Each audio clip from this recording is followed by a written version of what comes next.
Welcome to Worlds in Words audiobooks. Today, we invite you to experience H.G. Wells' groundbreaking science fiction masterpiece, The War of the Worlds. First published in 1898, this novel revolutionized the concept of alien invasion in literature and popular culture. Set in Victorian England, the story follows an unnamed narrator as he witnesses the arrival of hostile Martians on Earth.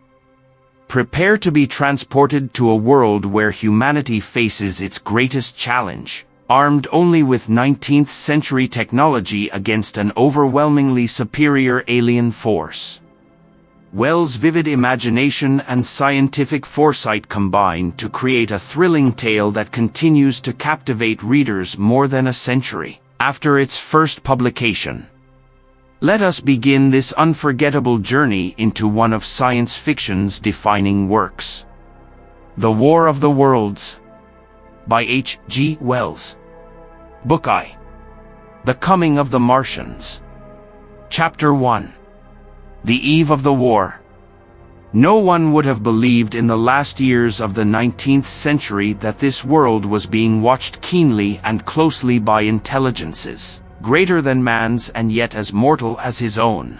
That as men busied themselves about their various concerns, they were scrutinized and studied, perhaps almost as narrowly as a man with a microscope might scrutinize the transient creatures that swarm and multiply in a drop of water. With infinite complacency men went to and fro over this globe about their little affairs, serene in their assurance of their empire over matter. It is possible that the infusoria under the microscope do the same. No one gave a thought to the older worlds of space as sources of human danger, or thought of them only to dismiss the idea of life upon them as impossible or improbable. It is curious to recall some of the mental habits of those departed days. At most, terrestrial men fancied there might be other men upon Mars, perhaps inferior to themselves and ready to welcome a missionary enterprise. Yet across the gulf of space, minds that are to our minds as ours are to those of the beasts that perish, intellects vast and cool and unsympathetic, regarded this earth with envious eyes, and slowly and surely drew their plans against us. And early in the 20th century came the great disillusionment. The planet Mars, I scarcely need remind the reader, revolves about the Sun at a mean distance of 140 million miles, and the light and heat it receives from the Sun is barely half of that received by this world. It must be, if the nebular hypothesis has any truth, older than our world, and long before this Earth ceased to be molten, life upon its surface must have begun its course. The fact that it is scarcely 1/7 of the volume of the Earth must have accelerated its cooling to the temperature at which life could begin. It has air and water and all that is necessary for the support of animated existence. Yet so vain is man, and so blinded by his vanity, that no writer, up to the very end of the 19th century, expressed any idea that intelligent life might have developed there far, or indeed at all, beyond its earthly level. Nor was it generally understood that since Mars is older than our Earth, with scarcely a quarter of the superficial area and remoter from the Sun, it necessarily follows that it is not only more distant from time's beginning but nearer its end. The secular cooling that must someday overtake our planet has already gone far indeed with our neighbor. Its physical condition is still largely a mystery, but we know now that even in its equatorial region the midday temperature barely approaches that of our coldest winter. Its air is much more attenuated than ours, its oceans have shrunk until they cover but a third of its surface, and as its slow seasons change, huge snowcaps gather and melt about either pole and periodically inundate its temperate zones. That last stage of exhaustion, which to us is still incredibly remote, has become a present-day problem for the inhabitants of Mars. The immediate pressure of necessity has brightened their intellects, enlarged their powers, and hardened their hearts. And looking across space with instruments and intelligences such as we have scarcely dreamed of, they see, at its nearest distance only 35 million of miles sunward of them, a morning star of hope, our own warmer planet, green with vegetation and gray with water, with a cloudy atmosphere eloquent of fertility, with glimpses through its drifting cloud wisps of broad stretches of populous country and narrow, navy-crowded seas. And we men, the creatures who inhabit this earth, must be to them at least as alien and lowly as are the monkeys and lemurs to us. The intellectual side of man already admits that life is an incessant struggle for existence, and it would seem that this too is the belief of the minds upon Mars. Their world is far gone in its cooling, and this world is still crowded with life, but crowded only with what they regard as inferior animals. To carry warfare sunward is, indeed, their only escape from the destruction that, generation after generation, creeps upon them. And before we judge of them too harshly, we must remember what ruthless and utter destruction our own species has wrought, not only upon animals, such as the vanished bison and the dodo, but upon its inferior races. The Tasmanians, in spite of their human likeness, were entirely swept out of existence in a war of extermination waged by European immigrants, in the space of 50 years. Are we such apostles of mercy as to complain if the Martians warred in the same spirit? The Martians seem to have calculated their descent with amazing subtlety. Their mathematical learning is evidently far in excess of ours, and to have carried out their preparations with a well-nigh perfect unanimity. Had our instruments permitted it, we might have seen the gathering trouble far back in the 19th century. Men like Schiaparelli watched the red planet. It is odd, by the by, that for countless centuries Mars has been the star of war, but failed to interpret the fluctuating appearances of the markings they mapped so well. All that time the Martians must have been getting ready. During the opposition of 1894, a great light was seen on the illuminated part of the disk, first at the Lick Observatory, then by Perrotin of Nice, and then by other observers. English readers heard of it first in the issue of Nature dated August 2nd. I am inclined to think that this blaze may have been the casting of the huge gun in the vast pit sunk into their planet, from which their shots were fired at us. Peculiar markings, as yet unexplained, were seen near the site of that outbreak during the next two oppositions. The storm burst upon us 6 years ago now. As Mars approached opposition, Lavelle of Java set the wires of the astronomical exchange palpitating with the amazing intelligence of a huge outbreak of incandescent gas upon the planet. It had occurred towards midnight of the 12th, and the spectroscope, to which he had at once resorted, indicated a mass of flaming gas, chiefly hydrogen, moving with an enormous velocity towards this Earth. This jet of fire had become invisible about 12:15. He compared it to a colossal puff of flame suddenly and violently squirted out of the planet, as flaming gases rushed out of a gun.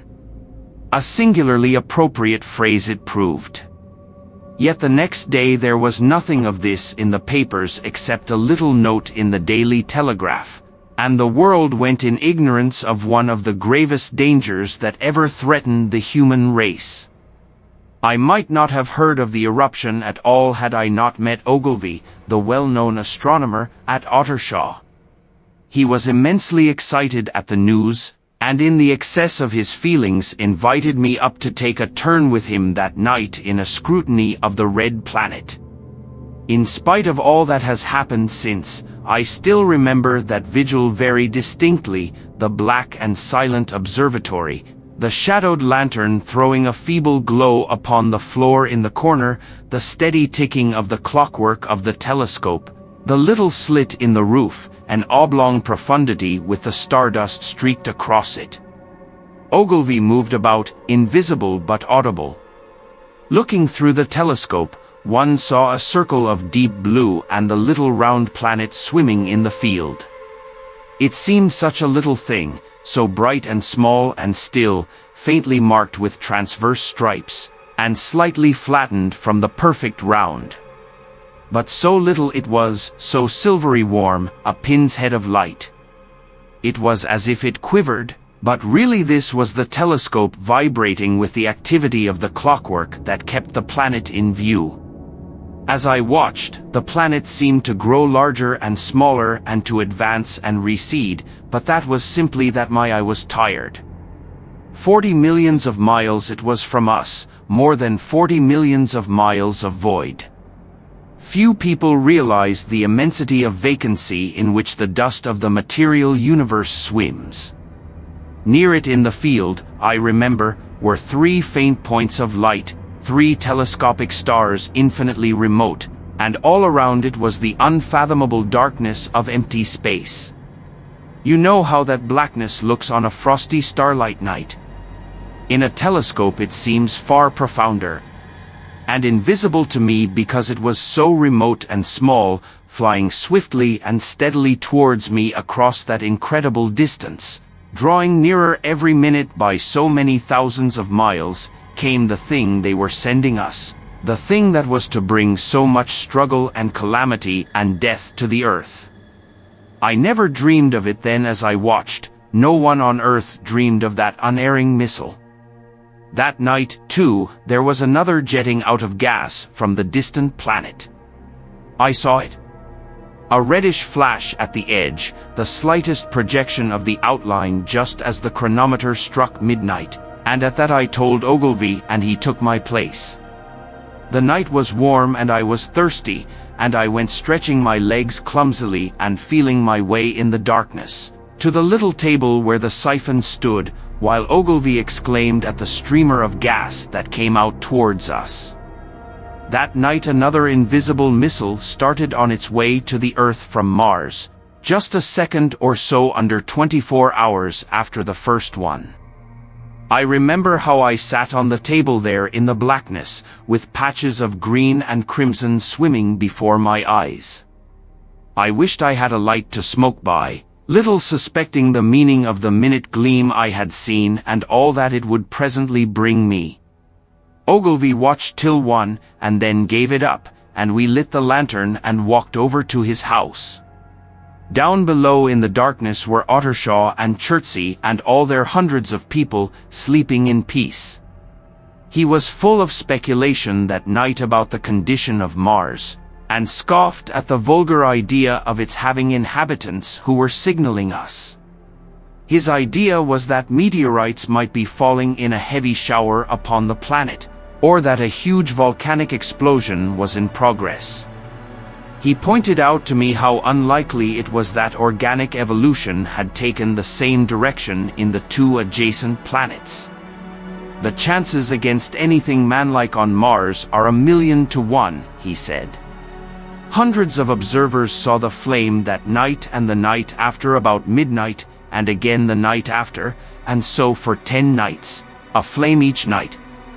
Why the shots ceased after the 10th no one on Earth has attempted to explain. It may be the gases of the firing caused the Martians inconvenience. Dense clouds of smoke or dust, visible through a powerful telescope on Earth as little gray, fluctuating patches, spread through the clearness of the planet's atmosphere and obscured its more familiar features. Even the daily papers woke up to the disturbances at last, and popular notes appeared here, there, and everywhere concerning the volcanoes upon Mars. The serio-comic periodical Punch, I remember, made a happy use of it in the political cartoon. And, all unsuspected, those missiles the Martians had fired at us drew earthward, rushing now at a pace of many miles a second through the empty gulf of space, hour by hour and day by day, nearer and nearer. It seems to me now almost incredibly wonderful that, with that swift fate hanging over us, Men could go about their petty concerns as they did. I remember how jubilant Markham was at securing a new photograph of the planet for the illustrated paper he edited in those days.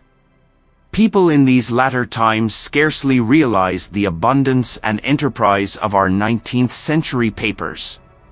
For my own part, I was much occupied in learning to ride the bicycle, and busy upon a series of papers discussing the probable developments of moral ideas as civilization progressed. One night, the first missile then could scarcely have been 10 million miles away, I went for a walk with my wife.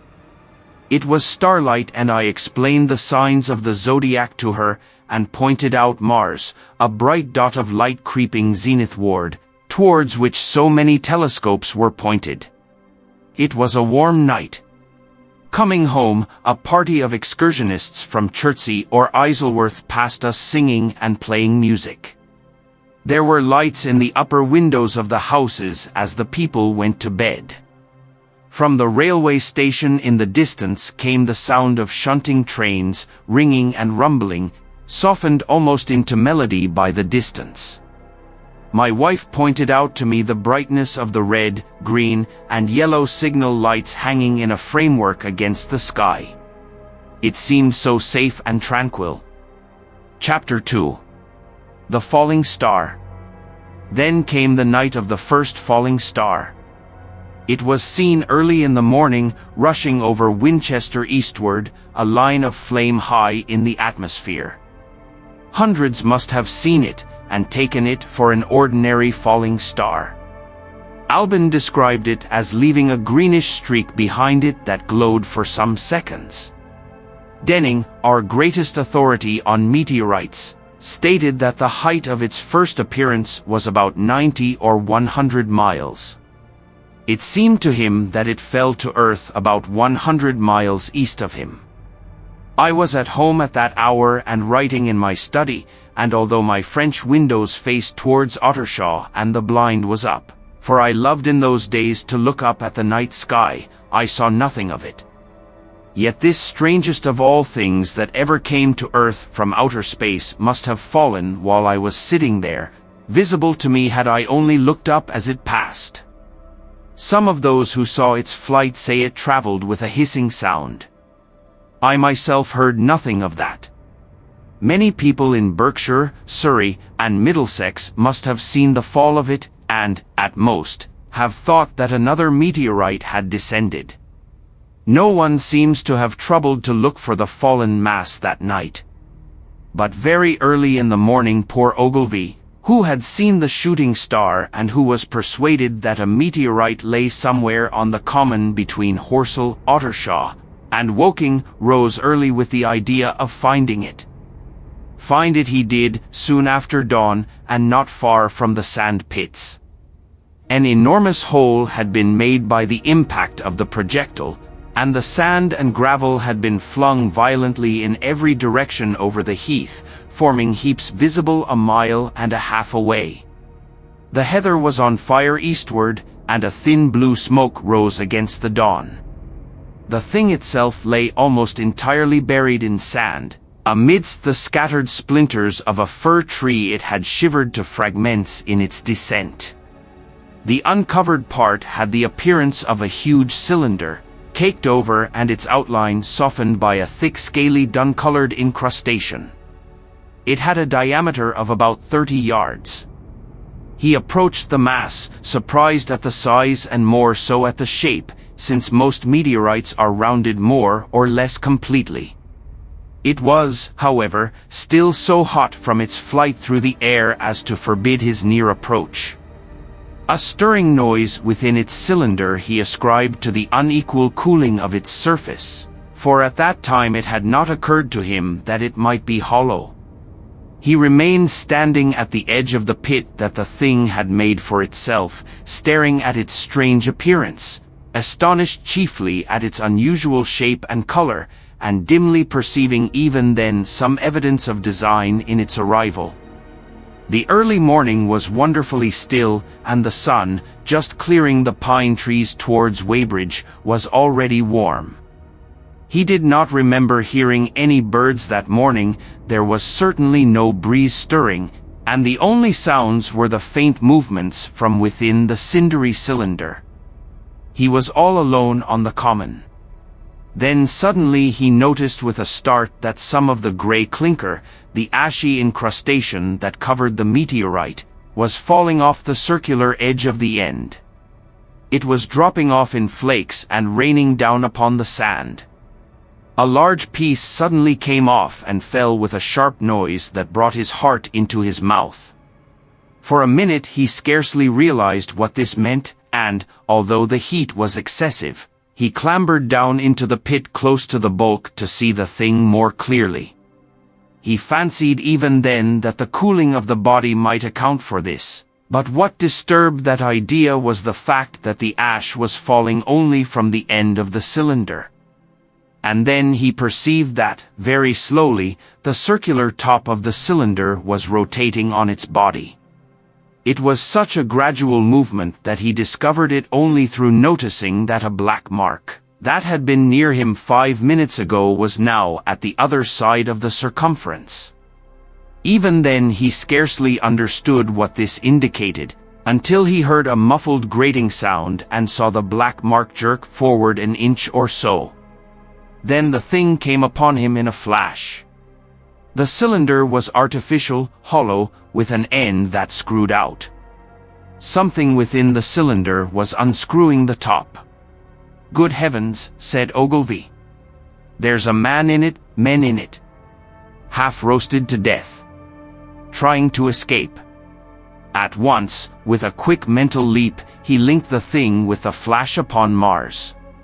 The thought of the confined creature was so dreadful to him that he forgot the heat and went forward to the cylinder to help turn. But luckily the dull radiation arrested him before he could burn his hands on the still glowing metal. At that he stood irresolute for a moment, then turned, scrambled out of the pit, and set off running wildly into Woking. The time then must have been somewhere about 6 o'clock. He met a wagoner and tried to make him understand, but the tale he told and his appearance were so wild, his hat had fallen off in the pit, that the man simply drove on. He was equally unsuccessful with the potman who was just unlocking the doors of the public house by Horsell Bridge.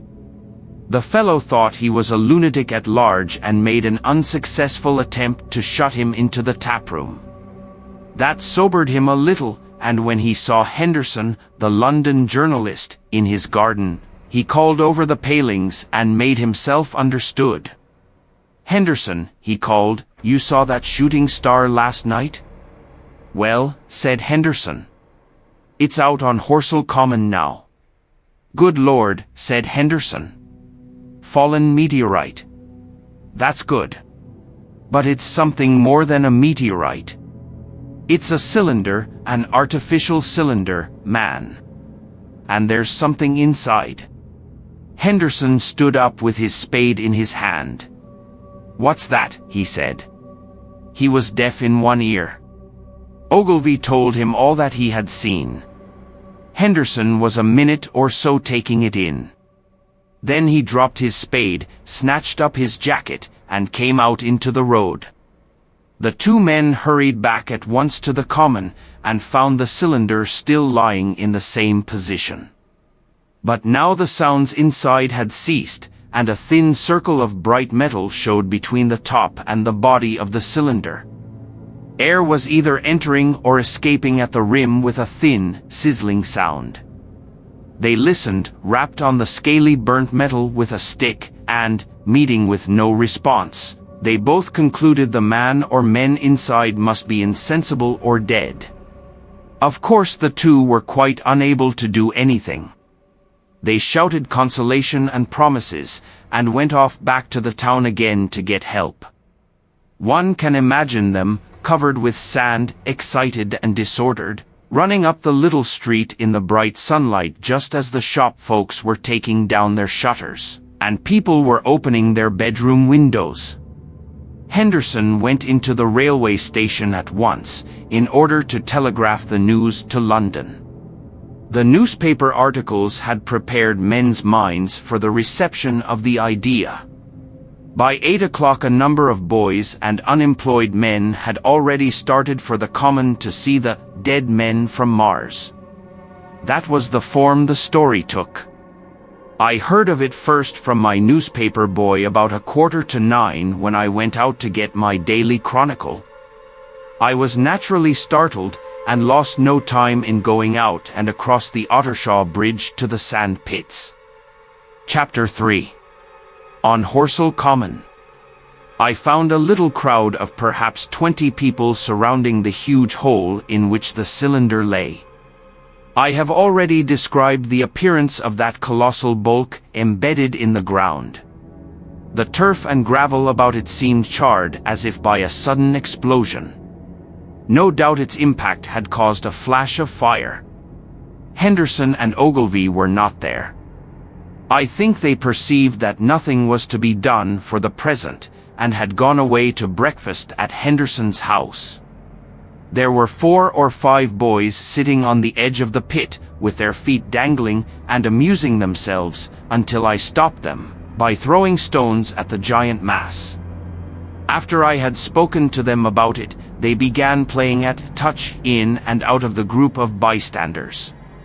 Among these were a couple of cyclists, a jobbing gardener I employed sometimes, a girl carrying a baby, Greg the butcher and his little boy, and 2 or 3 loafers and golf caddies who were accustomed to hang about the railway station. There was very little talking. Few of the common people in England had anything but the vaguest astronomical ideas in those days. Most of them were staring quietly at the big table-like end of the cylinder, which was still as Ogilvy and Henderson had left it. I fancy the popular expectation of a heap of charred corpses was disappointed at this inanimate bulk. Some went away while I was there, and other people came. I clambered into the pit and fancied I heard a faint movement under my feet. The top had certainly ceased to rotate. It was only when I got thus close to it that the strangeness of this object was at all evident to me. At the first glance it was really no more exciting than an overturned carriage or a tree blown across the road. Not so much so, indeed. It looked like a rusty gas float. It required a certain amount of scientific education to perceive that the gray scale of the thing was no common oxide, that the yellowish-white metal that gleamed in the crack between the lid and the cylinder had an unfamiliar hue. Extraterrestrial had no meaning for most of the onlookers.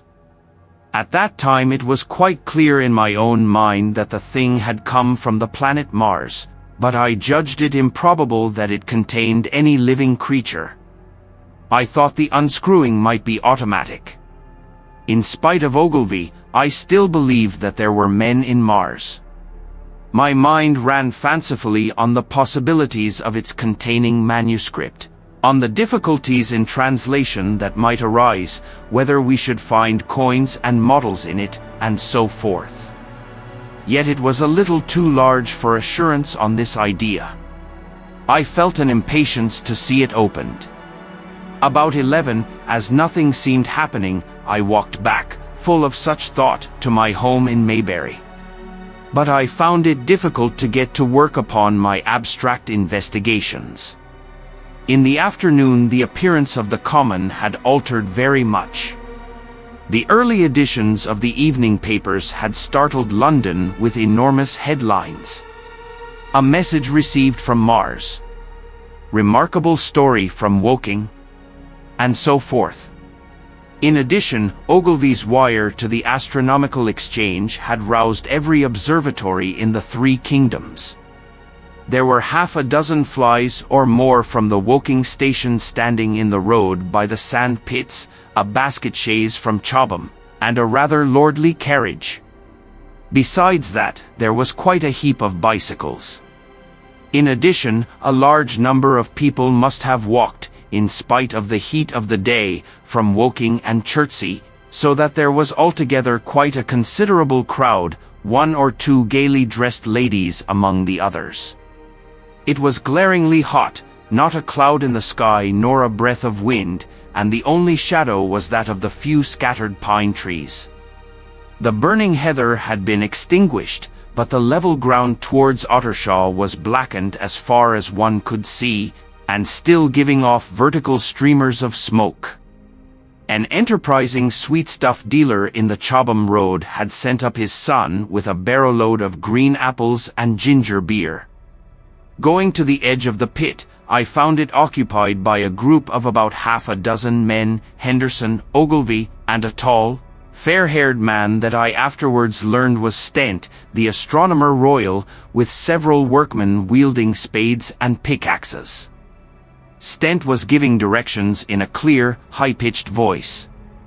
He was standing on the cylinder, which was now evidently much cooler. His face was crimson and streaming with perspiration, and something seemed to have irritated him.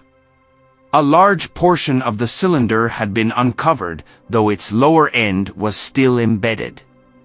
As soon as Ogilvy saw me among the staring crowd on the edge of the pit, he called to me to come down, and asked me if I would mind going over to see Lord Hilton, the lord of the manor. The growing crowd, he said, was becoming a serious impediment to their excavations, especially the boys. They wanted a light railing put up, and help to keep the people back. He told me that a faint stirring was occasionally still audible within the case, but that the workmen had failed to unscrew the top, as it afforded no grip to them. The case appeared to be enormously thick, and it was possible that the faint sounds we heard represented a noisy tumult in the interior. I was very glad to do as he asked, and so become one of the privileged spectators within the contemplated enclosure. I failed to find Lord Hilton at his house, but I was told he was expected from London by the 6 o'clock train from Waterloo, and as it was then about 5:15, I went home, had some tea, and walked up to the station to waylay him. Chapter 4. The cylinder opens. When I returned to the common, the sun was setting. Scattered groups were hurrying from the direction of Woking, and 1 or 2 persons were returning. The crowd about the pit had increased, and stood out black against the lemon yellow of the sky, a couple of 100 people, perhaps. There were raised voices, and some sort of struggle appeared to be going on about the pit. Strange imaginings passed through my mind. As I drew nearer, I heard Stent's voice. "Keep back. Keep back." A boy came running towards me. "It's a movin'," he said to me as he passed, "a screwin' and a screwin' out. I don't like it. I'm a goin' 'ome, I am." I went on to the crowd. There were really, I should think, 200 or 300 people elbowing and jostling one another, the 1 or 2 ladies there being by no means the least active. "He's fallen in the pit," cried someone. "Keep back," said several. The crowd swayed a little, and I elbowed my way through. Everyone seemed greatly excited. I heard a peculiar humming sound from the pit. "I say," said Ogilvy, "help keep these idiots back. We don't know what's in the confounded thing, you know." I saw a young man, a shop assistant in Woking I believe he was, standing on the cylinder and trying to scramble out of the hole again. The crowd had pushed him in. The end of the cylinder was being screwed out from within. Nearly 2 feet of shining screw projected. Somebody blundered against me, and I narrowly missed being pitched onto the top of the screw. I turned, and as I did so the screw must have come out, for the lid of the cylinder fell upon the gravel with a ringing concussion. I stuck my elbow into the person behind me, and turned my head towards the thing again. For a moment that circular cavity seemed perfectly black. I had the sunset in my eyes. I think everyone expected to see a man emerge, possibly something a little unlike us terrestrial men, but in all essentials a man. I know I did.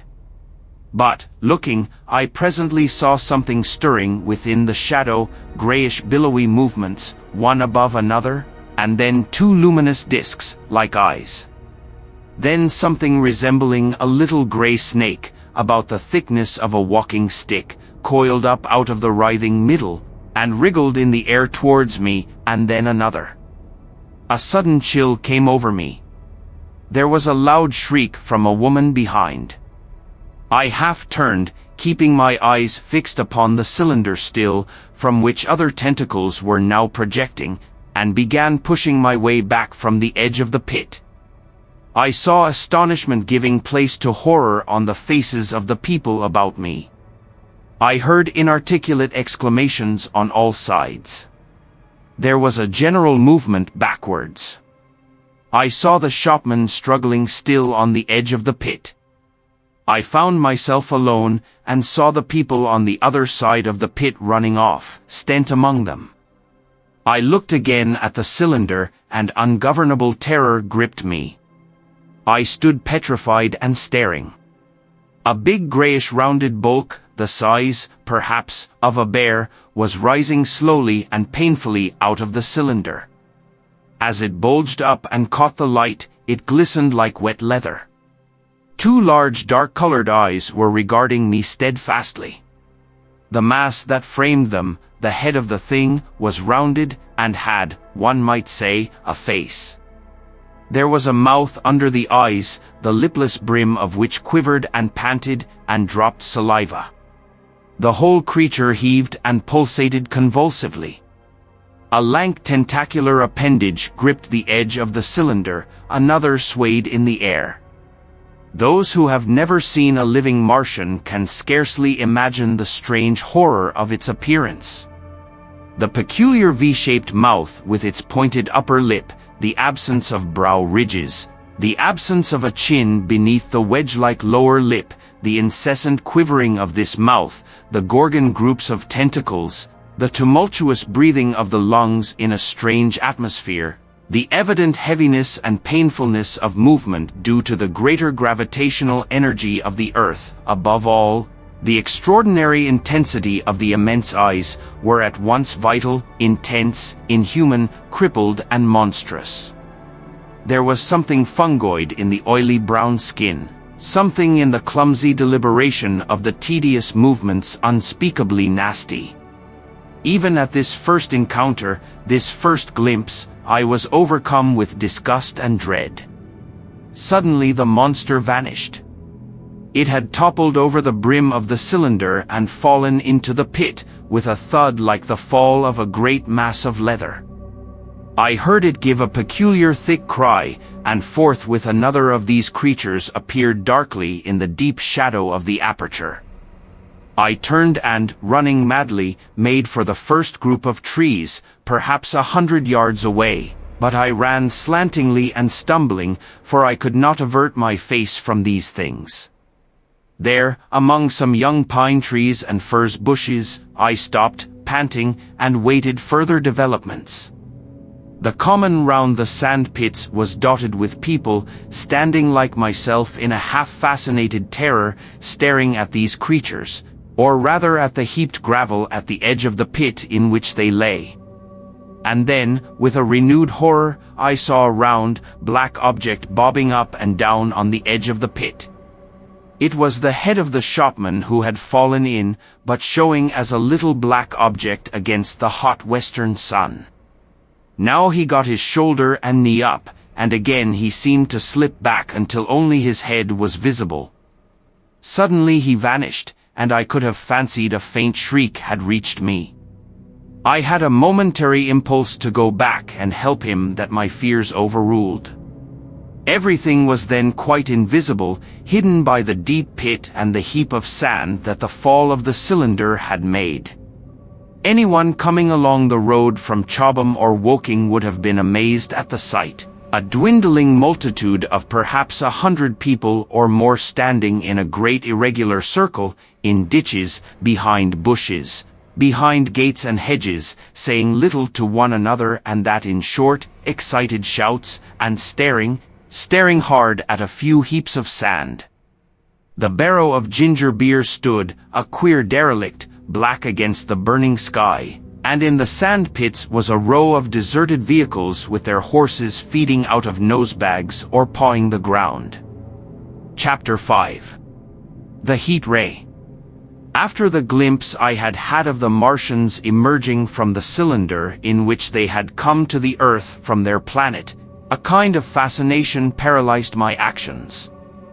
I remained standing knee-deep in the heather, staring at the mound that hid them. I was a battleground of fear and curiosity. I did not dare to go back towards the pit, but I felt a passionate longing to peer into it.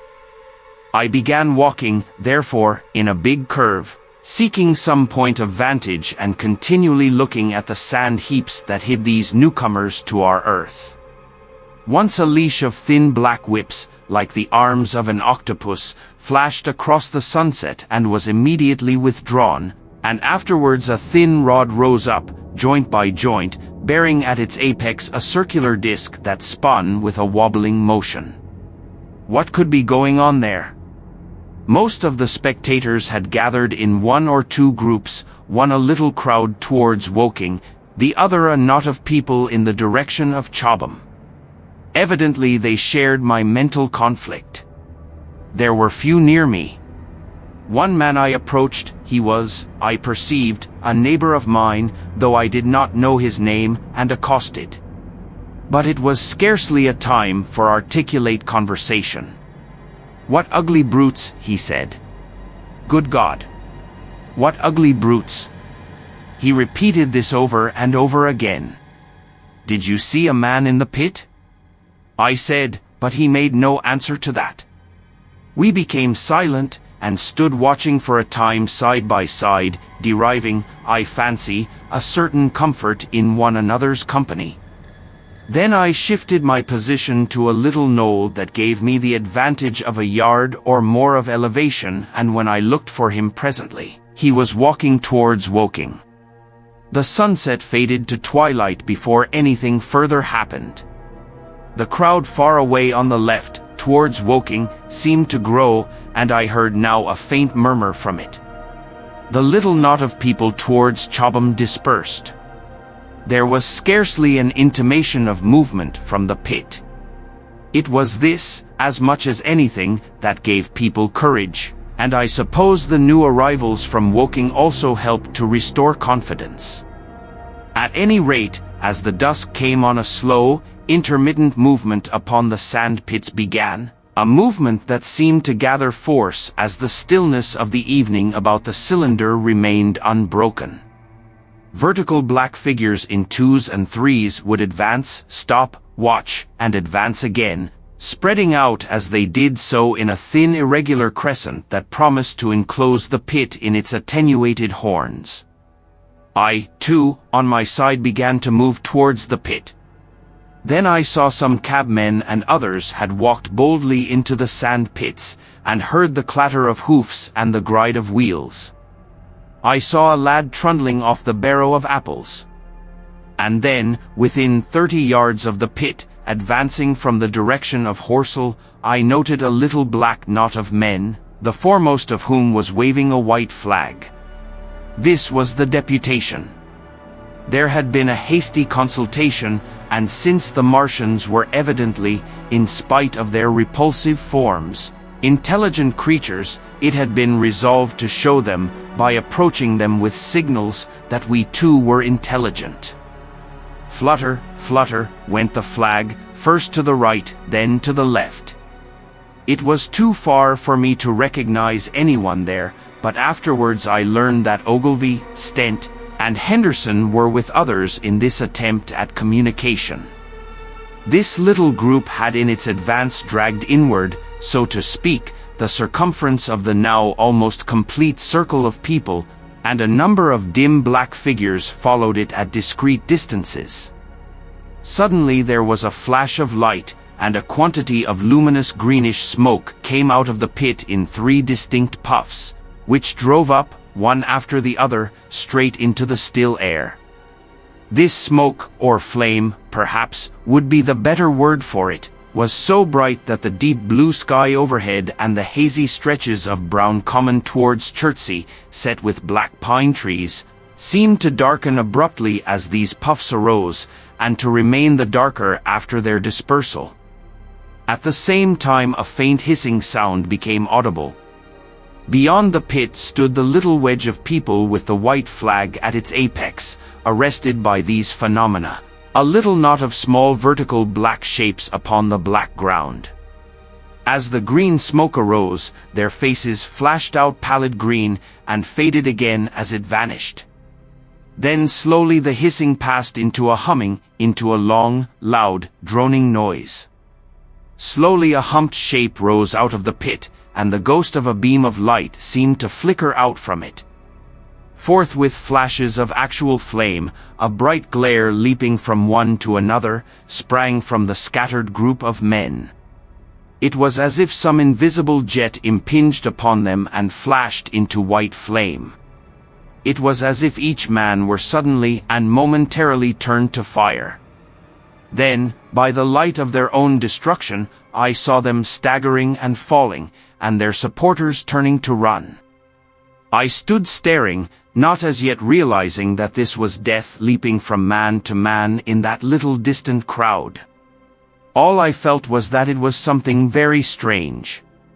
An almost noiseless and blinding flash of light, and a man fell headlong and lay still, and as the unseen shaft of heat passed over them, pine trees burst into fire, and every dry furze bush became with one dull thud a mass of flames.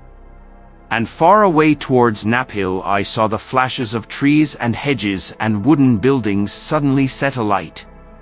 It was sweeping round swiftly and steadily, this flaming death, this invisible, inevitable sword of heat.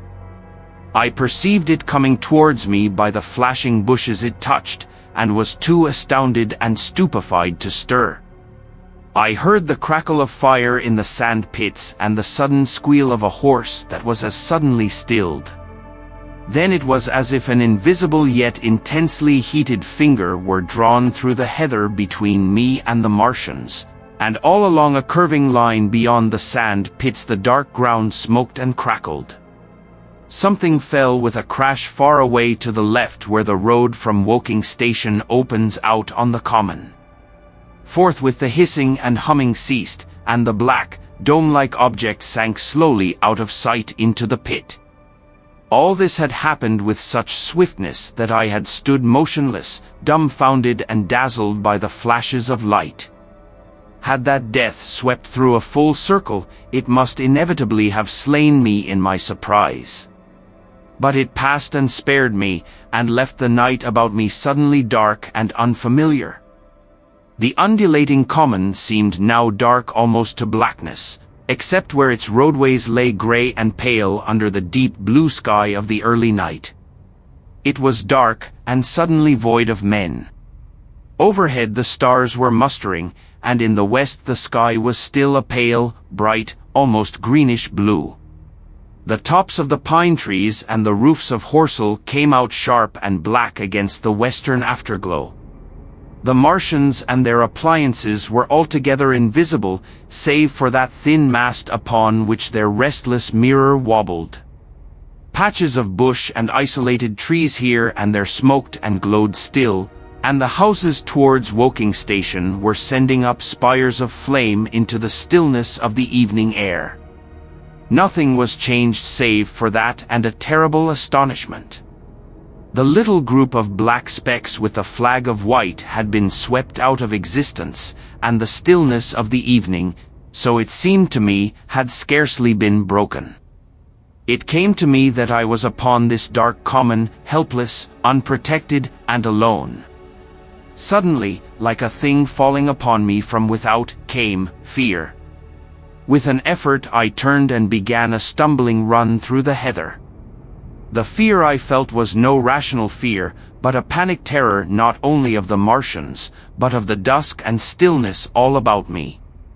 Such an extraordinary effect in unmanning me it had that I ran weeping silently as a child might do. Once I had turned, I did not dare to look back. I remember I felt an extraordinary persuasion that I was being played with, that presently, when I was upon the very verge of safety, this mysterious death, as swift as the passage of light, would leap after me from the pit about the cylinder and strike me down. Chapter 6. The Heat Ray in the Chobham Road. It is still a matter of wonder how the Martians are able to slay men so swiftly and so silently. Many think that in some way they are able to generate an intense heat in a chamber of practically absolute non-conductivity. This intense heat they project in a parallel beam against any object they choose, by means of a polished parabolic mirror of unknown composition, much as the parabolic mirror of a lighthouse projects a beam of light. But no one has absolutely proved these details. However it is done, it is certain that a beam of heat is the essence of the matter. Heat, and invisible, instead of visible, light. Whatever is combustible flashes into flame at its touch, lead runs like water, it softens iron, cracks and melts glass, and when it falls upon water, incontinently that explodes into steam. That night nearly 40 people lay under the starlight about the pit, charred and distorted beyond recognition, and all night long the common from Horsell to Maybury was deserted and brightly ablaze. The news of the massacre probably reached Chobham, Woking, and Ottershaw about the same time. In Woking the shops had closed when the tragedy happened, and a number of people, shop people and so forth, attracted by the stories they had heard, were walking over the Horsell Bridge and along the road between the hedges that runs out at last upon the common. You may imagine the young people brushed up after the labors of the day, and making this novelty, as they would make any novelty, the excuse for walking together and enjoying a trivial flirtation. You may figure to yourself the hum of voices along the road in the gloaming. As yet, of course, few people in Woking even knew that the cylinder had opened, though poor Henderson had sent a messenger on a bicycle to the post office with a special wire to an evening paper. As these folks came out by twos and threes upon the open, they found little knots of people talking excitedly and peering at the spinning mirror over the sand pits, and the newcomers were, no doubt, soon infected by the excitement of the occasion. By 8:30, when the deputation was destroyed, there may have been a crowd of 300 people or more at this place, besides those who had left the road to approach the Martians nearer. There were 3 policemen too, one of whom was mounted, doing their best, under instructions from Stent, to keep the people back and deter them from approaching the cylinder. There was some booing from those more thoughtless and excitable souls to whom a crowd is always an occasion for noise and horseplay. Stent and Ogilvy, anticipating some possibilities of a collision, had telegraphed from Horsell to the barracks as soon as the Martians emerged, for the help of a company of soldiers to protect these strange creatures from violence. After that they returned to lead that ill-fated advance. The description of their death, as it was seen by the crowd, tallies very closely with my own impressions, the 3 puffs of green smoke, the deep humming note, and the flashes of flame. But that crowd of people had a far narrower escape than mine. Only the fact that a hummock of heathery sand intercepted the lower part of the heat ray saved them. Had the elevation of the parabolic mirror been a few yards higher, none could have lived to tell the tale. They saw the flashes and the men falling, and an invisible hand, as it were, lit the bushes as it hurried towards them through the twilight. Then, with a whistling note that rose above the droning of the pit, the beam swung close over their heads, lighting the tops of the beech trees that line the road, and splitting the bricks, smashing the windows, firing the window frames, and bringing down in crumbling ruin a portion of the gable of the house nearest the corner. In the sudden thud, hiss, and glare of the igniting trees, the panic-stricken crowd seems to have swayed hesitatingly for some moments. Sparks and burning twigs began to fall into the road, and single leaves like puffs of flame. Hats and dresses caught fire. Then came a crying from the common.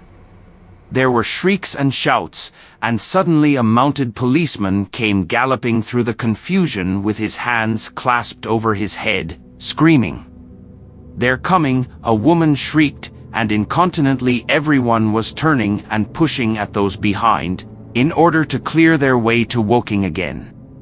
They must have bolted as blindly as a flock of sheep. Where the road grows narrow and black between the high banks, the crowd jammed, and a desperate struggle occurred.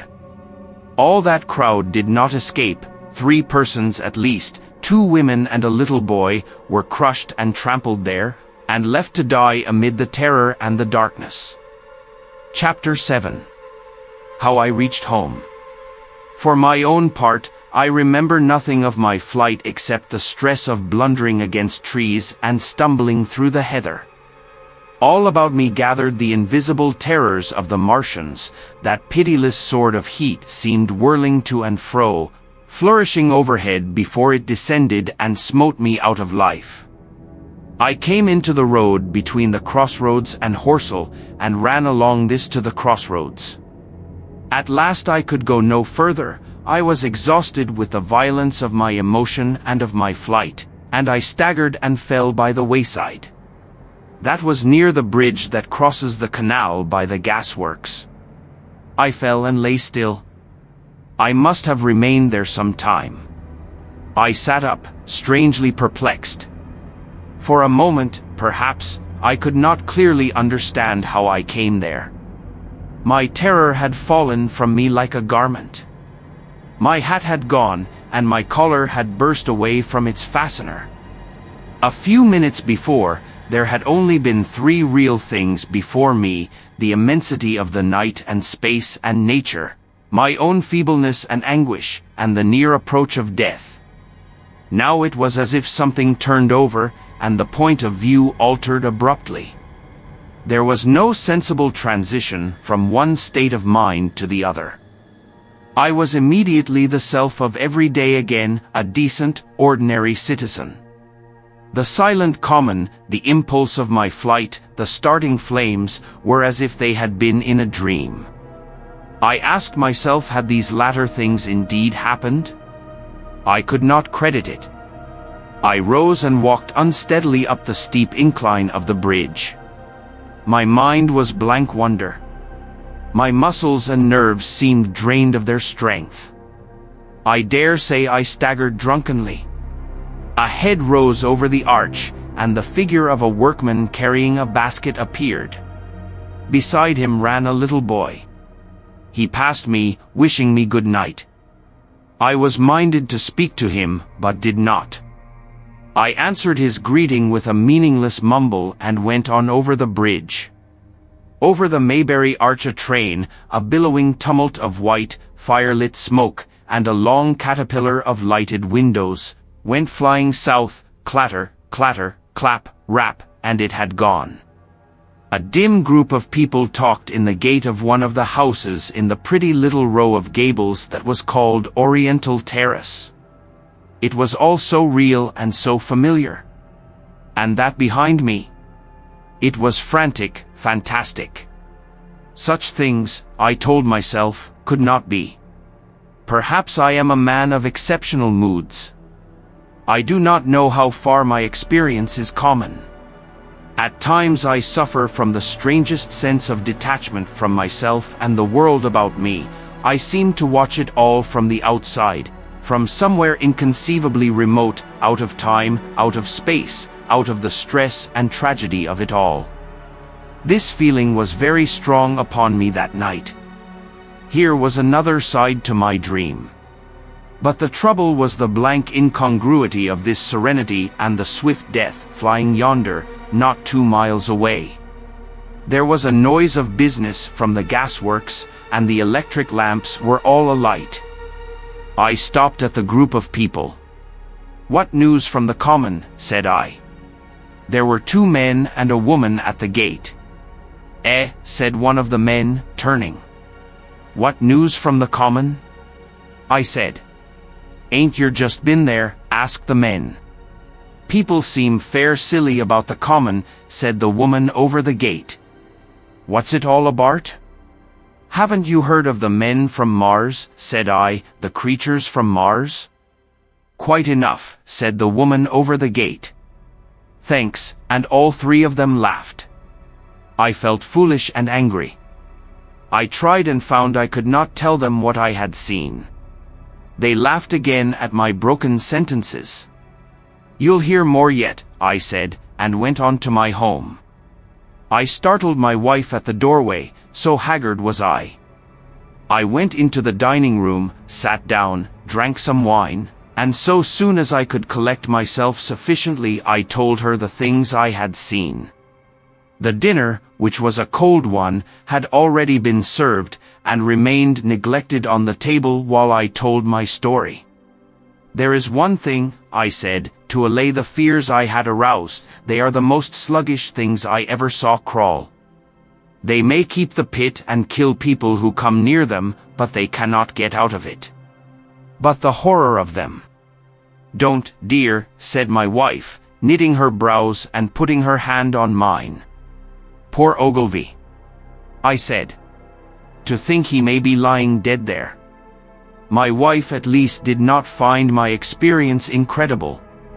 When I saw how deadly white her face was, I ceased abruptly. They may come here, she said again and again. I pressed her to take wine, and tried to reassure her. They can scarcely move, I said. I began to comfort her and myself by repeating all that Ogilvy had told me of the impossibility of the Martians establishing themselves on the Earth. In particular, I laid stress on the gravitational difficulty. On the surface of the Earth, the force of gravity is 3 times what it is on the surface of Mars. A Martian, therefore, would weigh 3 times more than on Mars, albeit his muscular strength would be the same. His own body would be a cope of lead to him. That, indeed, was the general opinion. Both the Times and the Daily Telegraph, for instance, insisted on it the next morning, and both overlooked, just as I did, 2 obvious modifying influences. The atmosphere of the Earth, we now know, contains far more oxygen or far less argon, whichever way one likes to put it, than does Mars. The invigorating influences of this excess of oxygen upon the Martians indisputably did much to counterbalance the increased weight of their bodies. And, in the second place, we all overlooked the fact that such mechanical intelligence as the Martian possessed was quite able to dispense with muscular exertion at a pinch. But I did not consider these points at the time, and so my reasoning was dead against the chances of the invaders. With wine and food, the confidence of my own table, and the necessity of reassuring my wife, I grew by insensible degrees courageous and secure. They have done a foolish thing, said I, fingering my wine glass. They are dangerous because, no doubt, they are mad with terror.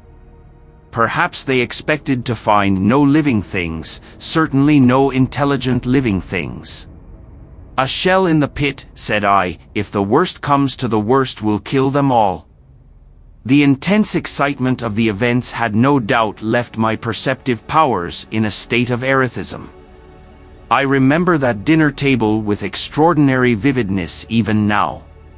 My dear wife's sweet anxious face peering at me from under the pink lampshade, the white cloth with its silver and glass table furniture, for in those days even philosophical writers had many little luxuries. The crimson-purple wine in my glass are photographically distinct. At the end of it I sat, tempering nuts with a cigarette, regretting Ogilvy's rashness, and denouncing the short-sighted timidity of the Martians. So some respectable dodo in the Mauritius might have lorded it in his nest, and discussed the arrival of that shipful of pitiless sailors in want of animal food. We will peck them to death tomorrow, my dear. I did not know it, but that was the last civilized dinner I was to eat for very many strange and terrible days. Chapter 8. Friday Night. The most extraordinary thing to my mind, of all the strange and wonderful things that happened upon that Friday, was the dovetailing of the commonplace habits of our social order with the first beginnings of the series of events that was to topple that social order headlong. If on Friday night you had taken a pair of compasses and drawn a circle with a radius of 5 miles round the Woking sand pits, I doubt if you would have had one human being outside it, unless it were some relation of Stent or of the 3 or 4 cyclists or London people lying dead on the common, whose emotions or habits were at all affected by the newcomers. Many people had heard of the cylinder, of course, and talked about it in their leisure, but it certainly did not make the sensation that an ultimatum to Germany would have done. In London that night poor Henderson's telegram describing the gradual unscrewing of the shot was judged to be a canard, and his evening paper, after wiring for authentication from him and receiving no reply, the man was killed, decided not to print a special edition. Even within the 5-mile circle the great majority of people were inert. I have already described the behavior of the men and women to whom I spoke. All over the district people were dining and supping, working men were gardening after the labors of the day, children were being put to bed, young people were wandering through the lanes lovemaking, students sat over their books. Maybe there was a murmur in the village streets, a novel and dominant topic in the public houses, and here and there a messenger, or even an eyewitness of the later occurrences, caused a whirl of excitement, a shouting, and a running to and fro, but for the most part the daily routine of working, eating, drinking, sleeping, went on as it had done for countless years, as though no planet Mars existed in the sky. Even at Woking Station and Horsell and Chobham that was the case. In Woking Junction, until a late hour, trains were stopping and going on, others were shunting on the sidings. Passengers were alighting and waiting, and everything was proceeding in the most ordinary way. A boy from the town, trenching on Smith's Monopoly, was selling papers with the afternoon's news. The ringing impact of trucks, the sharp whistle of the engines from the junction, mingled with their shouts of men from Mars. Excited men came into the station about 9 o'clock with incredible tidings, and caused no more disturbance than drunkards might have done. People rattling Londonwards peered into the darkness outside the carriage windows, and saw only a rare, flickering, vanishing spark dance up from the direction of Horsell, a red glow and a thin veil of smoke driving across the stars, and thought that nothing more serious than a heath fire was happening. It was only round the edge of the common that any disturbance was perceptible. There were half a dozen villas burning on the Woking border. There were lights in all the houses on the common side of the 3 villages, and the people there kept awake till dawn. A curious crowd lingered restlessly, people coming and going, but the crowd remaining, both on the Chobham and Horsell bridges. 1 or 2 adventurous souls, it was afterwards found, went into the darkness and crawled quite near the Martians. But they never returned, for now and again a light ray, like the beam of a warship's searchlight, swept the common, and the heat ray was ready to follow. Save for such, that big area of common was silent and desolate, and the charred bodies lay about on it all night under the stars, and all the next day. A noise of hammering from the pit was heard by many people. So you have the state of things on Friday night. In the center, sticking into the skin of our old planet Earth like a poisoned dart, was this cylinder. But the poison was scarcely working yet. Around it was a patch of silent common, smoldering in places, and with a few dark, dimly seen objects lying in contorted attitudes here and there. Here and there was a burning bush or tree.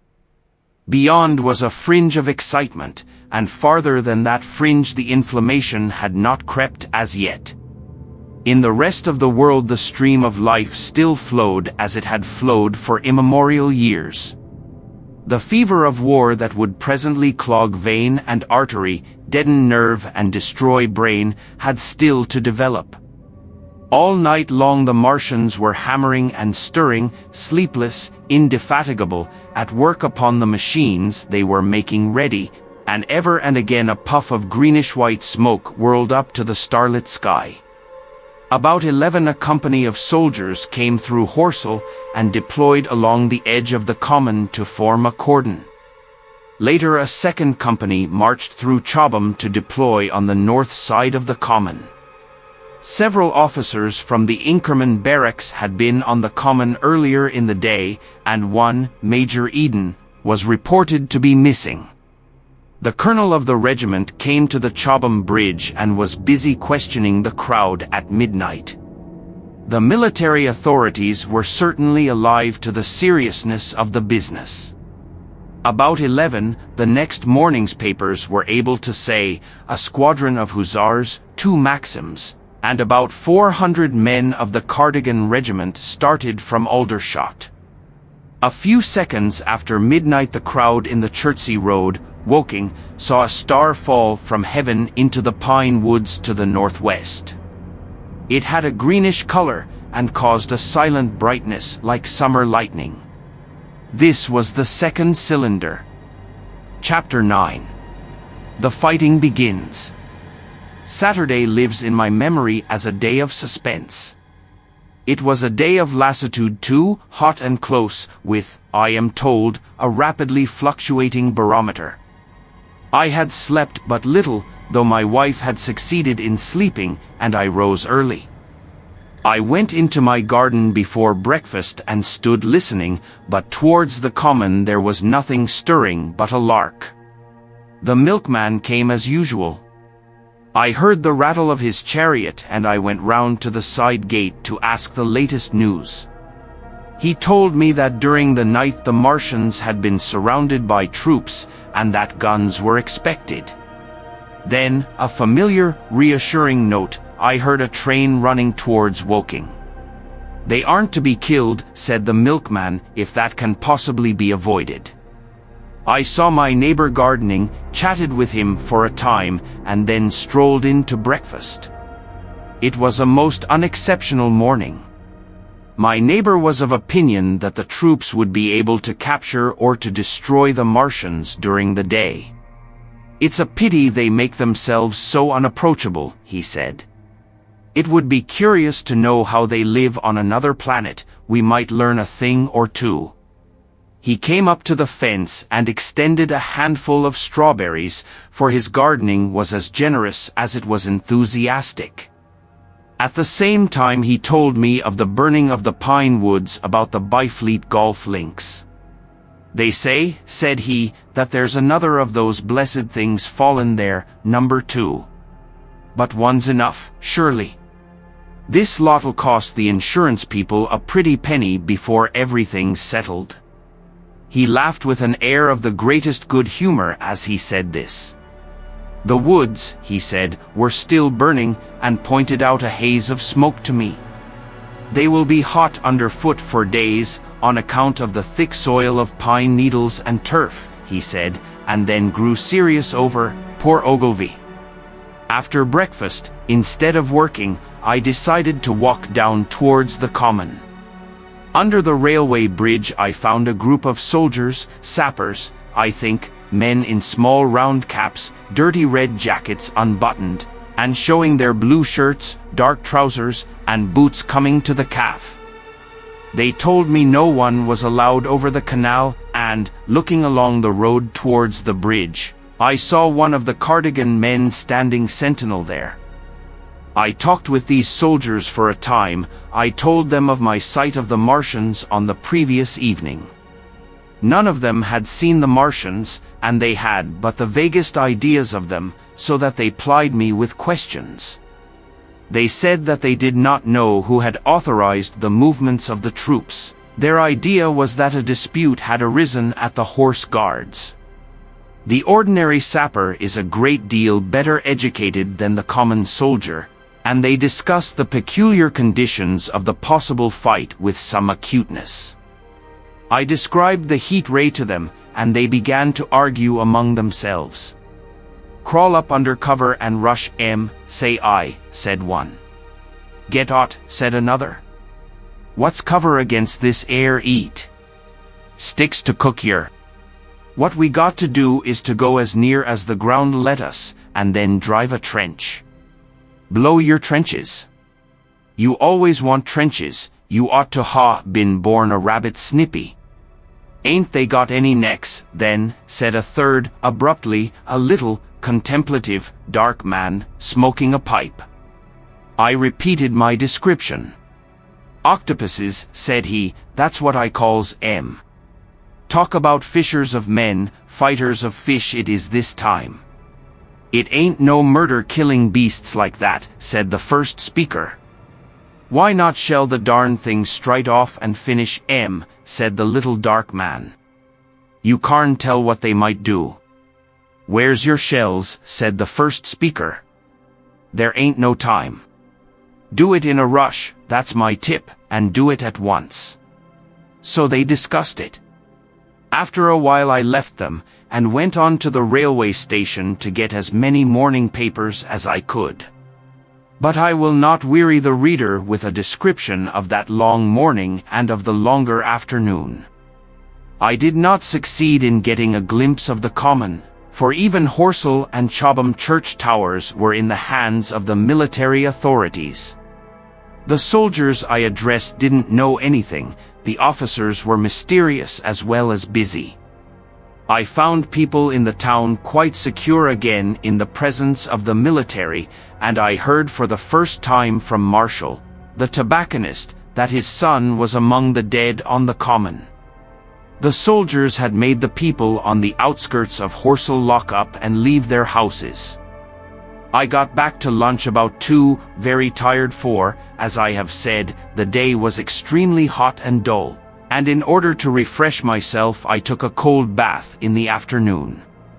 About 4:30 I went up to the railway station to get an evening paper, for the morning papers had contained only a very inaccurate description of the killing of Stent, Henderson, Ogilvy, and the others. But there was little I didn't know. The Martians did not show an inch of themselves. They seemed busy in their pit, and there was a sound of hammering and an almost continuous streamer of smoke. Apparently they were busy getting ready for a struggle. Fresh attempts have been made to signal, but without success, was the stereotyped formula of the papers. A sapper told me it was done by a man in a ditch with a flag on a long pole. The Martians took as much notice of such advances as we should of the lowing of a cow. I must confess the sight of all this armament, all this preparation, greatly excited me. My imagination became belligerent, and defeated the invaders in a dozen striking ways. Something of my schoolboy dreams of battle and heroism came back.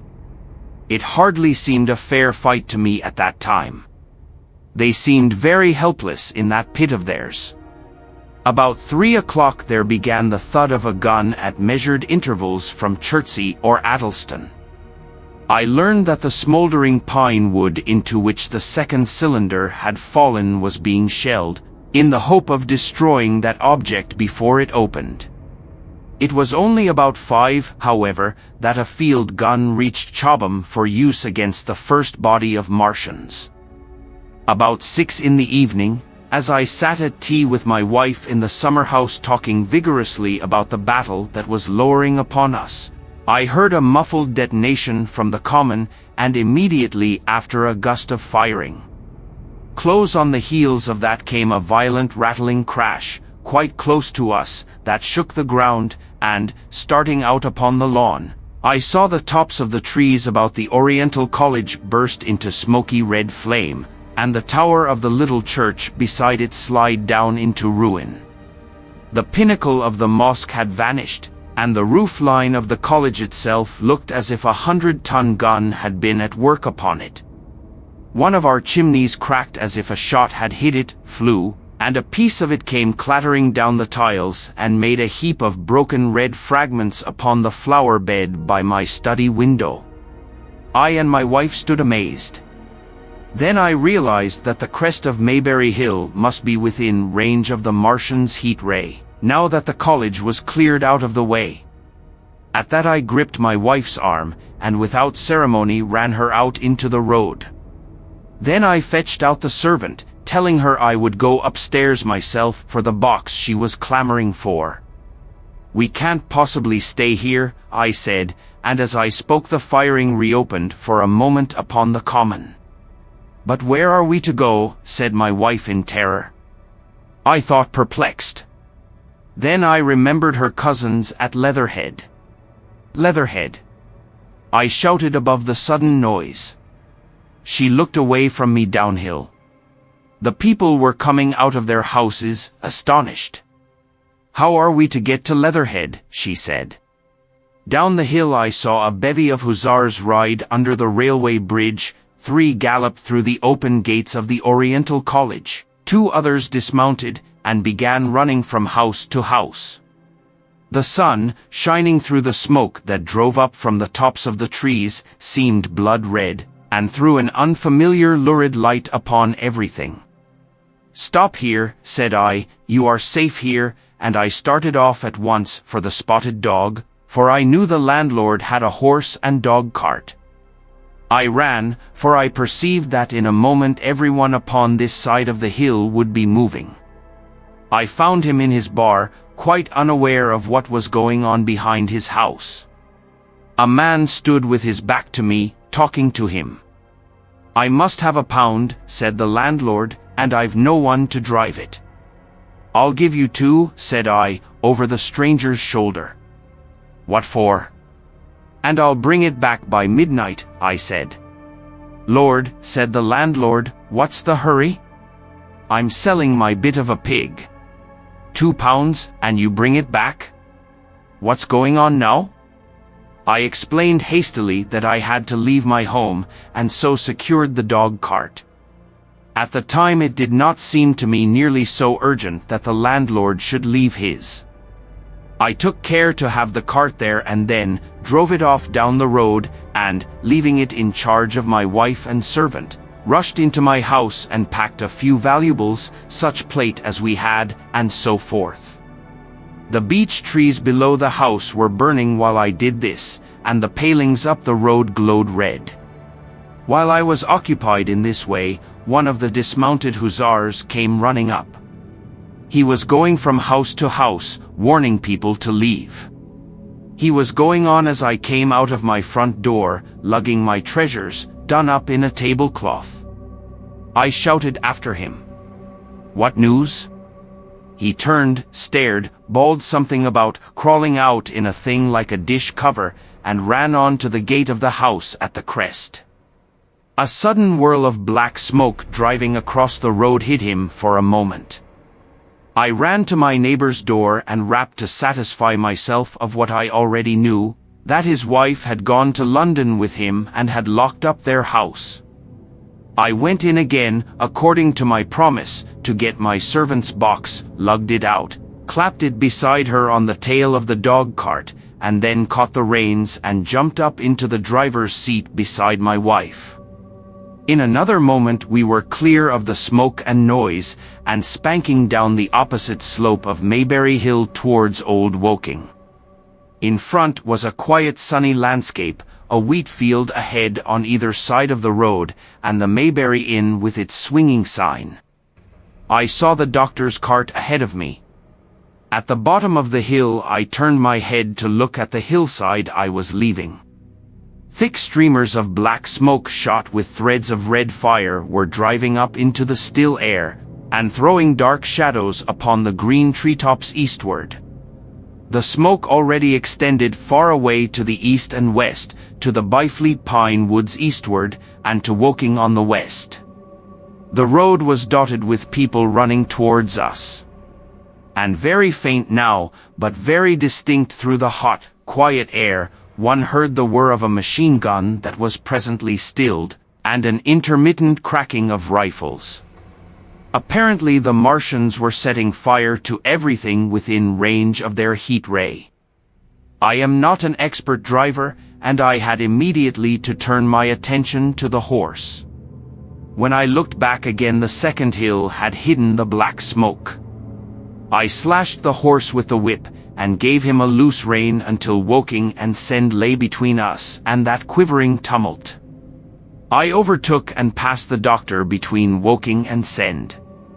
Chapter 10. In the Storm. Leatherhead is about 12 miles from Mayberry Hill. The scent of hay was in the air through the lush meadows beyond Purford, and the hedges on either side were sweet and gay with multitudes of dog roses. The heavy firing that had broken out while we were driving down Mayberry Hill ceased as abruptly as it began, leaving the evening very peaceful and still. We got to Leatherhead without misadventure about 9 o'clock, and the horse had an hour's rest while I took supper with my cousins and commended my wife to their care. My wife was curiously silent throughout the drive, and seemed oppressed with forebodings of evil. I talked to her reassuringly, pointing out that the Martians were tied to the pit by sheer heaviness, and at the utmost could but crawl a little out of it, but she answered only in monosyllables. Had it not been for my promise to the innkeeper, she would, I think, have urged me to stay in Leatherhead that night. Would that I had. Her face, I remember, was very white as we parted. For my own part, I had been feverishly excited all day. Something very like the war fever that occasionally runs through a civilized community had got into my blood, and in my heart I was not so very sorry that I had to return to Mayberry that night. I was even afraid that that last fusillade I had heard might mean the extermination of our invaders from Mars. I can best express my state of mind by saying that I wanted to be in at the death. It was nearly 11 when I started to return. The night was unexpectedly dark. To me, walking out of the lighted passage of my cousin's house, it seemed indeed black, and it was as hot and close as the day. Overhead the clouds were driving fast, albeit not a breath stirred the shrubs about us. My cousin's man lit both lamps. Happily, I knew the road intimately. My wife stood in the light of the doorway, and watched me until I jumped up into the dog cart. Then abruptly she turned and went in, leaving my cousins side by side wishing me good hap. I was a little depressed at first with the contagion of my wife's fears, but very soon my thoughts reverted to the Martians. At that time I was absolutely in the dark as to the course of the evening's fighting. I did not know even the circumstances that had precipitated the conflict. As I came through Ockham, for that was the way I returned, and not through Send and Old Woking, I saw along the western horizon a blood-red glow, which as I drew nearer, crept slowly up the sky. The driving clouds of the gathering thunderstorm mingled there with masses of black and red smoke. Ripley Street was deserted, and except for a lighted window or so the village showed not a sign of life. But I narrowly escaped an accident at the corner of the road to Purford, where a knot of people stood with their backs to me. They said nothing to me as I passed.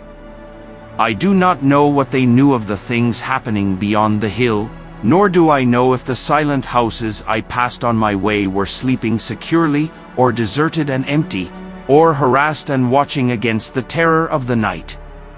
From Ripley until I came through Purford I was in the valley of the Wey, and the red glare was hidden from me.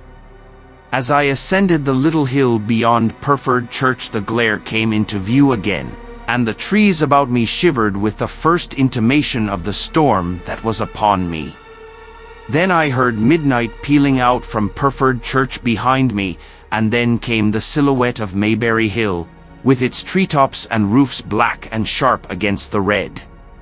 Even as I beheld this, a lurid green glare lit the road about me and showed the distant woods towards Addleston. I felt a tug at the reins. I saw that the driving clouds had been pierced as it were by a thread of green fire, suddenly lighting their confusion and falling into the field to my left. It was the third falling star. Close on its apparition, and blindingly violet by contrast, danced out the first lightning of the gathering storm, and the thunder burst like a rocket overhead. The horse took the bit between his teeth and bolted. A moderate incline runs towards the foot of Mayberry Hill, and down this we clattered. Once the lightning had begun, it went on in as rapid a succession of flashes as I have ever seen. The thunderclaps, treading one on the heels of another and with a strange crackling accompaniment, sounded more like the working of a gigantic electric machine than the usual detonating reverberations. The flickering light was blinding and confusing, and a thin hail smote gustily at my face as I drove down the slope. At first I regarded little but the road before me, and then abruptly my attention was arrested by something that was moving rapidly down the opposite slope of Mayberry Hill. At first I took it for the wet roof of a house, but one flash following another showed it to be in swift rolling movement. It was an elusive vision, a moment of bewildering darkness, and then, in a flash like daylight, the red masses of the orphanage near the crest of the hill, the green tops of the pine trees, and this problematical object came out clear and sharp and bright. And this thing I saw. How can I describe it? A monstrous tripod, higher than many houses, striding over the young pine trees and smashing them aside in its career. A walking engine of glittering metal, striding now across the heather, articulate ropes of steel dangling from it, and the clattering tumult of its passage mingling with the riot of the thunder. A flash, and it came out vividly, heeling over one way with 2 feet in the air, to vanish and reappear almost instantly as it seemed, with the next flash, 100 yards nearer. Can you imagine a milking stool tilted and bowled violently along the ground? That was the impression those instant flashes gave. But instead of a milking stool, imagine it a great body of machinery on a tripod stand. Then suddenly the trees in the pine wood ahead of me were parted, as brittle reeds are parted by a man thrusting through them. They were snapped off and driven headlong, and a second huge tripod appeared, rushing, as it seemed, headlong towards me. And I was galloping hard to meet it. At the sight of the second monster my nerve went altogether. Not stopping to look again, I wrenched the horse's head hard round to the right, and in another moment the dog cart had heeled over upon the horse. The shaft smashed noisily, and I was flung sideways and fell heavily into a shallow pool of water. I crawled out almost immediately and crouched, my feet still in the water, under a clump of firs. The horse lay motionless, his neck was broken, poor brute. And by the lightning flashes I saw the black bulk of the overturned dog cart and the silhouette of the wheel still spinning slowly. In another moment the colossal mechanism went striding by me and passed uphill towards Purford. Seen nearer, the thing was incredibly strange, for it was no mere insensate machine driving on its way. Machine it was, with a ringing metallic pace, and long, flexible, glittering tentacles, one of which gripped a young pine tree, swinging and rattling about its strange body. It picked its road as it went striding along, and the brazen hood that surmounted it moved to and fro with the inevitable suggestion of a head looking about. Behind the main body was a huge mass of white metal like a gigantic fisherman's basket, and puffs of green smoke squirted out from the joints of the limbs as the monster swept by me. And in an instant it was gone. So much I saw then, all vaguely for the flickering of the lightning, in blinding highlights and dense black shadows. As it passed it set up an exultant deafening howl that drowned the thunder, aloo, aloo. And in another minute it was with its companion, half a mile away, stooping over something in the field. I have no doubt this thing in the field was the third of the 10 cylinders they had fired at us from Mars. For some minutes I lay there in the rain and darkness watching, by the intermittent light, these monstrous beings of metal moving about in the distance over the hedge tops. A thin hail was now beginning, and as it came and went their figures grew misty and then flashed into clearness again. Now and then came a gap in the lightning, and the night swallowed them up. I was soaked with hail above and puddle water below. It was some time before my blank astonishment would let me struggle up the bank to a drier position, or think at all of my imminent peril. Not far from me was a little one-room squatter's hut of wood, surrounded by a patch of potato garden. I struggled to my feet at last, and, crouching and making use of every chance of cover, I made a run for this. I hammered at the door, but I could not make the people hear, if there were any people inside, and after a time I desisted, and, availing myself of a ditch for the greater part of the way, succeeded in crawling, unobserved by these monstrous machines, into the pine woods towards Maybury. Under cover of this I pushed on, wet and shivering now, towards my own house. I walked among the trees trying to find the footpath. It was very dark indeed in the wood, for the lightning was now becoming infrequent, and the hail, which was pouring down in a torrent, fell in columns through the gaps in the heavy foliage. If I had fully realized the meaning of all the things I had seen, I should have immediately worked my way round through Byfleet to Street Cobham, and so gone back to rejoin my wife at Leatherhead. But that night the strangeness of things about me, and my physical wretchedness, prevented me, for I was bruised, weary, wet to the skin, deafened and blinded by the storm. I had a vague idea of going on to my own house, and that was as much motive as I had. I staggered through the trees, fell into a ditch and bruised my knees against a plank, and finally splashed out into the lane that ran down from the College Arms. I say splashed, for the storm water was sweeping the sand down the hill in a muddy torrent. There in the darkness a man blundered into me and sent me reeling back. He gave a cry of terror, sprang sideways, and rushed on before I could gather my wits sufficiently to speak to him. So heavy was the stress of the storm just at this place that I had the hardest task to win my way up the hill. I went close up to the fence on the left and worked my way along its palings.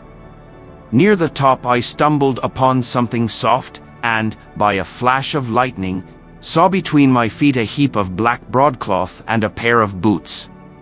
Before I could distinguish clearly how the man lay, the flicker of light had passed. I stood over him waiting for the next flash. When it came, I saw that he was a sturdy man, cheaply but not shabbily dressed. His head was bent under his body, and he lay crumpled up close to the fence, as though he had been flung violently against it.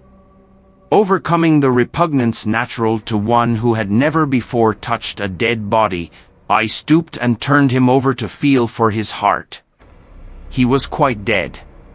Apparently his neck had been broken. The lightning flashed for a third time, and his face leaped upon me. I sprang to my feet. It was the landlord of the Spotted Dog, whose conveyance I had taken. I stepped over him gingerly and pushed on up the hill. I made my way by the police station and the College Arms towards my own house. Nothing was burning on the hillside, though from the common there still came a red glare and a rolling tumult of ruddy smoke beating up against the drenching hail. So far as I could see by the flashes, the houses about me were mostly uninjured. By the College Arms a dark heap lay in the road. Down the road towards Maybury Bridge there were voices and the sound of feet, but I had not the courage to shout or to go to them. I let myself in with my latchkey, closed, locked and bolted the door, staggered to the foot of the staircase, and sat down. My imagination was full of those striding metallic monsters, and of the dead body smashed against the fence. I crouched at the foot of the staircase with my back to the wall, shivering violently. Chapter 11. At the window. I have already said that my storms of emotion have a trick of exhausting themselves. After a time I discovered that I was cold and wet, and with little pools of water about me on the stair carpet. I got up almost mechanically, went into the dining room and drank some whiskey, and then I was moved to change my clothes. After I had done that I went upstairs to my study, but why I did so I do not know. The window of my study looks over the trees and the railway towards Horsell Common. In the hurry of our departure this window had been left open. The passage was dark, and, by contrast with the picture the window frame enclosed, the side of the room seemed impenetrably dark. I stopped short in the doorway. The thunderstorm had passed. The towers of the Oriental College and the pine trees about it had gone, and very far away, lit by a vivid red glare, the common about the sand pits was visible. Across the light huge black shapes, grotesque and strange, moved busily to and fro. It seemed indeed as if the whole country in that direction was on fire, a broad hillside set with minute tongues of flame, swaying and writhing with the gusts of the dying storm, and throwing a red reflection upon the cloud scud above. Every now and then a haze of smoke from some nearer conflagration drove across the window and hid the Martian shapes. I could not see what they were doing, nor the clear form of them, nor recognize the black objects they were busied upon. Neither could I see the nearer fire, though the reflections of it danced on the wall and ceiling of the study. A sharp, resinous tang of burning was in the air. I closed the door noiselessly and crept towards the window. As I did so, the view opened out until, on the one hand, it reached to the houses about Woking Station, and on the other to the charred and blackened pine woods of Byfleet. There was a light down below the hill, on the railway, near the arch, and several of the houses along the Maybury Road and the streets near the station were glowing ruins. The light upon the railway puzzled me at first. There were a black heap and a vivid glare, and to the right of that a row of yellow oblongs. Then I perceived this was a wrecked train, the forepart smashed and on fire, the hinder carriages still upon the rails. Between these three main centers of light, the houses, the train, and the burning county towards Chobham, stretched irregular patches of dark country, broken here and there by intervals of dimly glowing and smoking ground. It was the strangest spectacle, that black expanse set with fire. It reminded me, more than anything else, of the potteries at night. At first I could distinguish no people at all, though I peered intently for them. Later I saw against the light of Woking Station a number of black figures hurrying one after the other across the line. And this was the little world in which I had been living securely for years, this fiery chaos. What had happened in the last 7 hours I still did not know, nor did I know, though I was beginning to guess, the relation between these mechanical colossi and the sluggish lumps I had seen disgorged from the cylinder. With a queer feeling of impersonal interest I turned my desk chair to the window, sat down, and stared at the blackened country, and particularly at the three gigantic black things that were going to and fro in the glare about the sand pits. They seemed amazingly busy. I began to ask myself what they could be. Were they intelligent mechanisms? Such a thing I felt was impossible. Or did a Martian sit within each, ruling, directing, using, much as a man's brain sits and rules in his body? I began to compare the things to human machines, to ask myself for the first time in my life how an ironclad or a steam engine would seem to an intelligent lower animal. The storm had left the sky clear, and over the smoke of the burning land the little fading pinpoint of Mars was dropping into the west, when a soldier came into my garden. I heard a slight scraping at the fence, and rousing myself from the lethargy that had fallen upon me, I looked down and saw him dimly, clambering over the palings. At the sight of another human being my torpor passed, and I leaned out of the window eagerly. "Hist," said I, in a whisper. He stopped astride of the fence in doubt. Then he came over and across the lawn to the corner of the house. He bent down and stepped softly. "Who's there?" he said, also whispering, standing under the window and peering up. "Where are you going?" I asked. "God knows." "Are you trying to hide?" "That's it." "Come into the house," I said. I went down, unfastened the door, and let him in, and locked the door again. I could not see his face. He was hatless, and his coat was unbuttoned. "My God," he said, as I drew him in. "What has happened?" I asked. "What hasn't?" In the obscurity I could see he made a gesture of despair. "They wiped us out, simply wiped us out," he repeated again and again. He followed me, almost mechanically, into the dining room. "Take some whiskey," I said, pouring out a stiff dose. He drank it.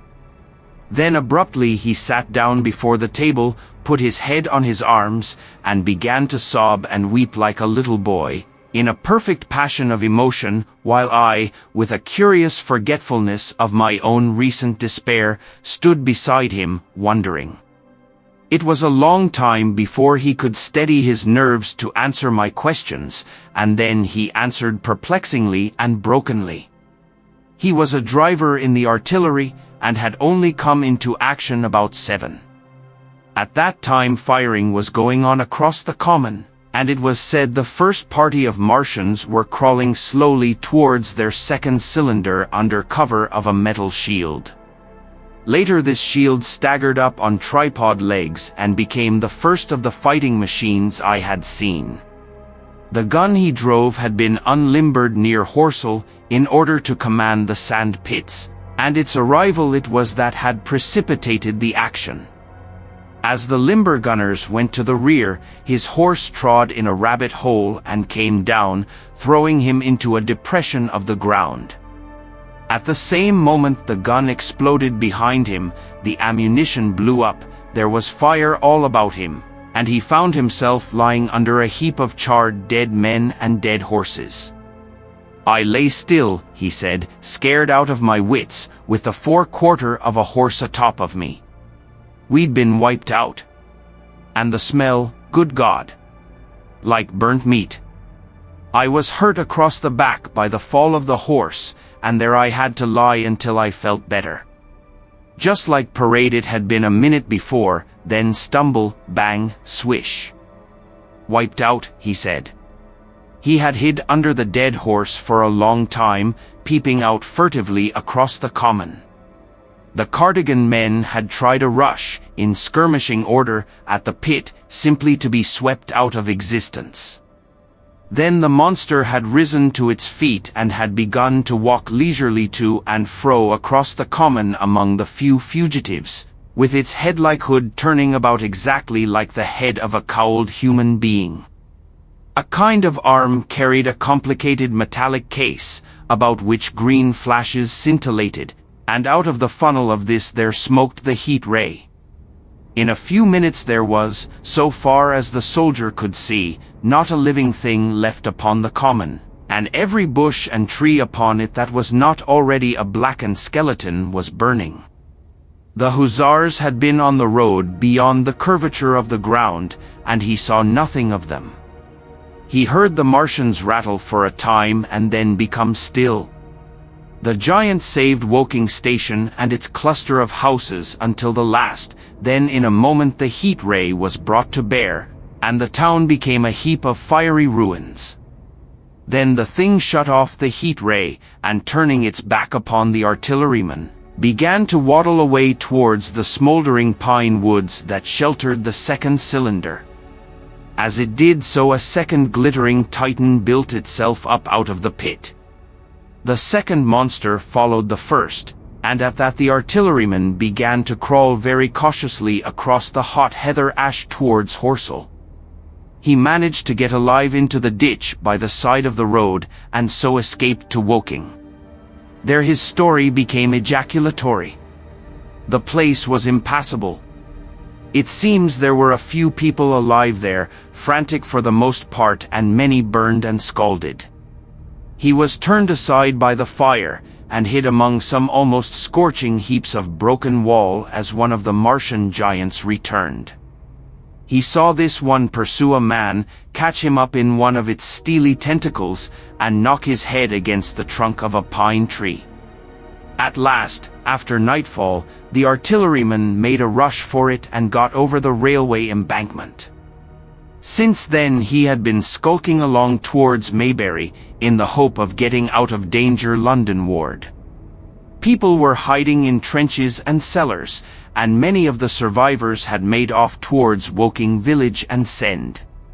He had been consumed with thirst until he found one of the water mains near the railway arch smashed, and the water bubbling out like a spring upon the road. That was the story I got from him, bit by bit. He grew calmer, telling me and trying to make me see the things he had seen. He had eaten no food since midday, he told me early in his narrative, and I found some mutton and bread in the pantry and brought it into the room.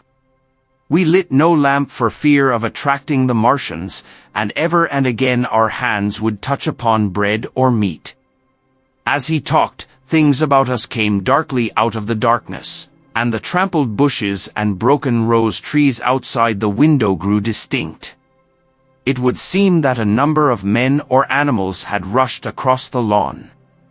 I began to see his face, blackened and haggard, as no doubt mine was also. When we had finished eating, we went softly upstairs to my study, and I looked again out of the open window. In one night the valley had become a valley of ashes. The fires had dwindled now. Where flames had been there were now streamers of smoke, but the countless ruins of shattered and gutted houses and blasted and blackened trees that the night had hidden stood out now gaunt and terrible in the pitiless light of dawn. Yet here and there some object had had the luck to escape, a white railway signal here, the end of a greenhouse there, white and fresh amid the wreckage. Never before in the history of warfare had destruction been so indiscriminate and so universal. And shining with the growing light of the east, 3 of the metallic giants stood about the pit, their cowls rotating as though they were surveying the desolation they had made. It seemed to me that the pit had been enlarged, and ever and again puffs of vivid green vapor streamed up and out of it towards the brightening dawn, streamed up, whirled, broke, and vanished. Beyond were the pillars of fire about Chobham. They became pillars of bloodshot smoke at the first touch of day. Chapter 12. What I saw of the destruction of Weybridge and Shepperton. As the dawn grew brighter, we withdrew from the window from which we had watched the Martians, and went very quietly downstairs. The artilleryman agreed with me that the house was no place to stay in. He proposed, he said, to make his way London-ward, and thence rejoin his battery, number 12, of the Horse Artillery. My plan was to return at once to Leatherhead, and so greatly had the strength of the Martians impressed me that I had determined to take my wife to New Haven, and go with her out of the country forthwith. For I already perceived clearly that the country about London must inevitably be the scene of a disastrous struggle before such creatures as these could be destroyed. Between us and Leatherhead, however, lay the 3rd cylinder with its guarding giants. Had I been alone, I think I should have taken my chance and struck across country. But the artilleryman dissuaded me. It's no kindness to the right sort of wife, he said, to make her a widow, and in the end I agreed to go with him, under cover of the woods, northward as far as Street Cobham before I parted with him. Thence I would make a big detour by Epsom to reach Leatherhead. I should have started at once, but my companion had been in active service, and he knew better than that. He made me ransack the house for a flask, which he filled with whiskey, and we lined every available pocket with packets of biscuits and slices of meat. Then we crept out of the house and ran as quickly as we could down the ill-made road by which I had come overnight. The houses seemed deserted. In the road lay a group of 3 charred bodies close together, struck dead by the heat ray, and here and there were things that people had dropped: a clock, a slipper, a silver spoon, and the like poor valuables. At the corner turning up towards the post office, a little cart, filled with boxes and furniture, and horseless, heeled over on a broken wheel. A cash box had been hastily smashed open and thrown under the debris. Except the lodge at the orphanage, which was still on fire, none of the houses had suffered very greatly here. The heat ray had shaved the chimney tops and passed. Yet, save ourselves, there did not seem to be a living soul on Maybury Hill. The majority of the inhabitants had escaped, I suppose, by way of the old Woking road, the road I had taken when I drove to Leatherhead, or they had hidden. We went down the lane, by the body of the man in black, sodden now from the overnight hail, and broke into the woods at the foot of the hill. We pushed through these towards the railway without meeting a soul. The woods across the line were but the scarred and blackened ruins of woods. For the most part the trees had fallen, but a certain proportion still stood, dismal grey stems, with dark brown foliage instead of green. On our side the fire had done no more than scorch the nearer trees. It had failed to secure its footing. In one place the woodman had been at work on Saturday. Trees, felled and freshly trimmed, lay in a clearing, with heaps of sawdust by the sawing machine and its engine. Hard by was a temporary hut, deserted. There was not a breath of wind this morning, and everything was strangely still. Even the birds were hushed, and as we hurried along I and the artilleryman talked in whispers and looked now and again over our shoulders. Once or twice we stopped to listen. After a time we drew near the road, and as we did so we heard the clatter of hoofs and saw through the tree stems 3 cavalry soldiers riding slowly towards Woking. We hailed them, and they halted while we hurried towards them. It was a lieutenant and a couple of privates of the 8th Hussars, with a stand like a theodolite, which the artilleryman told me was a heliograph. "You are the first men I've seen coming this way this morning," said the lieutenant. "What's brewing?" His voice and face were eager. The men behind him stared curiously. The artilleryman jumped down the bank into the road and saluted. "Gun destroyed last night, sir. Have been hiding. Trying to rejoin battery, sir. You'll come in sight of the Martians, I expect, about half a mile along this road." "What the dickens are they like?" asked the lieutenant. "Giants in armor, sir. 100 feet high. 3 legs and a body like aluminium, with a mighty great head in a hood, sir." "Get out," said the lieutenant. "What confounded nonsense." "You'll see, sir. They carry a kind of box, sir, that shoots fire and strikes you dead." "What do you mean, a gun?" "No, sir," and the artilleryman began a vivid account of the heat ray. Halfway through, the lieutenant interrupted him and looked up at me.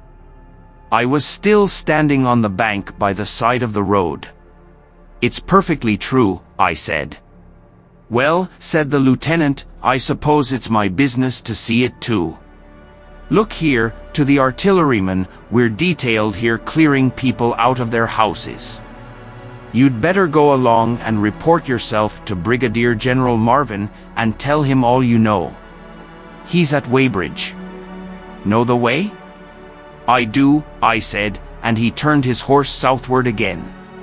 "Half a mile, you say?" said he.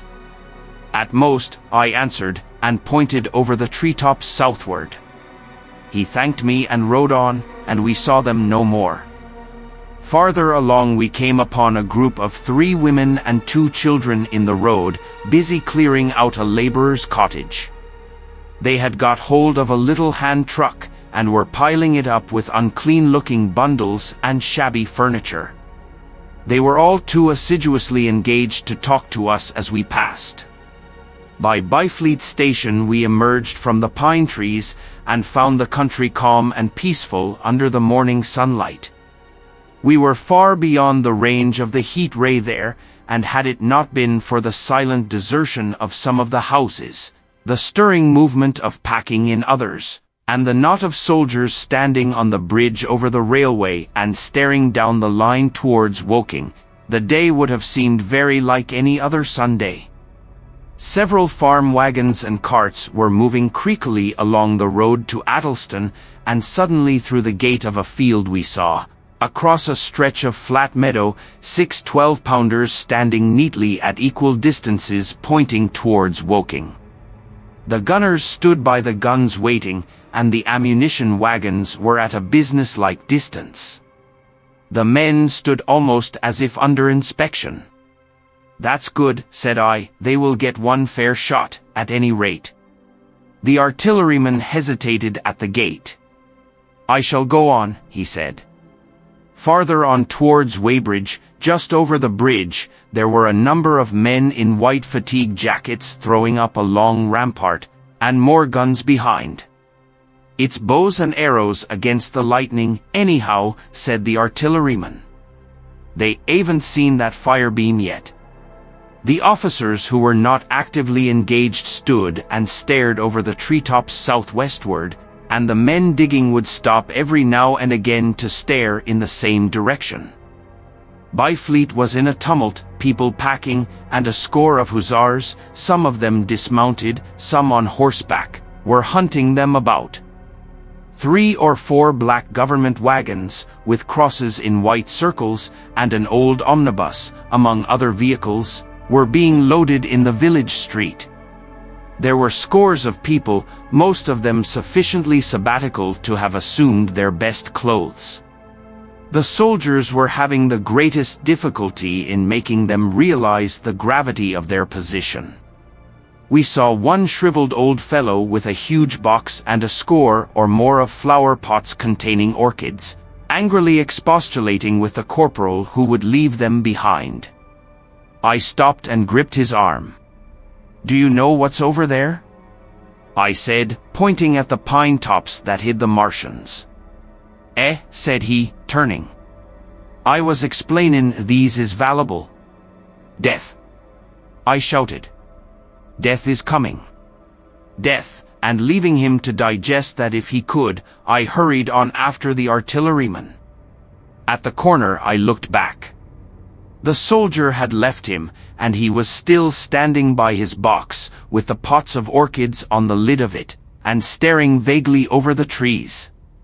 No one in Weybridge could tell us where the headquarters were established. The whole place was in such confusion as I had never seen in any town before.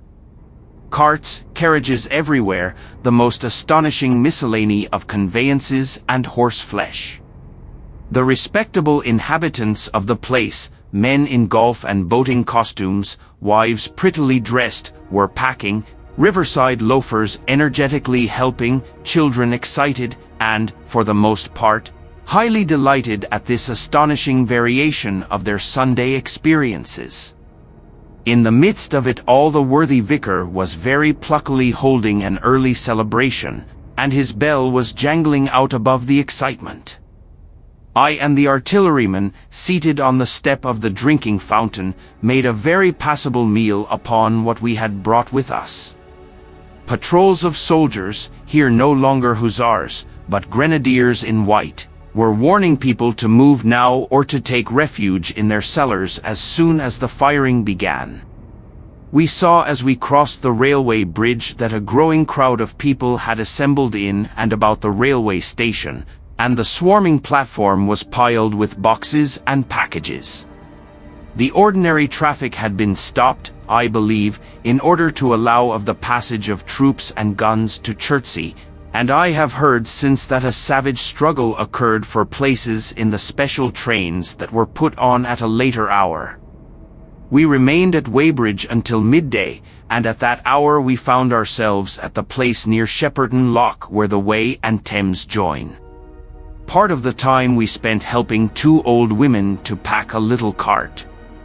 The Wey has a treble mouth, and at this point boats are to be hired, and there was a ferry across the river. On the Shepperton side was an inn with a lawn, and beyond that the tower of Shepperton Church, it has been replaced by a spire, rose above the trees. Here we found an excited and noisy crowd of fugitives. As yet the flight had not grown to a panic, but there were already far more people than all the boats going to and fro could enable to cross. People came panting along under heavy burdens. One husband and wife were even carrying a small outhouse door between them, with some of their household goods piled thereon. One man told us he meant to try to get away from Shepperton Station. There was a lot of shouting, and one man was even jesting.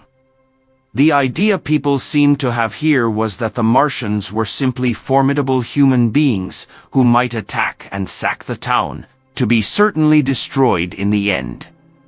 Every now and then people would glance nervously across the way at the meadows towards Chertsey, but everything over there was still. Across the Thames, except just where the boats landed, everything was quiet, in vivid contrast with the Surrey side. The people who landed there from the boats went tramping off down the lane. The big ferryboat had just made a journey. 3 or 4 soldiers stood on the lawn of the inn, staring and jesting at the fugitives, without offering to help. The inn was closed, as it was now within prohibited hours. "What's that?" cried a boatman, and "Shut up, you fool," said a man near me to a yelping dog.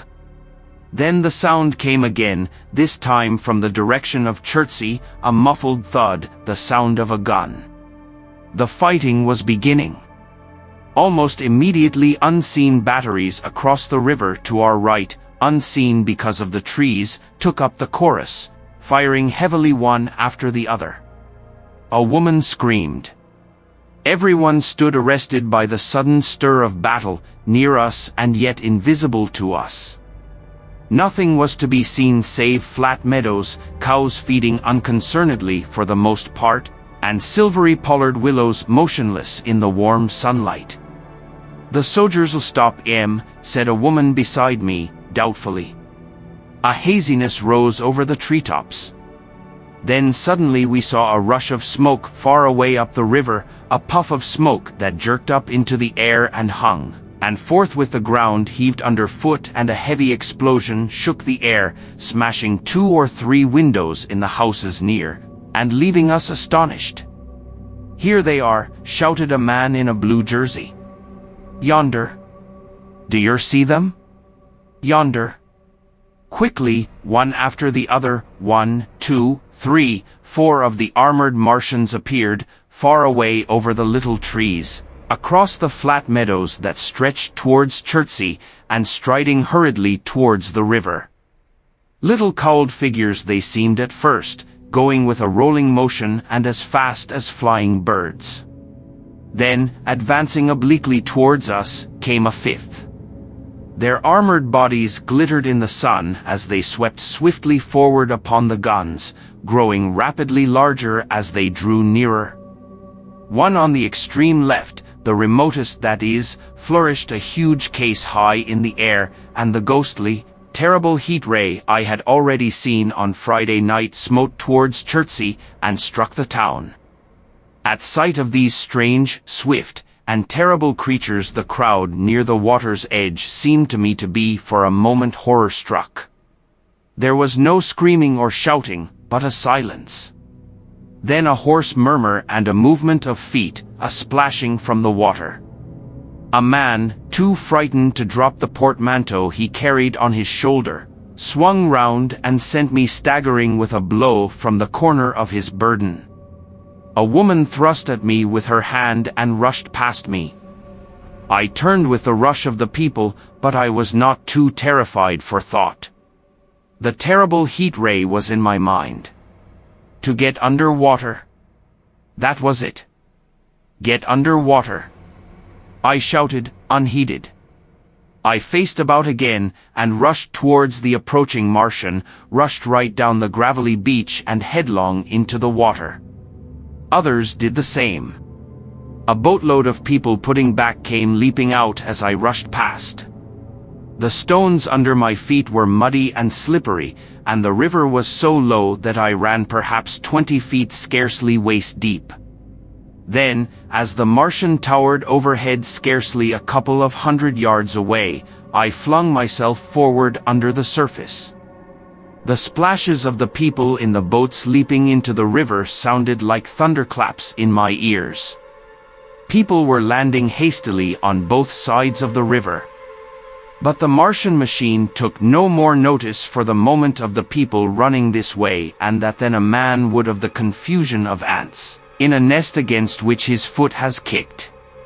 When, half suffocated, I raised my head above water, the Martian's hood pointed at the batteries that were still firing across the river, and as it advanced it swung loose what must have been the generator of the heat ray.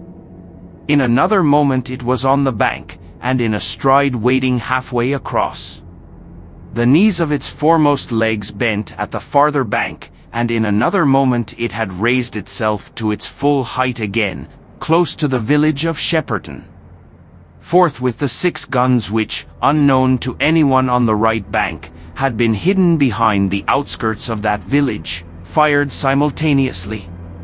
The sudden near concussion, the last close upon the first, made my heart jump. The monster was already raising the case generating the heat ray as the first shell burst 6 yards above the hood. I gave a cry of astonishment. I saw and thought nothing of the other 4 Martian monsters. My attention was riveted upon the nearer incident. Simultaneously 2 other shells burst in the air near the body as the hood twisted round in time to receive, but not in time to dodge, the 4th shell. The shell burst clean in the face of the thing. The hood bulged, flashed, was whirled off in a dozen tattered fragments of red flesh and glittering metal. Hit, shouted I, with something between a scream and a cheer. I heard answering shouts from the people in the water about me. I could have leaped out of the water with that momentary exultation.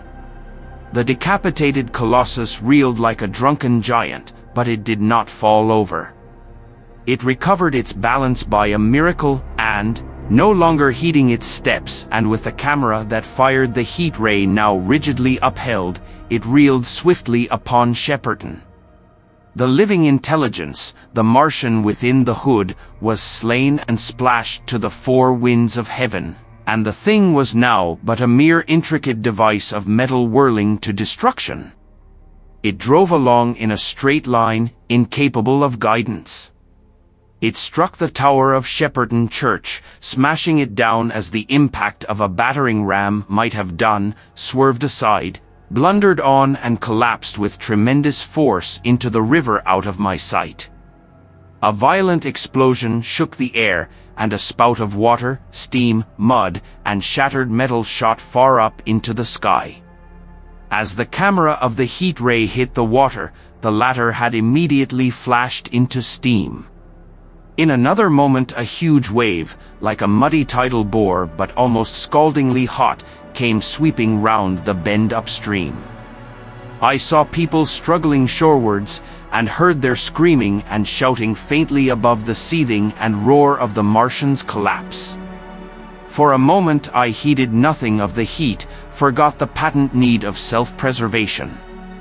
I splashed through the tumultuous water, pushing aside a man in black to do so, until I could see round the bend.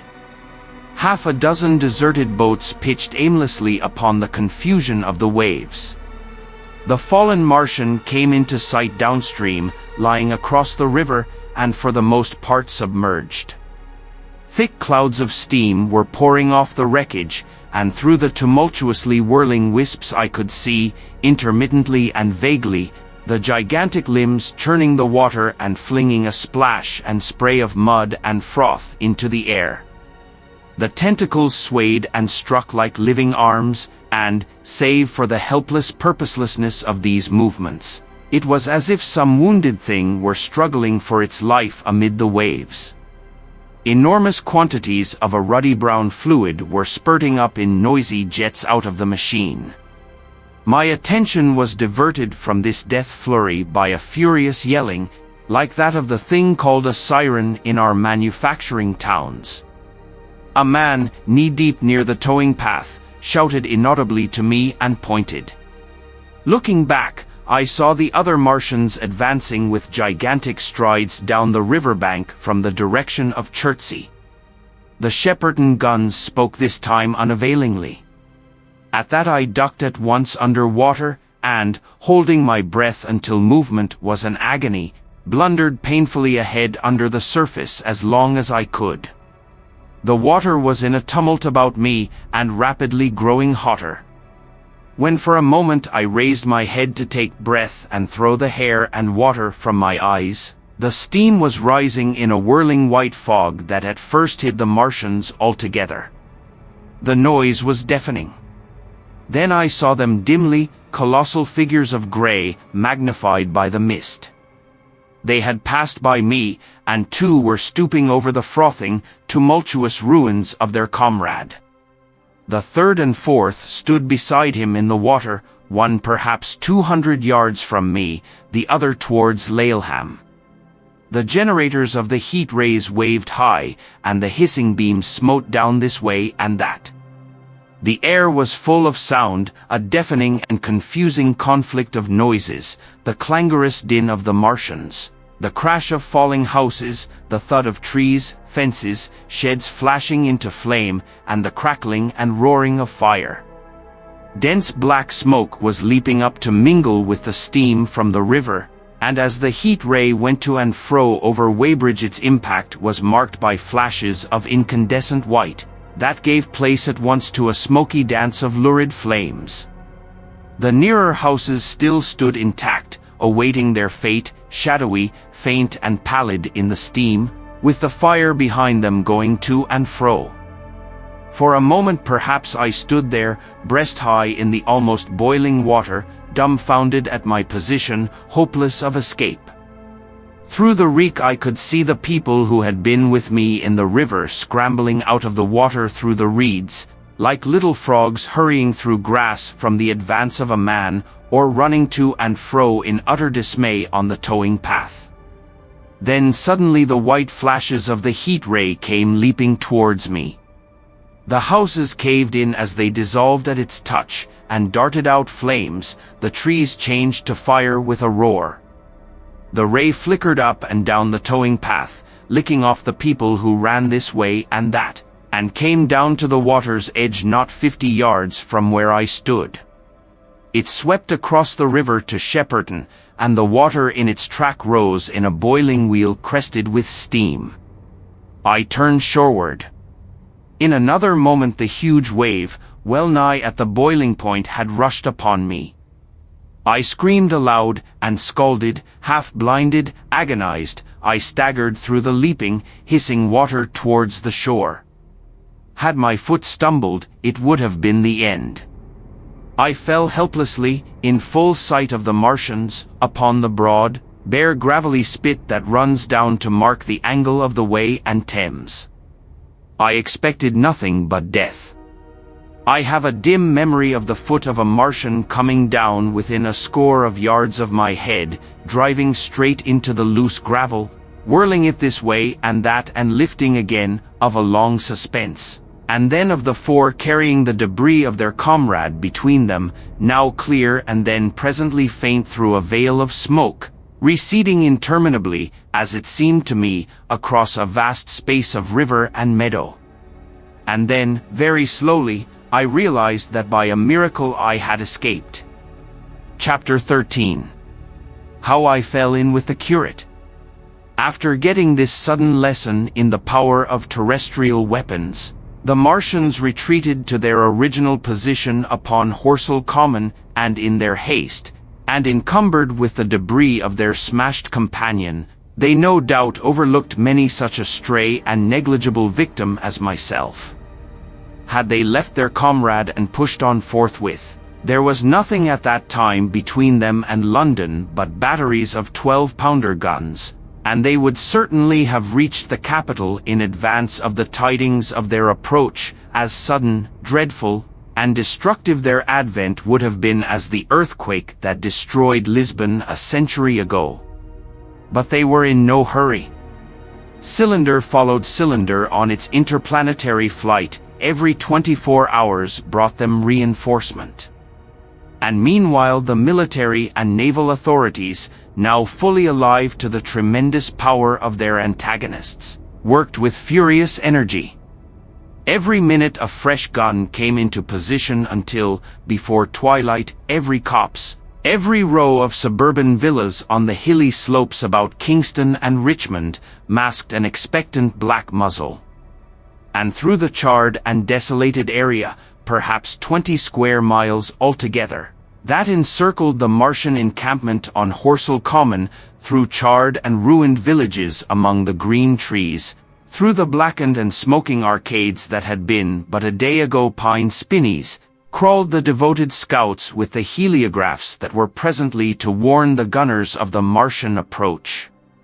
But the Martians now understood our command of artillery and the danger of human proximity, and not a man ventured within a mile of either cylinder, save at the price of his life.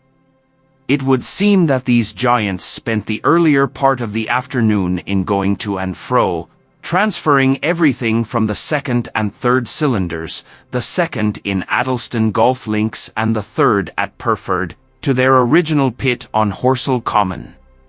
Over that, above the blackened heather and ruined buildings that stretched far and wide, stood one as sentinel, while the rest abandoned their vast fighting machines and descended into the pit. They were hard at work there far into the night, and the towering pillar of dense green smoke that rose therefrom could be seen from the hills about Merrow, and even, it is said, from Banstead and Epsom Downs. And while the Martians behind me were thus preparing for their next sally, and in front of me humanity gathered for the battle, I made my way with infinite pains and labor from the fire and smoke of burning Weybridge towards London. I saw an abandoned boat, very small and remote, drifting downstream, and throwing off the most of my sodden clothes. I went after it, gained it, and so escaped out of that destruction. There were no oars in the boat, but I contrived to paddle, as well as my parboiled hands would allow, down the river towards Halliford and Walton, going very tediously and continually looking behind me, as you may well understand. I followed the river, because I considered that the water gave me my best chance of escape should these giants return.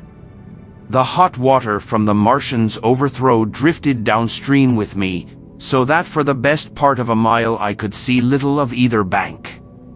Once, however, I made out a string of black figures hurrying across the meadows from the direction of Weybridge. Halliford, it seemed, was deserted, and several of the houses facing the river were on fire. It was strange to see the place quite tranquil, quite desolate under the hot blue sky, with the smoke and little threads of flame going straight up into the heat of the afternoon. Never before had I seen houses burning without the accompaniment of an obstructive crowd. A little farther on the dry reeds up the bank were smoking and glowing, and a line of fire inland was marching steadily across a late field of hay. For a long time I drifted, so painful and weary was I after the violence I had been through, and so intense the heat upon the water. Then my fears got the better of me again, and I resumed my paddling. The sun scorched my bare back. At last, as the bridge at Walton was coming into sight round the bend, my fever and faintness overcame my fears, and I landed on the Middlesex bank and lay down, deadly sick, amid the long grass. I suppose the time was then about 4 or 5 o'clock. I got up presently, walked perhaps half a mile without meeting a soul, and then lay down again in the shadow of a hedge. I seemed to remember talking, wanderingly, to myself during that last spurt. I was also very thirsty, and bitterly regretful I had drunk no more water.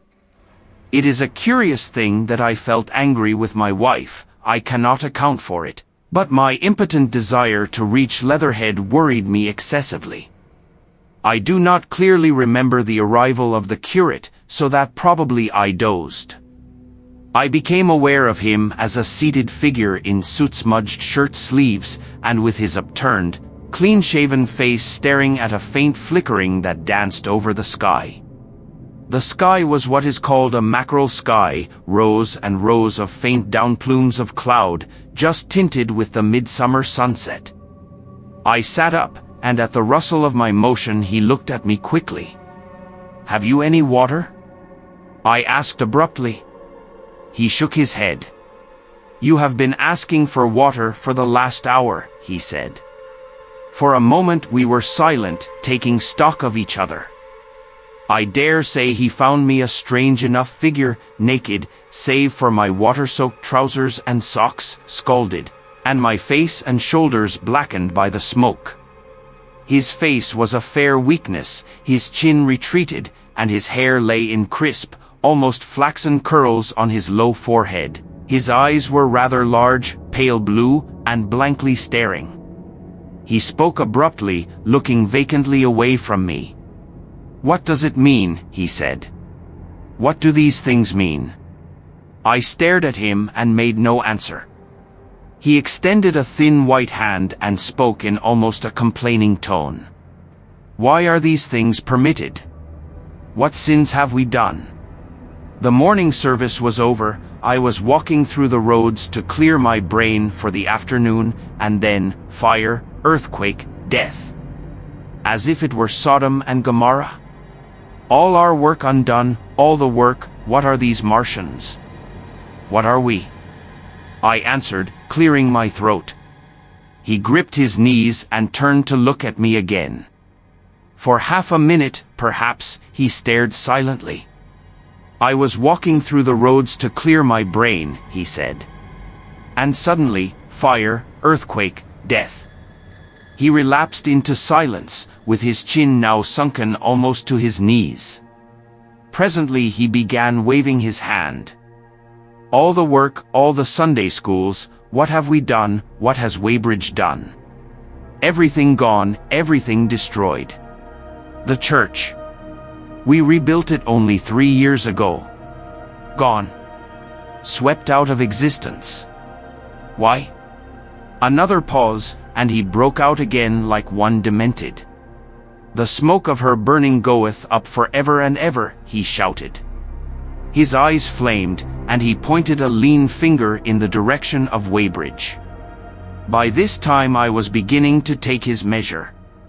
The tremendous tragedy in which he had been involved, it was evident he was a fugitive from Weybridge, had driven him to the very verge of his reason.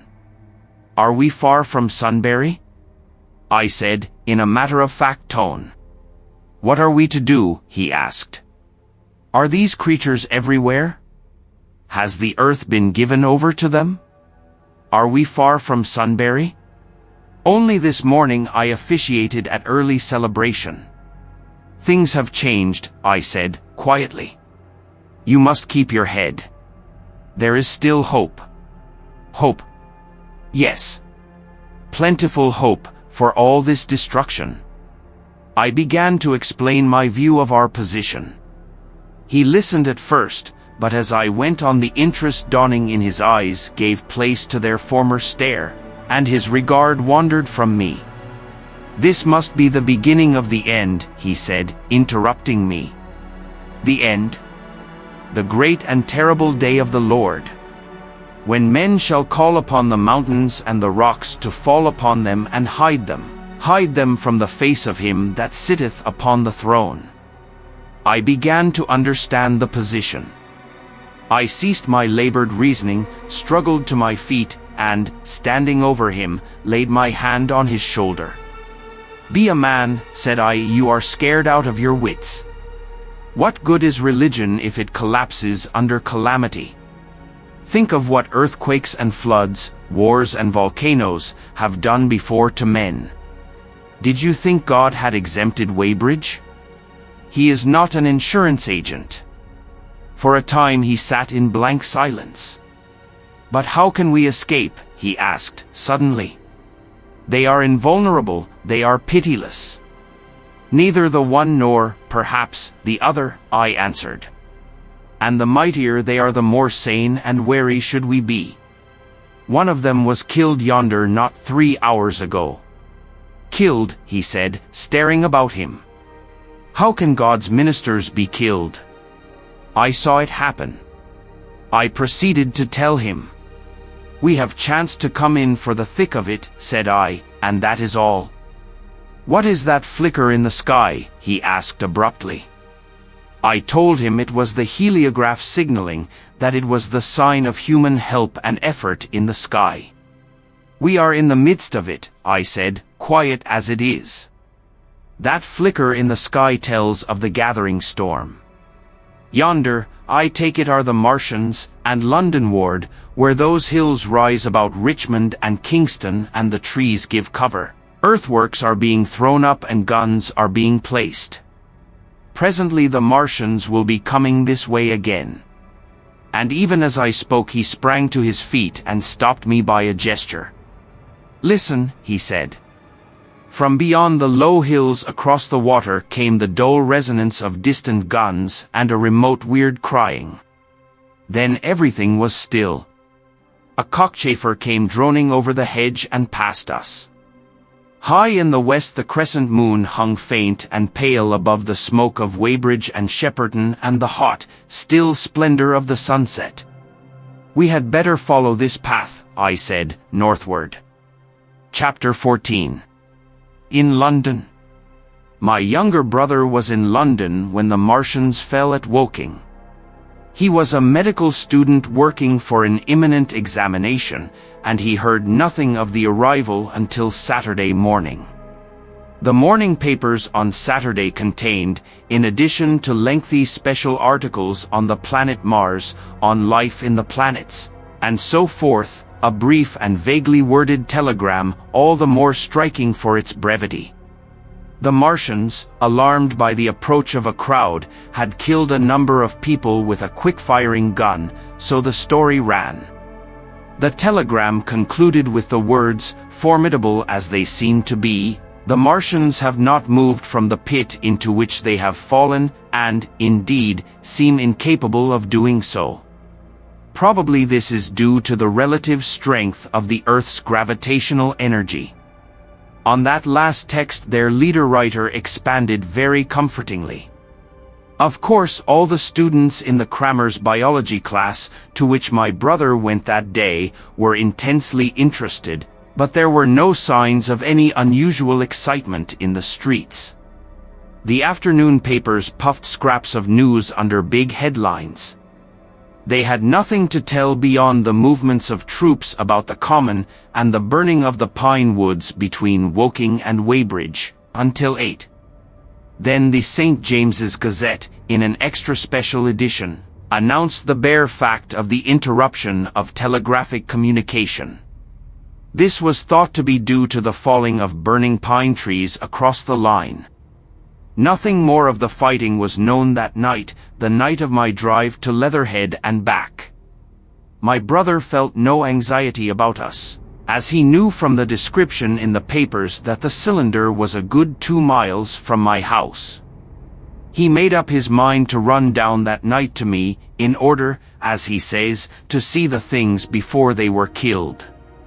He dispatched a telegram, which never reached me, about 4 o'clock, and spent the evening at a music hall. In London, also, on Saturday night there was a thunderstorm, and my brother reached Waterloo in a cab. On the platform from which the midnight train usually starts he learned, after some waiting, that an accident prevented trains from reaching Woking that night.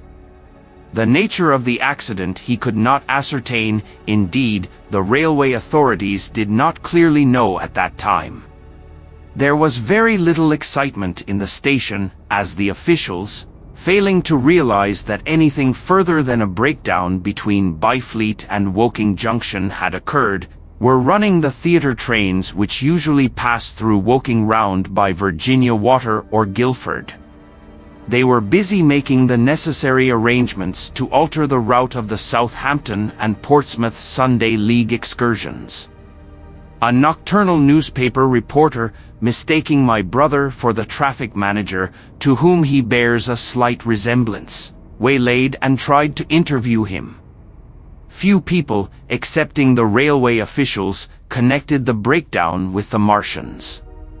I have read, in another account of these events, that on Sunday morning all London was electrified by the news from Woking. As a matter of fact, there was nothing to justify that very extravagant phrase. Plenty of Londoners did not hear of the Martians until the panic of Monday morning. Those who did took some time to realize all that the hastily worded telegrams in the Sunday papers conveyed. The majority of people in London do not read Sunday papers. The habit of personal security, moreover, is so deeply fixed in the Londoner's mind, and startling intelligence so much a matter of course in the papers, that they could read without any personal tremors.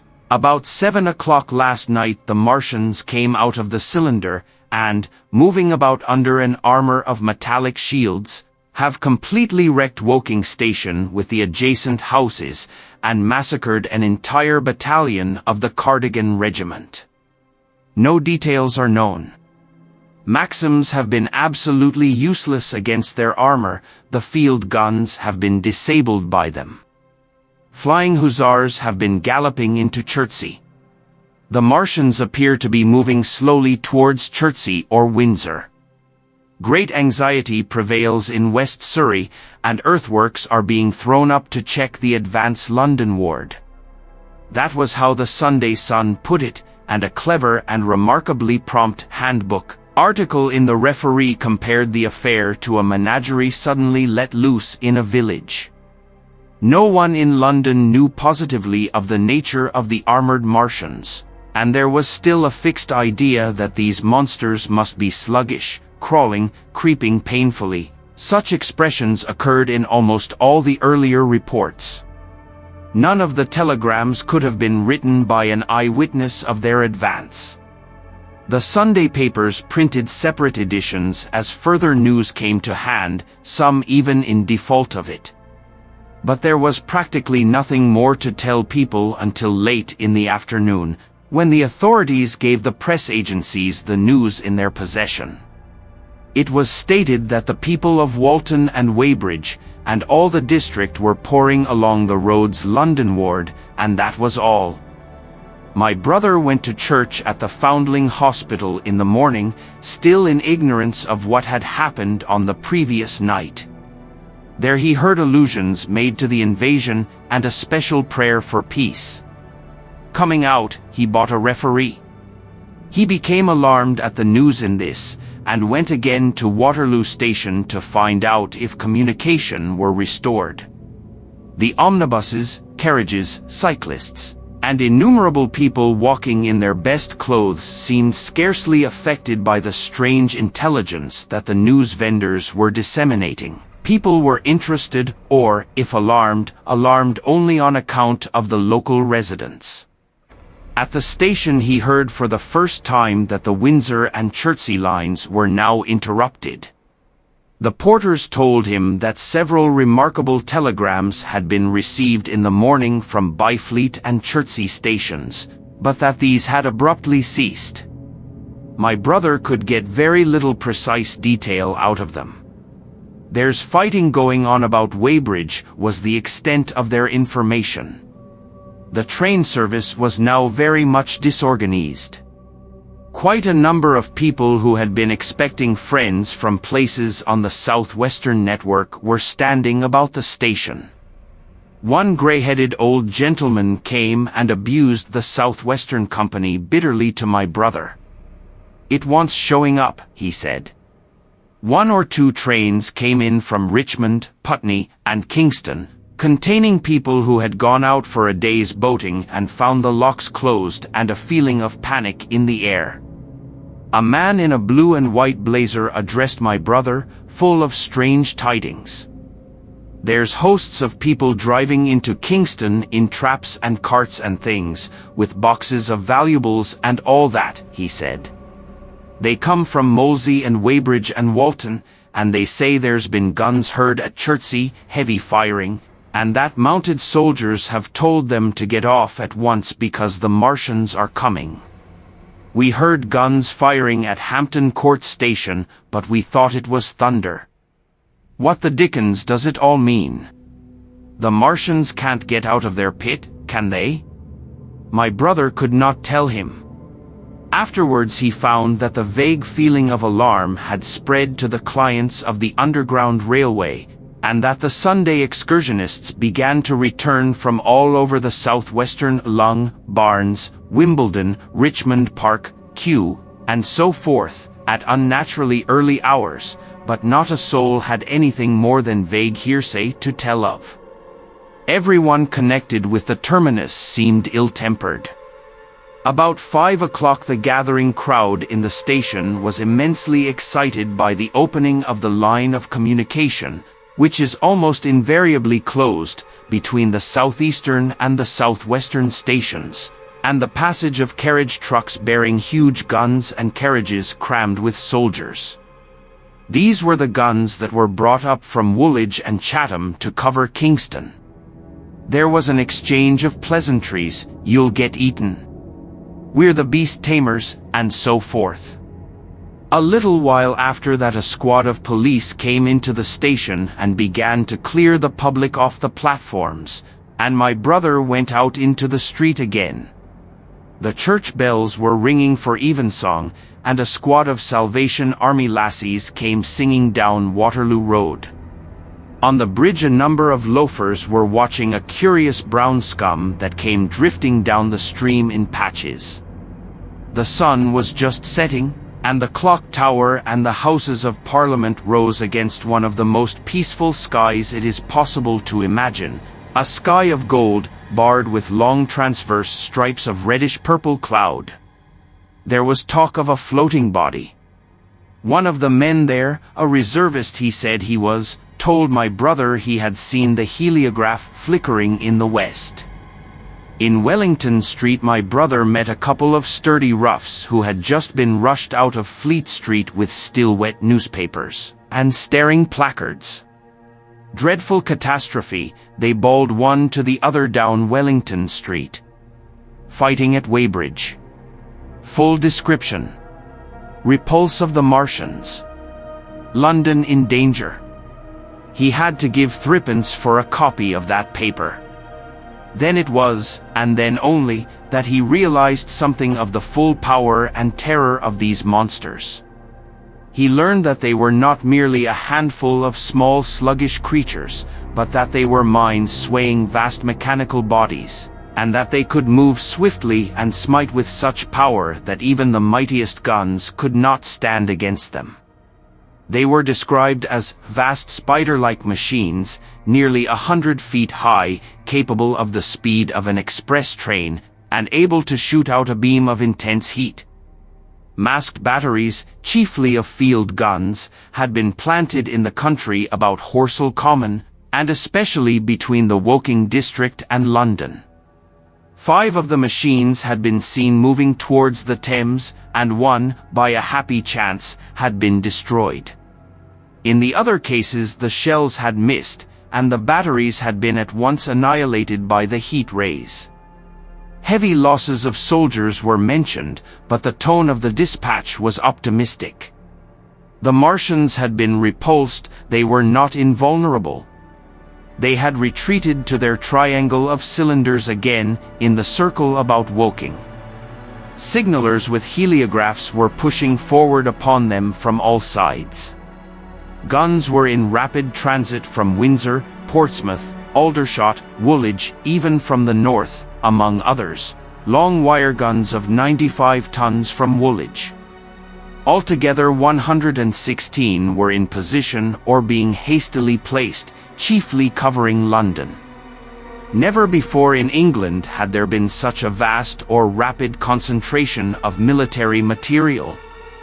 Any further cylinders that fell, it was hoped, could be destroyed at once by high explosives, which were being rapidly manufactured and distributed. No doubt, ran the report, the situation was of the strangest and gravest description, but the public was exhorted to avoid and discourage panic. No doubt the Martians were strange and terrible in the extreme, but at the outside there could not be more than 20 of them against our millions. The authorities had reason to suppose, from the size of the cylinders, that at the outside there could not be more than 5 in each cylinder, 15 altogether. And one at least was disposed of, perhaps more. The public would be fairly warned of the approach of danger, and elaborate measures were being taken for the protection of the people in the threatened southwestern suburbs. And so, with reiterated assurances of the safety of London and the ability of the authorities to cope with the difficulty, this quasi-proclamation closed. This was printed in enormous type on paper so fresh that it was still wet, and there had been no time to add a word of comment. It was curious, my brother said, to see how ruthlessly the usual contents of the paper had been hacked and taken out to give this place. All down Wellington Street people could be seen fluttering out the pink sheets and reading, and the Strand was suddenly noisy with the voices of an army of hawkers following these pioneers. Men came scrambling off buses to secure copies. Certainly this news excited people intensely, whatever their previous apathy. The shutters of a map shop in the Strand were being taken down, my brother said, and a man in his Sunday raiment, lemon-yellow gloves even, was visible inside the window hastily fastening maps of Surrey to the glass.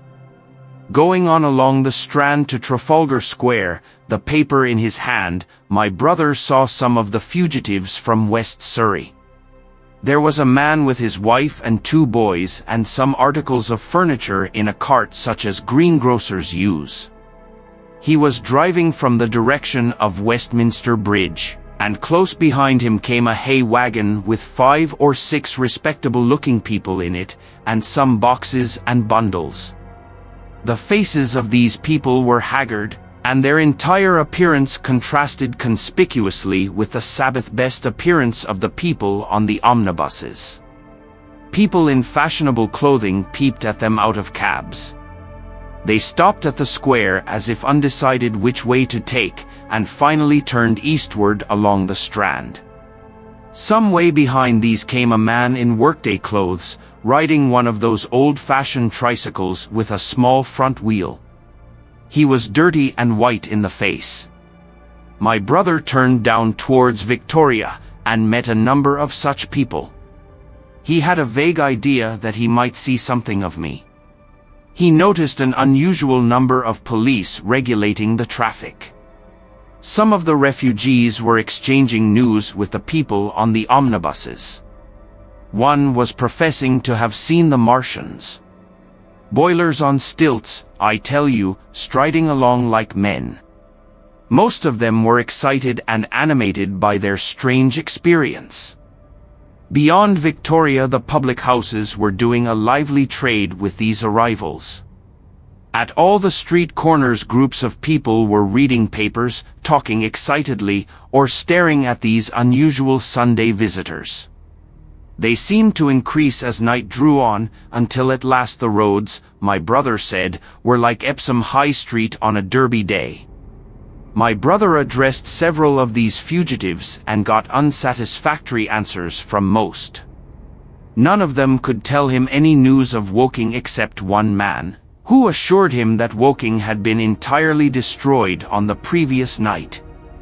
I come from Byfleet, he said. Man on a bicycle came through the place in the early morning, and ran from door to door warning us to come away. Then came soldiers. We went out to look, and there were clouds of smoke to the south, nothing but smoke, and not a soul coming that way. Then we heard the guns at Chertsey, and folks coming from Weybridge. So I've locked up my house and come on.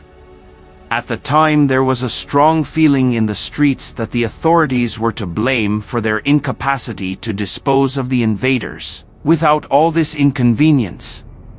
About 8 o'clock a noise of heavy firing was distinctly audible all over the south of London.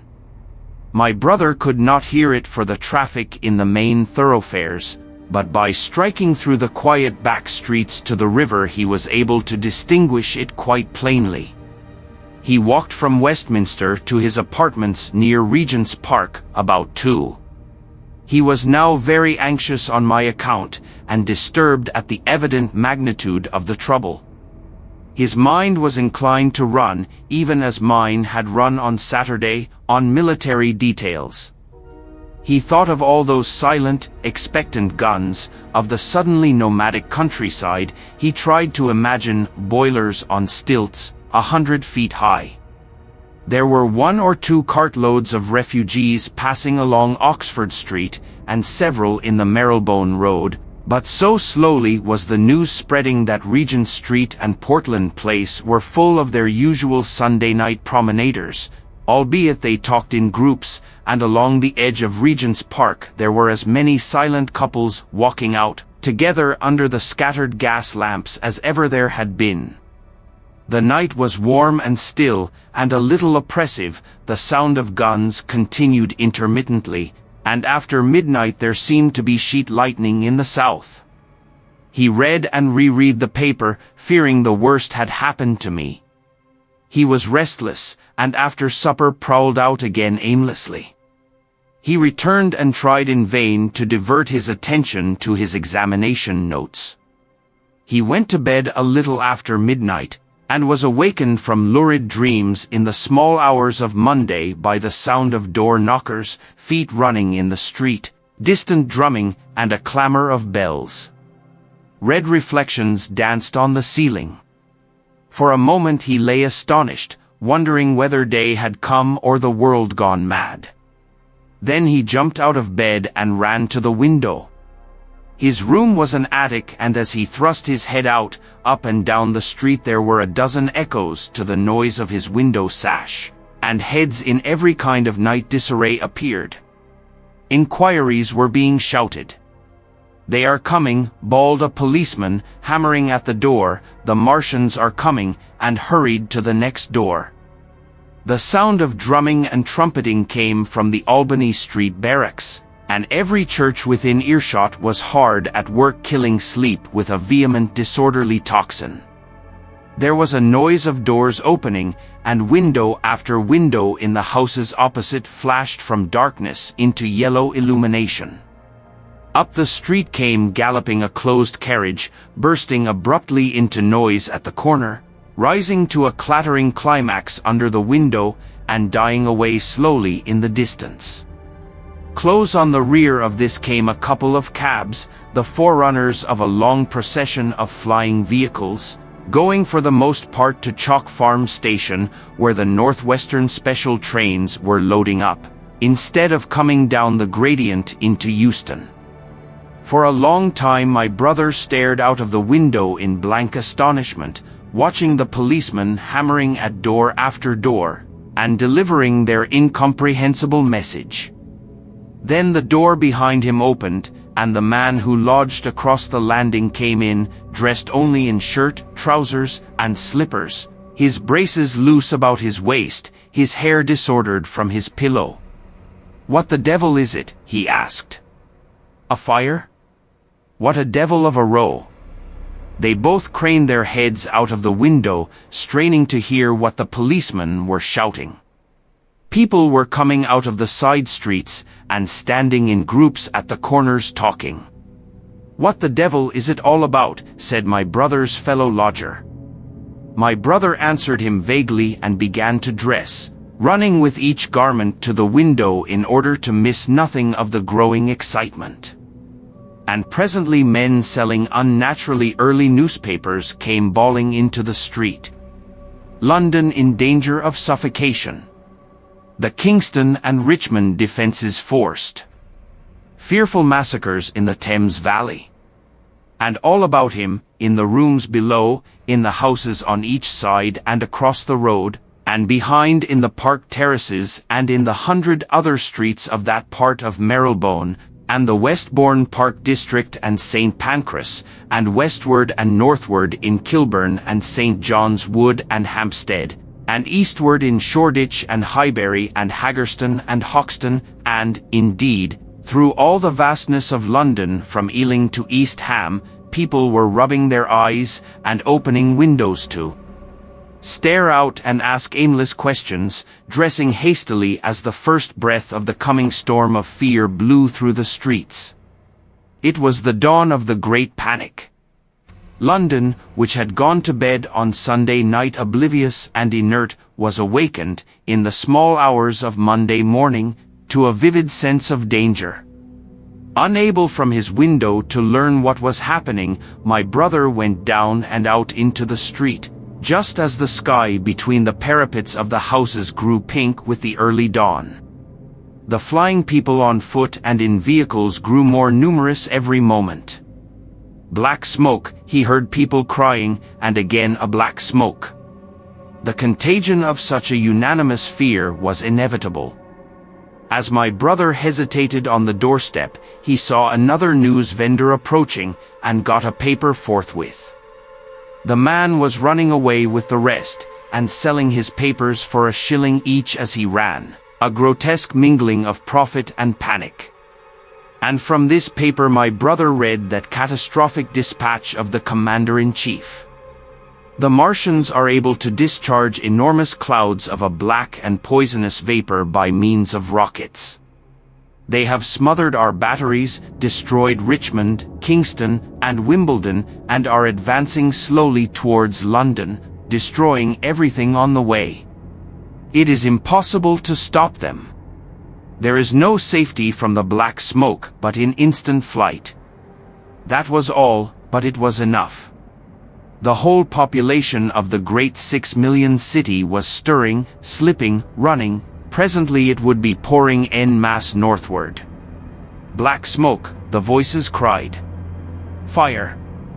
The bells of the neighboring church made a jangling tumult, a cart carelessly driven smashed, amid shrieks and curses, against the water trough up the street. Sickly yellow lights went to and fro in the houses, and some of the passing cabs flaunted unextinguished lamps. And overhead the dawn was growing brighter, clear and steady and calm. He heard footsteps running to and fro in the rooms, and up and down stairs behind him. His landlady came to the door, loosely wrapped in dressing gown and shawl. Her husband followed, ejaculating. As my brother began to realize the import of all these things, he turned hastily to his own room, put all his available money, some £10 altogether, into his pockets, and went out again into the streets. Chapter 15. What had happened in Surrey? It was while the curate had sat and talked so wildly to me under the hedge in the flat meadows near Halliford, and while my brother was watching the fugitive stream over Westminster Bridge, that the Martians had resumed the offensive. So far as one can ascertain from the conflicting accounts that have been put forth, the majority of them remained busied with preparations in the Horsell pit until 9 that night, hurrying on some operation that disengaged huge volumes of green smoke. But 3 certainly came out about 8 o'clock and, advancing slowly and cautiously, made their way through Byfleet and Purford towards Ripley and Weybridge, and so came in sight of the expectant batteries against the setting sun. These Martians did not advance in a body, but in a line, each perhaps a mile and a half from his nearest fellow. They communicated with one another by means of siren-like howls, running up and down the scale from one note to another. It was this howling and firing of the guns at Ripley and St. George's Hill that we had heard at Upper Halliford. The Ripley gunners, unseasoned artillery volunteers who ought never to have been placed in such a position, fired one wild, premature, ineffectual volley, and bolted on horse and foot through the deserted village, while the Martian, without using his heat ray, walked serenely over their guns, stepped gingerly among them, passed in front of them, and so came unexpectedly upon the guns in Painshill Park, which he destroyed. The St. George's Hill men, however, were better led or of a better mettle. Hidden by a pine wood as they were, they seemed to have been quite unsuspected by the Martian nearest to them. They laid their guns as deliberately as if they had been on parade and fired at about 1,000 yards range. The shells flashed all round him, and he was seen to advance a few paces, stagger, and go down. Everybody yelled together, and the guns were reloaded in frantic haste. The overthrown Martian set up a prolonged ululation, and immediately a second glittering giant, answering him, appeared over the trees to the south. It would seem that a leg of the tripod had been smashed by one of the shells. The whole of the second volley flew wide of the Martian on the ground, and, simultaneously, both his companions brought their heat rays to bear on the battery. The ammunition blew up, the pine trees all about the guns flashed into fire, and only one or two of the men who were already running over the crest of the hill escaped. After this it would seem that the three took counsel together and halted, and the scouts who were watching them report that they remained absolutely stationary for the next half hour. The Martian who had been overthrown crawled tediously out of his hood, a small brown figure, oddly suggestive from that distance of a speck of blight, and apparently engaged in the repair of his support. About 9 he had finished, for his cowl was then seen above the trees again. It was a few minutes past 9 that night when these 3 sentinels were joined by 4 other Martians, each carrying a thick black tube. A similar tube was handed to each of the 3, and the 7 proceeded to distribute themselves at equal distances along a curved line between St. George's Hill, Weybridge, and the village of Send, southwest of Ripley.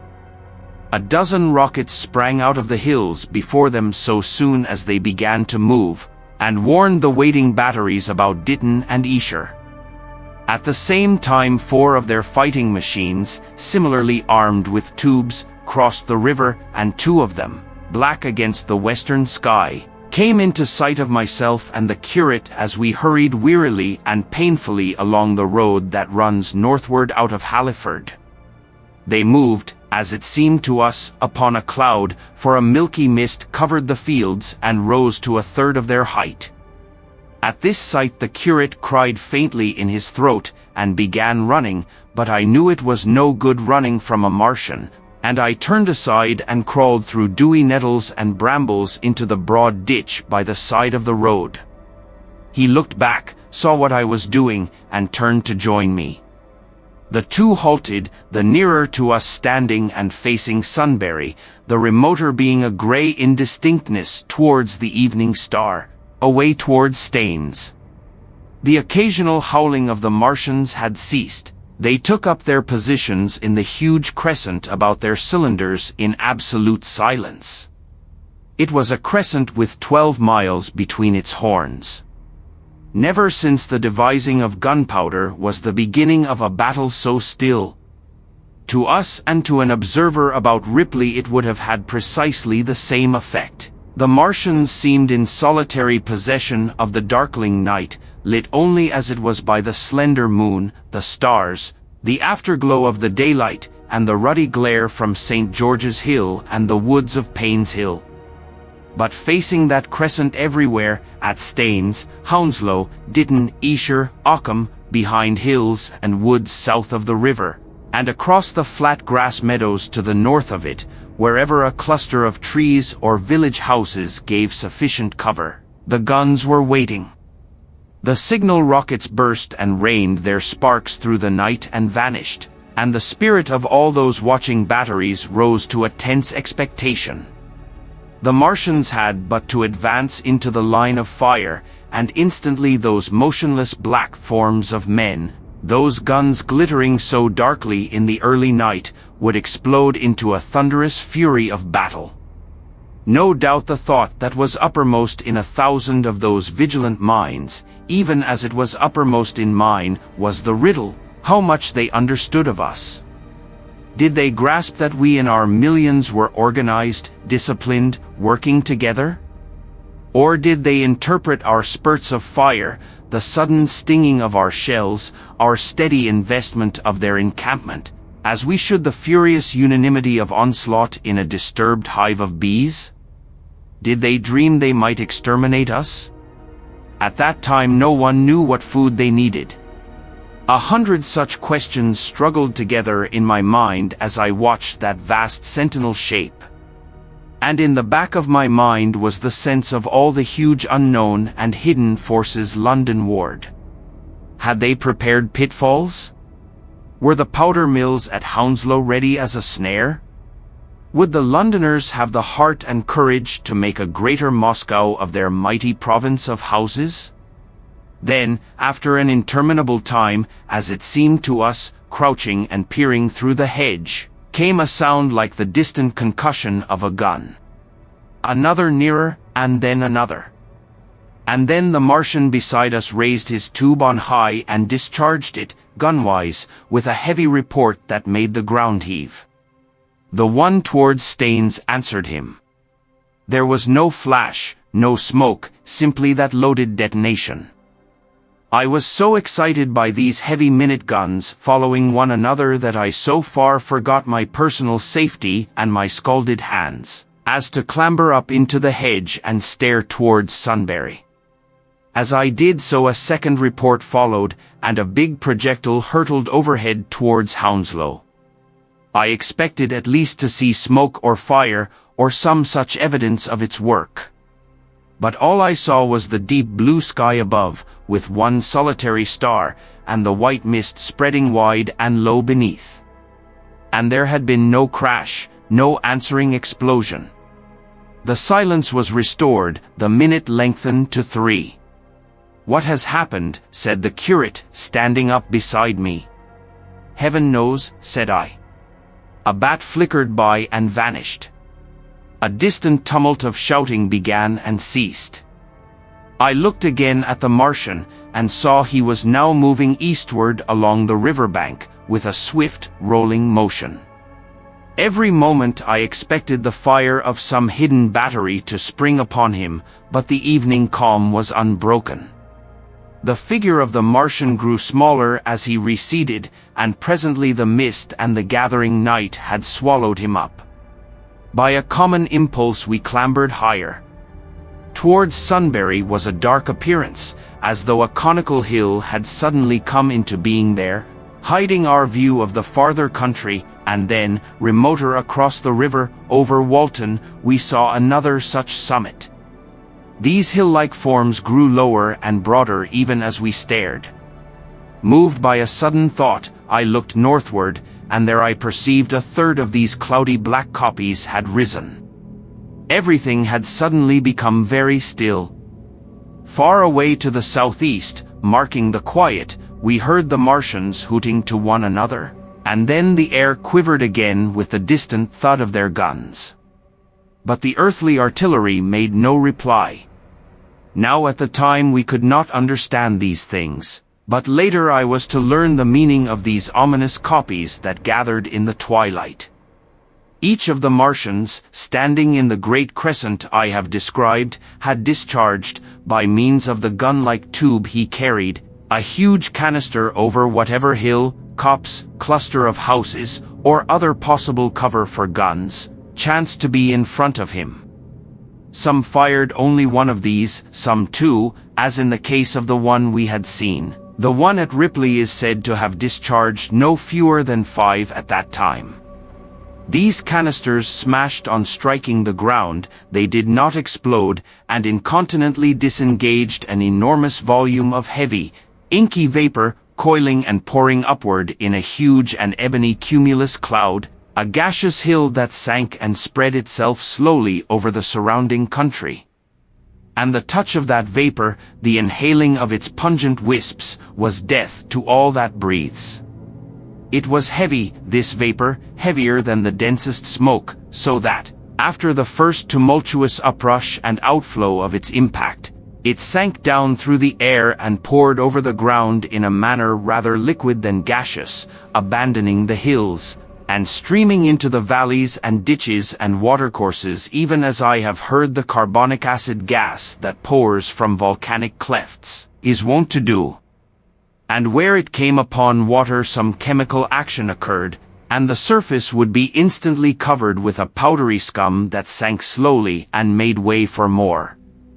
The scum was absolutely insoluble, and it is a strange thing, seeing the instant effect of the gas, that one could drink without hurt the water from which it had been strained. The vapor did not diffuse as a true gas would do. It hung together in banks, flowing sluggishly down the slope of the land and driving reluctantly before the wind, and very slowly it combined with the mist and moisture of the air and sank to the earth in the form of dust.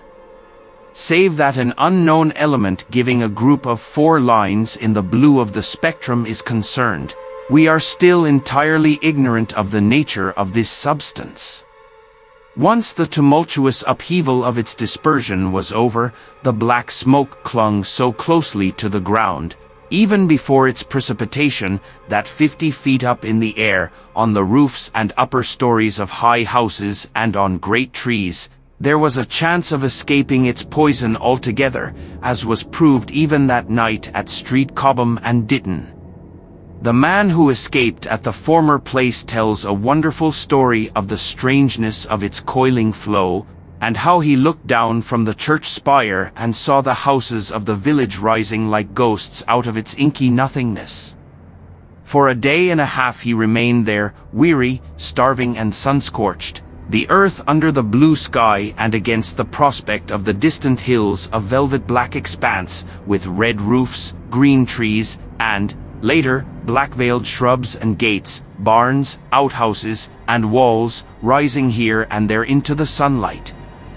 But that was at Street Cobham, where the black vapor was allowed to remain until it sank of its own accord into the ground. As a rule the Martians, when it had served its purpose, cleared the air of it again by wading into it and directing a jet of steam upon it.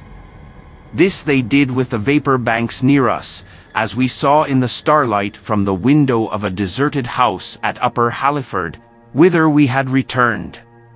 From there we could see the searchlights on Richmond Hill and Kingston Hill going to and fro, and about 11 the windows rattled, and we heard the sound of the huge siege guns that had been put in position there. These continued intermittently for the space of a quarter of an hour, sending chance shots at the invisible Martians at Hampton and Ditton, and then the pale beams of the electric light vanished, and were replaced by a bright red glow. Then the 4th cylinder fell, a brilliant green meteor, as I learned afterwards, in Bushy Park. Before the guns on the Richmond and Kingston line of hills began, there was a fitful cannonade far away in the southwest, due, I believe, to guns being fired haphazard before the black vapor could overwhelm the gunners. So, setting about it as methodically as men might smoke out a wasp's nest, the Martians spread this strange stifling vapor over the London-ward country. The horns of the crescent slowly moved apart, until at last they formed a line from Hanwell to Coombe and Malden.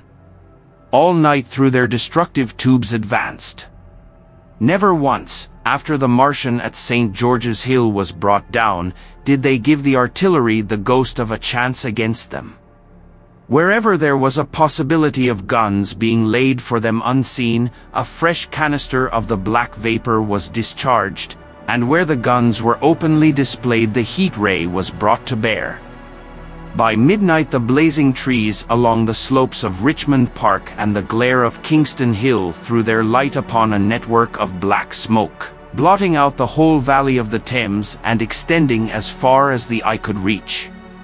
And through this 2 Martians slowly waded, and turned their hissing steam jets this way and that. They were sparing of the heat ray that night, either because they had but a limited supply of material for its production or because they did not wish to destroy the country, but only to crush and overawe the opposition they had aroused. In the latter aim they certainly succeeded. Sunday night was the end of the organized opposition to their movements. After that no body of men would stand against them, so hopeless was the enterprise. Even the crews of the torpedo boats and destroyers that had brought their quick-firers up the Thames refused to stop, mutinied, and went down again.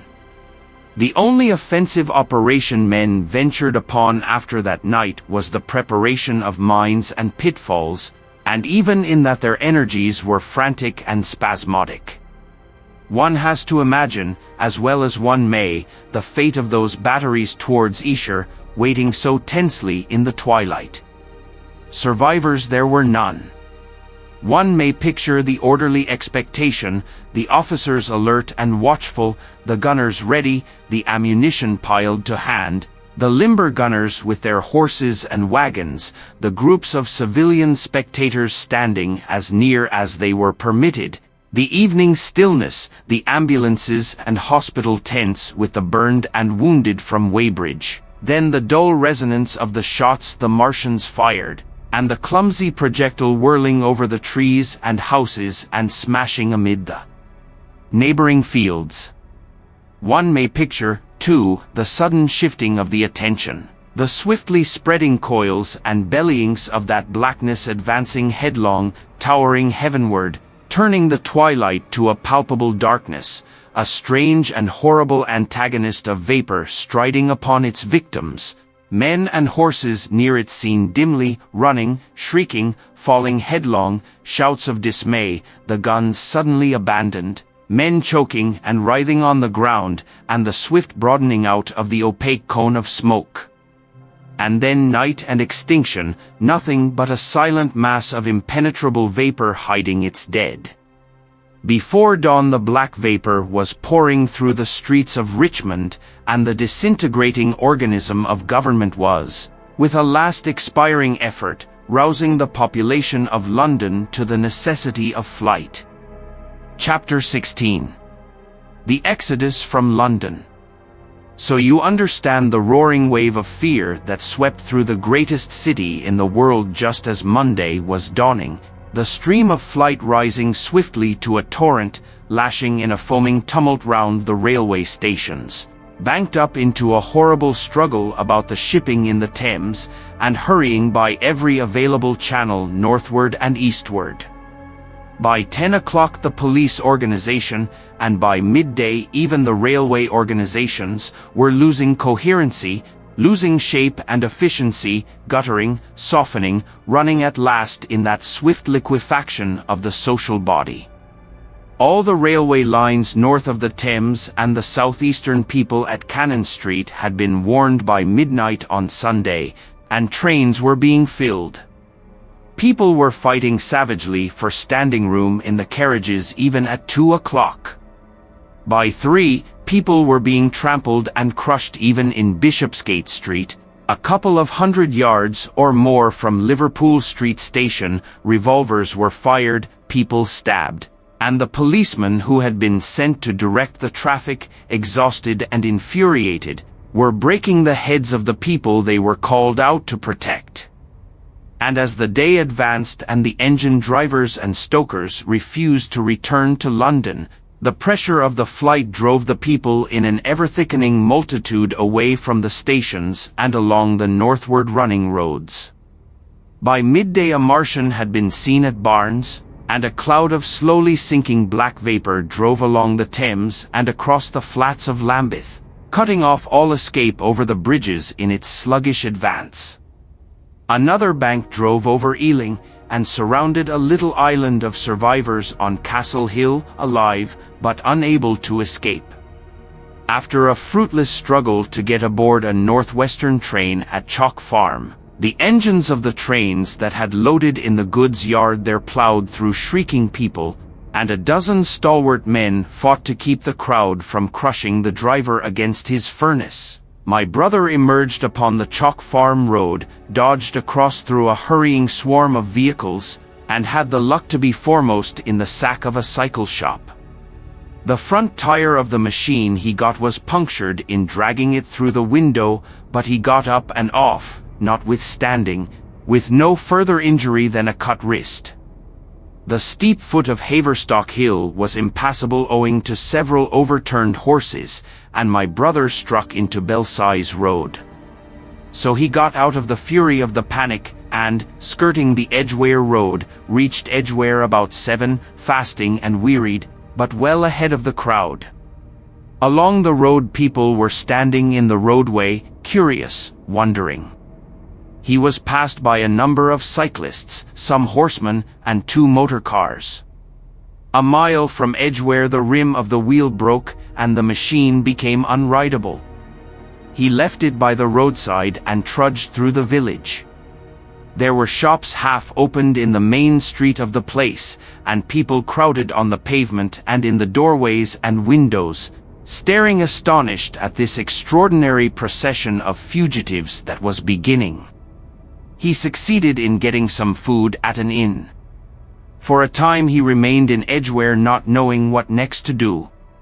The flying people increased in number. Many of them, like my brother, seemed inclined to loiter in the place. There was no fresh news of the invaders from Mars. At that time the road was crowded, but as yet far from congested. Most of the fugitives at that hour were mounted on cycles, but there were soon motor cars, hansom cabs, and carriages hurrying along, and the dust hung in heavy clouds along the road to St. Albans. It was perhaps a vague idea of making his way to Chelmsford, where some friends of his lived, that at last induced my brother to strike into a quiet lane running eastward. Presently he came upon a stile, and, crossing it, followed a footpath northeastward. He passed near several farmhouses and some little places whose names he did not learn. He saw few fugitives until, in a grass lane towards High Barnet, he happened upon 2 ladies who became his fellow travellers. He came upon them just in time to save them.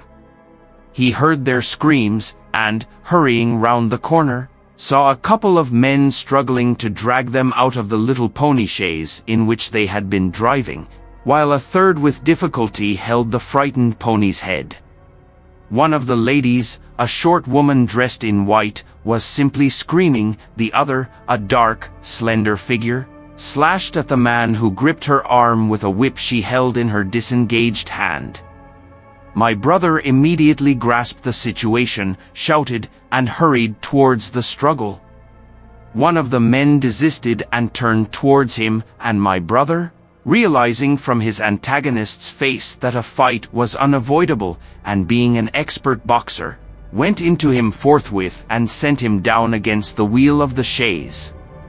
It was no time for pugilistic chivalry, and my brother laid him quiet with a kick, and gripped the collar of the man who pulled at the slender lady's arm.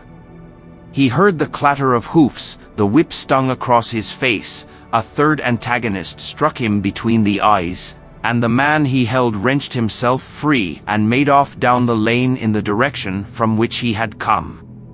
Partly stunned, he found himself facing the man who had held the horse's head, and became aware of the chaise receding from him down the lane, swaying from side to side, and with the women in it looking back. The man before him, a burly rough, tried to close, and he stopped him with a blow in the face. Then, realizing that he was deserted, he dodged round and made off down the lane after the chaise, with the sturdy man close behind him, and the fugitive, who had turned now, following remotely.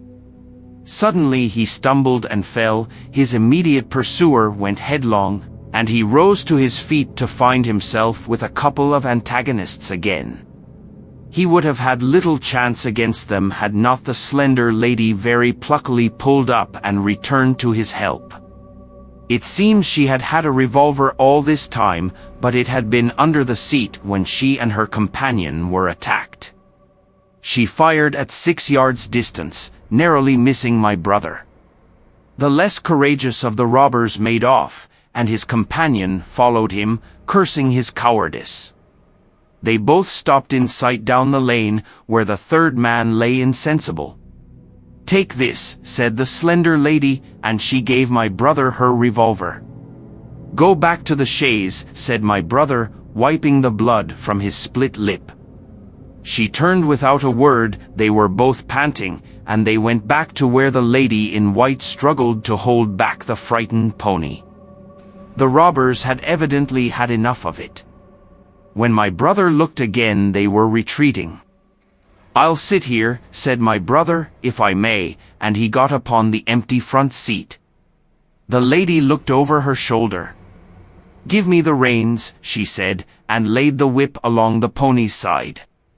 In another moment a bend in the road hid the three men from my brother's eyes. So, quite unexpectedly, my brother found himself, panting, with a cut mouth, a bruised jaw, and blood-stained knuckles, driving along an unknown lane with these two women. He learned they were the wife and the younger sister of a surgeon living at Stanmore, who had come in the small hours from a dangerous case at Pinner, and heard at some railway station on his way of the Martian advance. He had hurried home, roused the women. Their servant had left them 2 days before, packed some provisions, put his revolver under the seat, luckily for my brother, and told them to drive on to Edgware, with the idea of getting a train there. He stopped behind to tell the neighbors. He would overtake them, he said, at about 4:30 in the morning, and now it was nearly 9 and they had seen nothing of him. They could not stop in Edgware because of the growing traffic through the place, and so they had come into this side lane. That was the story they told my brother in fragments when presently they stopped again, nearer to New Barnet.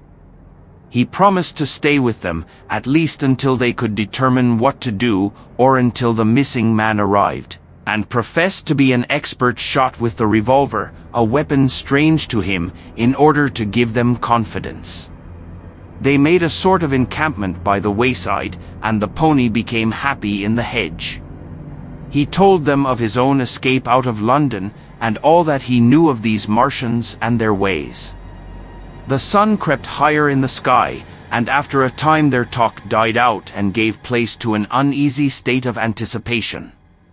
Several wayfarers came along the lane, and of these my brother gathered such news as he could.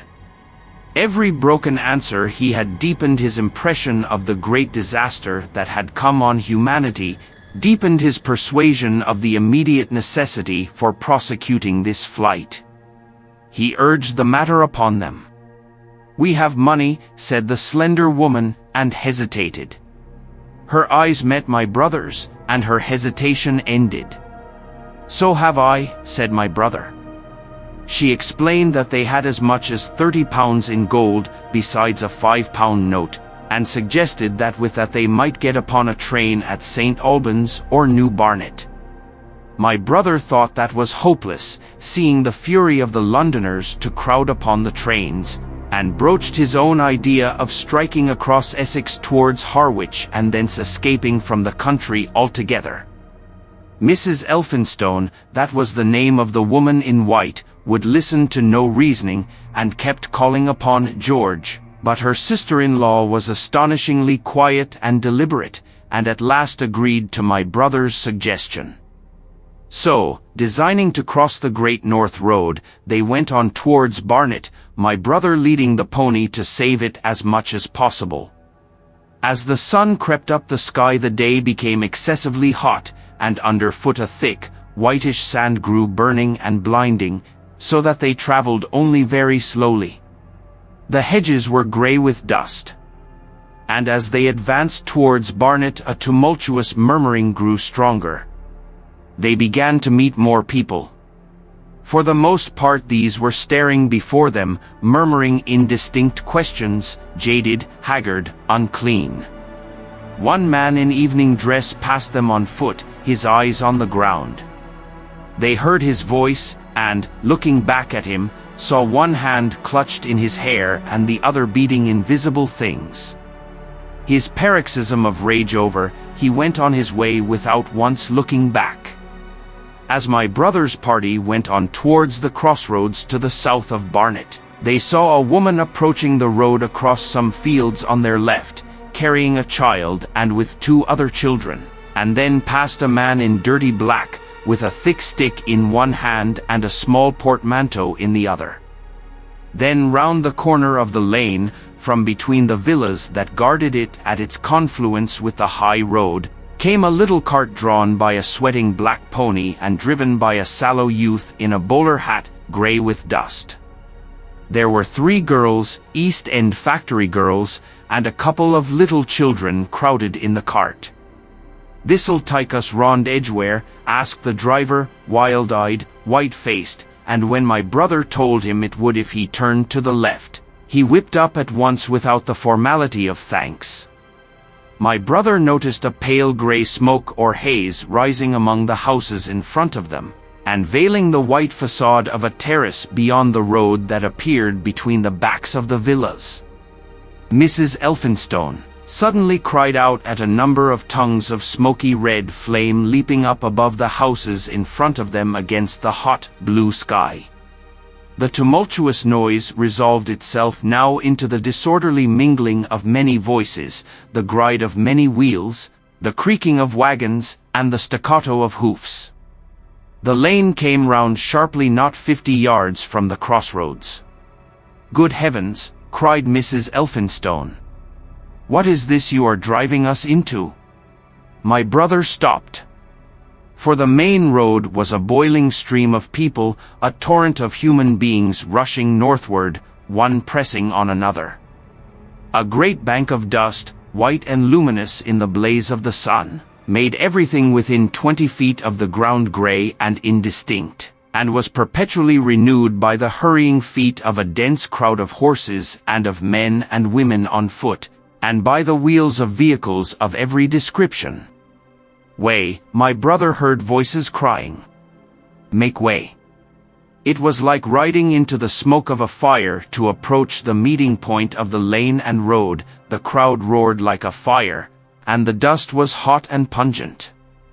And, indeed, a little way up the road a villa was burning and sending rolling masses of black smoke across the road to add to the confusion. 2 men came past them. Then a dirty woman, carrying a heavy bundle and weeping. A lost retriever dog, with hanging tongue, circled dubiously round them, scared and wretched, and fled at my brother's threat. So much as they could see of the road Londonward between the houses to the right was a tumultuous stream of dirty, hurrying people, pent in between the villas on either side. The black heads, the crowded forms, grew into distinctness as they rushed towards the corner, hurried past, and merged their individuality again in a receding multitude that was swallowed up at last in a cloud of dust. "Go on! Go on!" cried the voices. "Way! Way!" One man's hands pressed on the back of another. My brother stood at the pony's head. Irresistibly attracted, he advanced slowly, pace by pace, down the lane. Edgware had been a scene of confusion, Chalk Farm a riotous tumult, but this was a whole population in movement. It is hard to imagine that host. It had no character of its own. The figures poured out past the corner and receded with their backs to the group in the lane. Along the margin came those who were on foot, threatened by the wheels, stumbling in the ditches, blundering into one another. The carts and carriages crowded close upon one another, making little way for those swifter and more impatient vehicles that darted forward every now and then when an opportunity showed itself, of doing so, sending the people scattering against the fences and gates of the villas. "Push on," was the cry. "Push on. They are coming." In one cart stood a blind man in the uniform of the Salvation Army, gesticulating with his crooked fingers and bawling, "Eternity! Eternity!" His voice was hoarse and very loud, so that my brother could hear him long after he was lost to sight in the dust. Some of the people who crowded in the carts whipped stupidly at their horses and quarreled with other drivers. Some sat motionless, staring at nothing with miserable eyes. Some gnawed their hands with thirst, or lay prostrate in the bottoms of their conveyances. The horses' bits were covered with foam, their eyes bloodshot. There were cabs, carriages, shop cars, wagons, beyond counting, a mail cart, a road cleaner's cart marked Vestry of St. Pancras, a huge timber wagon crowded with roughs. A brewer's dray rumbled by with its two near wheels splashed with fresh blood. "Clear the way," cried the voices. "Clear the way." "Eternity! Eternity!" came echoing down the road.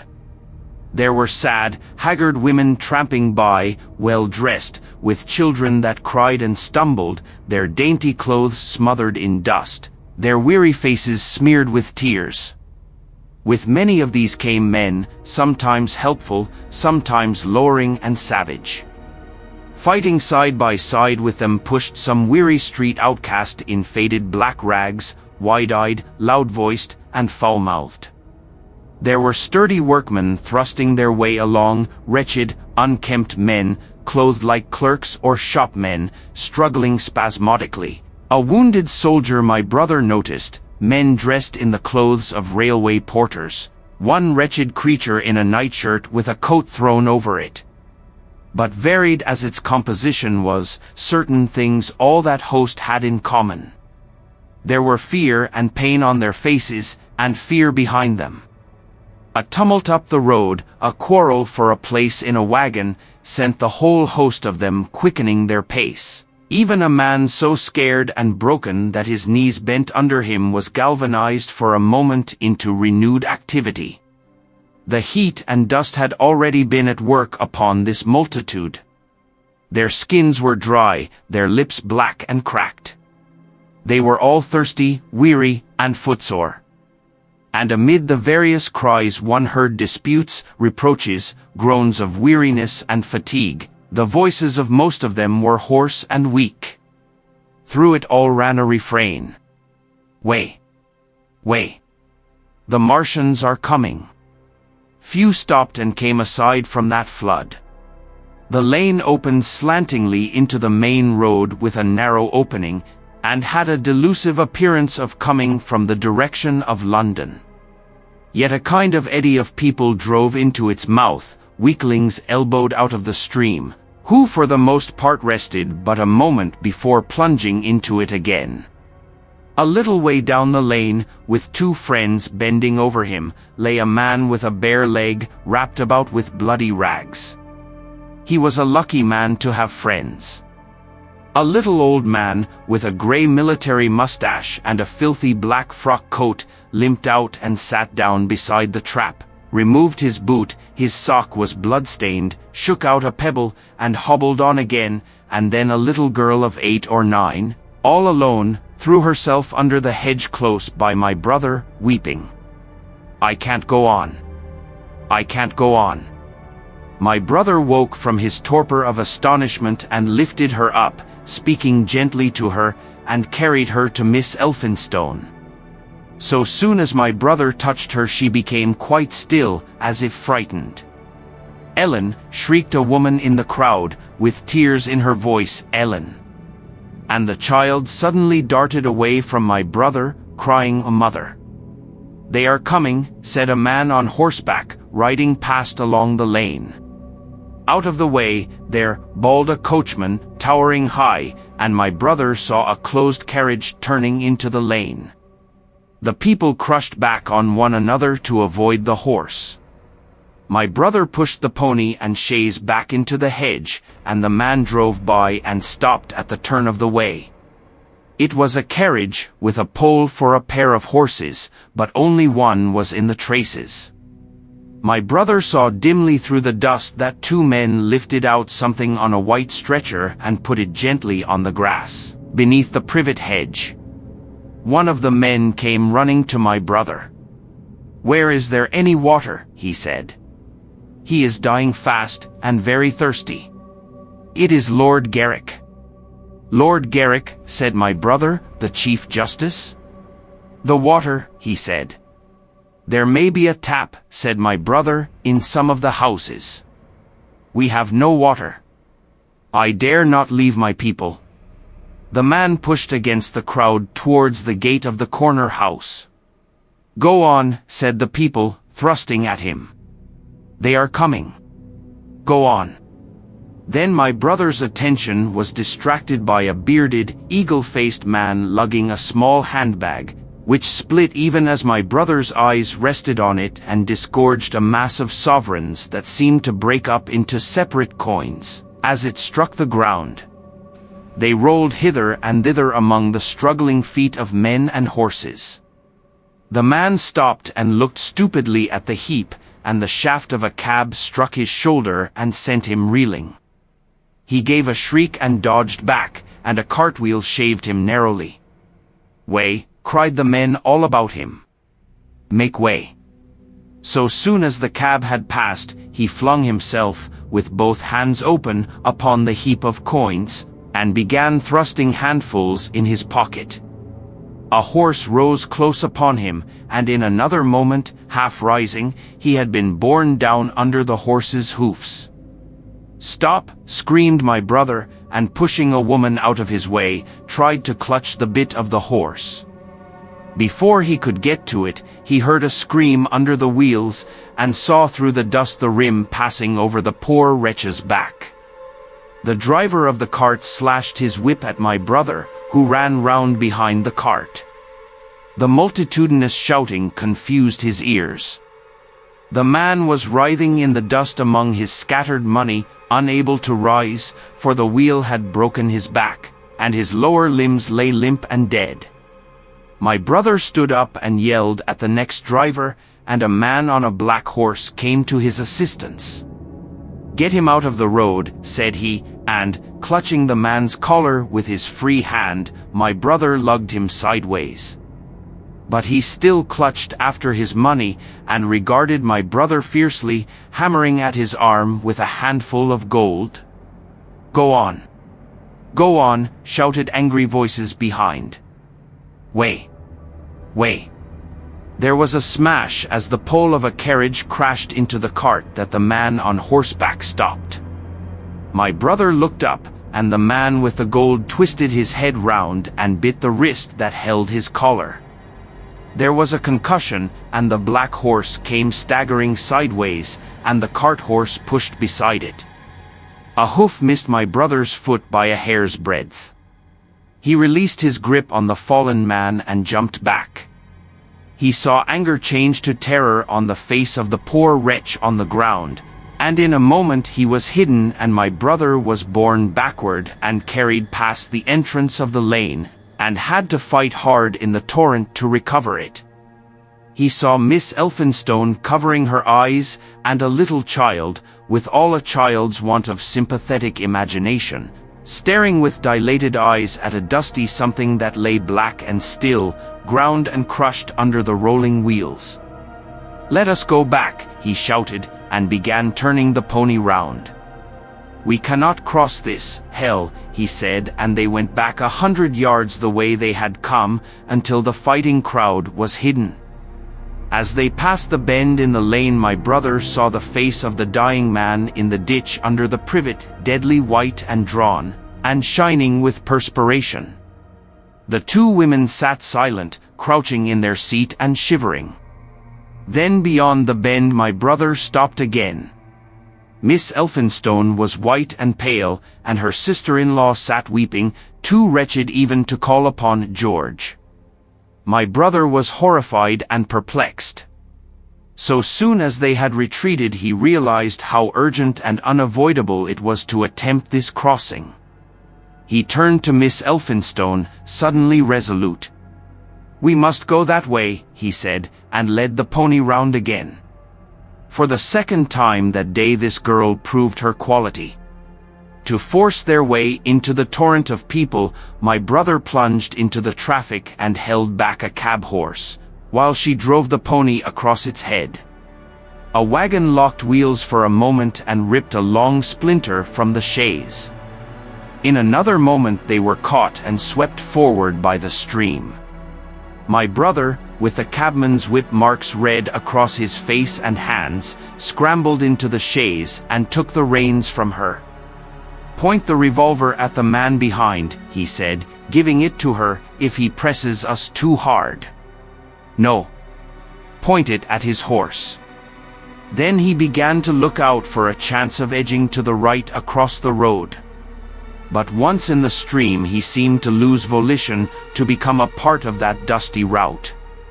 They swept through Chipping Barnet with the torrent. They were nearly a mile beyond the center of the town before they had fought across to the opposite side of the way. It was din and confusion indescribable, but in and beyond the town the road forks repeatedly, and this to some extent relieved the stress. They struck eastward through Hadley, and there on either side of the road, and at another place farther on they came upon a great multitude of people drinking at the stream, some fighting to come at the water. And farther on, from a lull near East Barnet, they saw two trains running slowly one after the other without signal or order. Trains swarming with people, with men even among the coals behind the engines, going northward along the Great Northern Railway. My brother supposes they must have filled outside London, for at that time the furious terror of the people had rendered the central termini impossible. Near this place they halted for the rest of the afternoon, for the violence of the day had already utterly exhausted all three of them. They began to suffer the beginnings of hunger, the night was cold, and none of them dared to sleep. And in the evening many people came hurrying along the road nearby their stopping place, fleeing from unknown dangers before them, and going in the direction from which my brother had come. Chapter 17. The Thunder Child. Had the Martians aimed only at destruction, they might on Monday have annihilated the entire population of London, as it spread itself slowly through the home counties. Not only along the road through Barnet, but also through Edgware and Waltham Abbey, and along the roads eastward to Southend and Shoeburyness, and south of the Thames to Deal and Broadstairs, poured the same frantic rout. If one could have hung that June morning in a balloon in the blazing blue above London, every northward and eastward road running out of the tangled maze of streets would have seemed stippled black with the streaming fugitives, each dot a human agony of terror and physical distress. I have set forth at length in the last chapter my brother's account of the road through Chipping Barnet, in order that my readers may realize how that swarming of black dots appeared to one of those concerned. Never before in the history of the world had such a mass of human beings moved and suffered together. The legendary hosts of Goths and Huns, the hugest armies Asia has ever seen, would have been but a drop in that current. And this was no disciplined march, it was a stampede gigantic and terrible, without order and without a goal. 6 million people unarmed and unprovisioned, driving headlong. It was the beginning of the rout of civilization, of the massacre of mankind. Directly below him the balloonist would have seen the network of streets far and wide, houses, churches, squares, crescents, gardens, already derelict, spread out like a huge map, and in the southward blotted. Over Ealing, Richmond, Wimbledon, it would have seemed as if some monstrous pen had flung ink upon the chart. Steadily, incessantly, each black splash grew and spread, shooting out ramifications this way and that, now banking itself against rising ground, now pouring swiftly over a crest into a newfound valley, exactly as a gout of ink would spread itself upon blotting paper. And beyond, over the blue hills that rise southward of the river, the glittering Martians went to and fro, calmly and methodically spreading their poison cloud over this patch of country and then over that, laying it again with their steam jets when it had served its purpose, and taking possession of the conquered country. They do not seem to have aimed at extermination so much as at complete demoralization and the destruction of any opposition. They exploded any stores of powder they came upon, cut every telegraph, and wrecked the railways here and there. They were hamstringing mankind. They seemed in no hurry to extend the field of their operations, and did not come beyond the central part of London all that day. It is possible that a very considerable number of people in London stuck to their houses through Monday morning.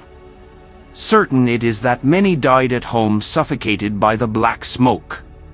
Until about midday the Pool of London was an astonishing scene. Steamboats and shipping of all sorts lay there, tempted by the enormous sums of money offered by fugitives, and it is said that many who swam out to these vessels were thrust off with boat hooks and drowned. About 1 o'clock in the afternoon the thinning remnant of a cloud of the black vapor appeared between the arches of Blackfriars Bridge. At that the pool became a scene of mad confusion, fighting, and collision, and for some time a multitude of boats and barges jammed in the northern arch of the Tower Bridge, and the sailors and lightermen had to fight savagely against the people who swarmed upon them from the riverfront. People were actually clambering down the piers of the bridge from above. When, an hour later, a Martian appeared beyond the clock tower and waded down the river, nothing but wreckage floated above Limehouse. Of the falling of the fifth cylinder I have presently to tell. The sixth star fell at Wimbledon. My brother, keeping watch beside the women in the chaise in a meadow, saw the green flash of it far beyond the hills. On Tuesday the little party, still set upon getting across the sea, made its way through the swarming country towards Colchester. The news that the Martians were now in possession of the whole of London was confirmed. They had been seen at Highgate, and even, it was said, at Neasden. But they did not come into my brother's view until the morrow. That day the scattered multitudes began to realize the urgent need of provisions. As they grew hungry the rights of property ceased to be regarded. Farmers were out to defend their cattle sheds, granaries, and ripening root crops with arms in their hands. A number of people now, like my brother, had their faces eastward, and there were some desperate souls even going back towards London to get food. These were chiefly people from the northern suburbs, whose knowledge of the black smoke came by hearsay. He heard that about half the members of the government had gathered at Birmingham, and that enormous quantities of high explosives were being prepared to be used in automatic mines across the Midland counties. He was also told that the Midland Railway Company had replaced the desertions of the first day's panic, had resumed traffic, and was running northward trains from St. Albans to relieve the congestion of the home counties. There was also a placard in Chipping Ongar announcing that large stores of flour were available in the northern towns, and that within 24 hours bread would be distributed among the starving people in the neighborhood.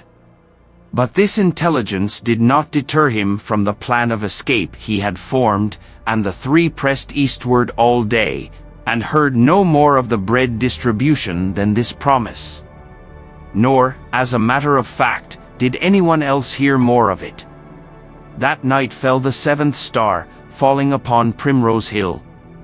It fell while Miss Elphinstone was watching, for she took that duty alternately with my brother. She saw it. On Wednesday the three fugitives, they had passed the night in a field of unripe wheat, reached Chelmsford, and there a body of the inhabitants, calling itself the Committee of Public Supply, seized the pony as provisions, and would give nothing in exchange for it but the promise of a share in it the next day.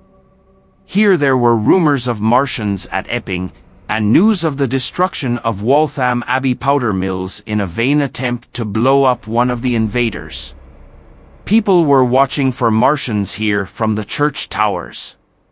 My brother, very luckily for him as it chanced, preferred to push on at once to the coast rather than wait for food, although all three of them were very hungry. By midday they passed through Tillingham, which, strangely enough, seemed to be quite silent and deserted, save for a few furtive plunderers hunting for food. Near Tillingham they suddenly came in sight of the sea, and the most amazing crowd of shipping of all sorts that it is possible to imagine. for after the sailors could no longer come up the Thames, they came on to the Essex coast, to Harwich and Walton and Clacton, and afterwards to Foulness and Shoebury to bring off the people. They lay in a huge sickle-shaped curve that vanished into mist at last towards the Naze. Close inshore was a multitude of fishing smacks, English, Scotch, French, Dutch, and Swedish, steam launches from the Thames, yachts, electric boats, and beyond were ships of large burden, a multitude of filthy colliers, trim merchantmen, cattle ships, passenger boats, petroleum tanks, ocean tramps, and old white transport even, neat white and grey liners from Southampton and Hamburg, and along the blue coast across the Blackwater my brother could make out dimly a dense swarm of boats chaffering. With the people on the beach, a swarm which also extended up the Blackwater almost to Malden. About a couple of miles out lay an ironclad, very low in the water, almost, to my brother's perception, like a waterlogged ship. This was the ram Thunderchild. It was the only warship in sight, but far away to the right over the smooth surface of the sea, for that day there was a dead calm, lay a serpent of black smoke to mark the next ironclads of the Channel Fleet, which hovered in an extended line, steam up and ready for action, across the Thames estuary during the course of the Martian conquest, vigilant and yet powerless to prevent it. At the sight of the sea, Mrs. Elphinstone, in spite of the assurances of her sister-in-law, gave way to panic. She had never been out of England before. She would rather die than trust herself friendless in a foreign country, and so forth. She seemed, poor woman, to imagine that the French and the Martians might prove very similar. She had been growing increasingly hysterical, fearful, and depressed during the 2 days' journeyings. Her great idea was to return to Stanmore. Things had been always well and safe at Stanmore. They would find George at Stanmore. It was with the greatest difficulty they could get her down to the beach, where presently my brother succeeded in attracting the attention of some men on a paddle steamer from the Thames. They sent a boat and drove a bargain for £36 for the three. The steamer was going, these men said, to Ostend. It was about 2 o'clock when my brother, having paid their fares at the gangway, found himself safely aboard the steamboat with his charges. There was food aboard, albeit at exorbitant prices, and the three of them contrived to eat a meal on one of the seats forward. There were already a couple of score of passengers aboard, some of whom had expended their last money in securing a passage, but the captain lay off the Blackwater until 5 in the afternoon, picking up passengers until the seated decks were even dangerously crowded. He would probably have remained longer had it not been for the sound of guns that began about that hour in the south. As if in answer, the ironclad seaward fired a small gun and hoisted a string of flags. A jet of smoke sprang out of her funnels. Some of the passengers were of opinion that this firing came from Shoeburyness, until it was noticed that it was growing louder. At the same time, far away in the southeast the masts and upperworks of 3 ironclads rose one after the other out of the sea, beneath clouds of black smoke. But my brother's attention speedily reverted to the distant firing in the south. He fancied he saw a column of smoke rising out of the distant grey haze. The little steamer was already flapping her way eastward of the big crescent of shipping, and the low Essex coast was growing blue and hazy when a Martian appeared, small and faint in the remote distance, advancing along the muddy coast from the direction of Foulness. At that the captain on the bridge swore at the top of his voice with fear and anger at his own delay, and the paddles seemed infected with his terror. Every soul aboard stood at the bulwarks or on the seats of the steamer and stared at that distant shape, higher than the trees or church towers inland, and advancing with a leisurely parody of a human stride. It was the first Martian my brother had seen, and he stood, more amazed than terrified, watching this titan advancing deliberately towards the shipping, wading farther and farther into the water as the coast fell away. Then, far away beyond the crouch, came another, striding over some stunted trees, and then yet another, still farther off, wading deeply through a shiny mudflat that seemed to hang halfway up between sea and sky. They were all stalking seaward, as if to intercept the escape of the multitudinous vessels that were crowded between Foulness and the Naze.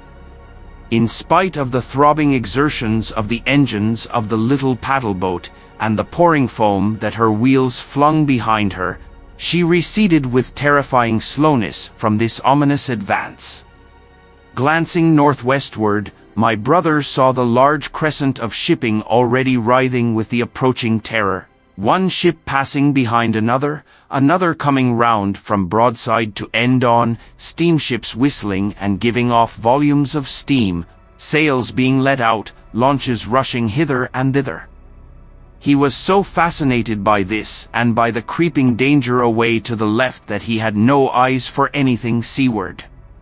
And then a swift movement of the steamboat she had suddenly come round to avoid being run down, flung him headlong from the seat upon which he was standing.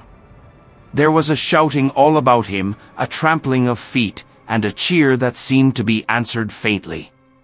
The steamboat lurched and rolled him over upon his hands.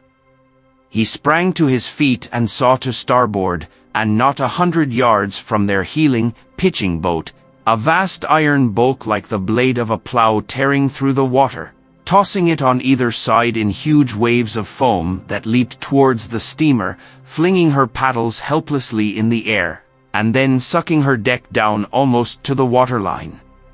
A douche of spray blinded my brother for a moment.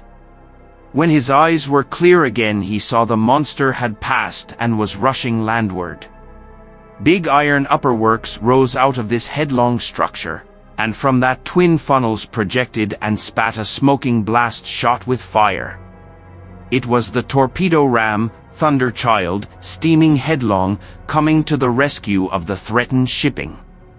Keeping his footing on the heaving deck by clutching the bulwarks, my brother looked past this charging Leviathan at the Martians again, and he saw the three of them now close together, and standing so far out to sea that their tripod supports were almost entirely submerged.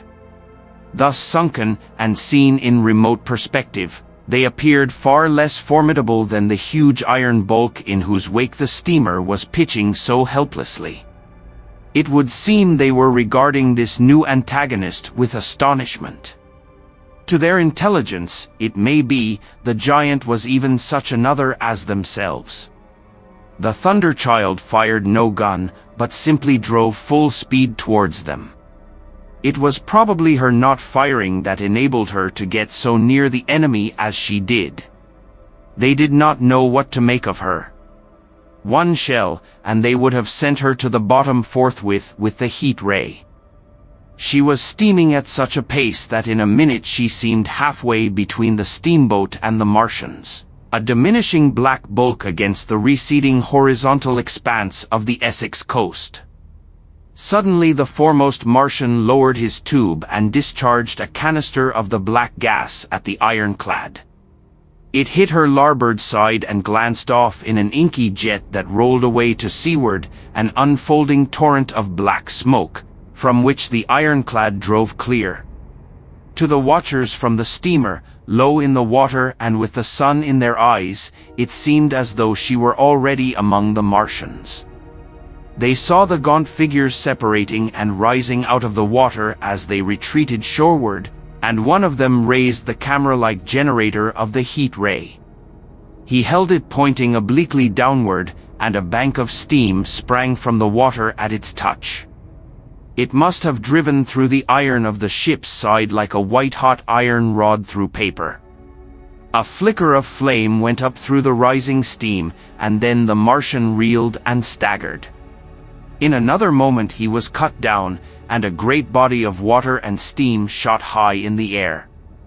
The guns of the Thunderchild sounded through the reek, going off one after the other, and one shot splashed the water high close by the steamer, ricocheted towards the other flying ships to the north, and smashed a smack to Matchwood.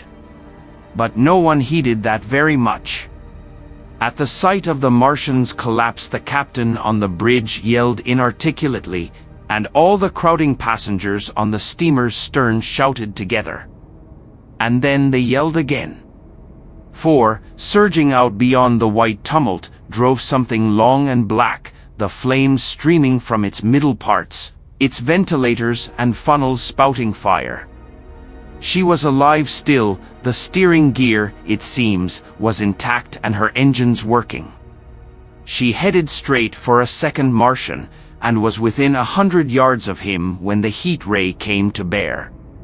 Then, with a violent thud, a blinding flash, her decks, her funnels, leaped upward.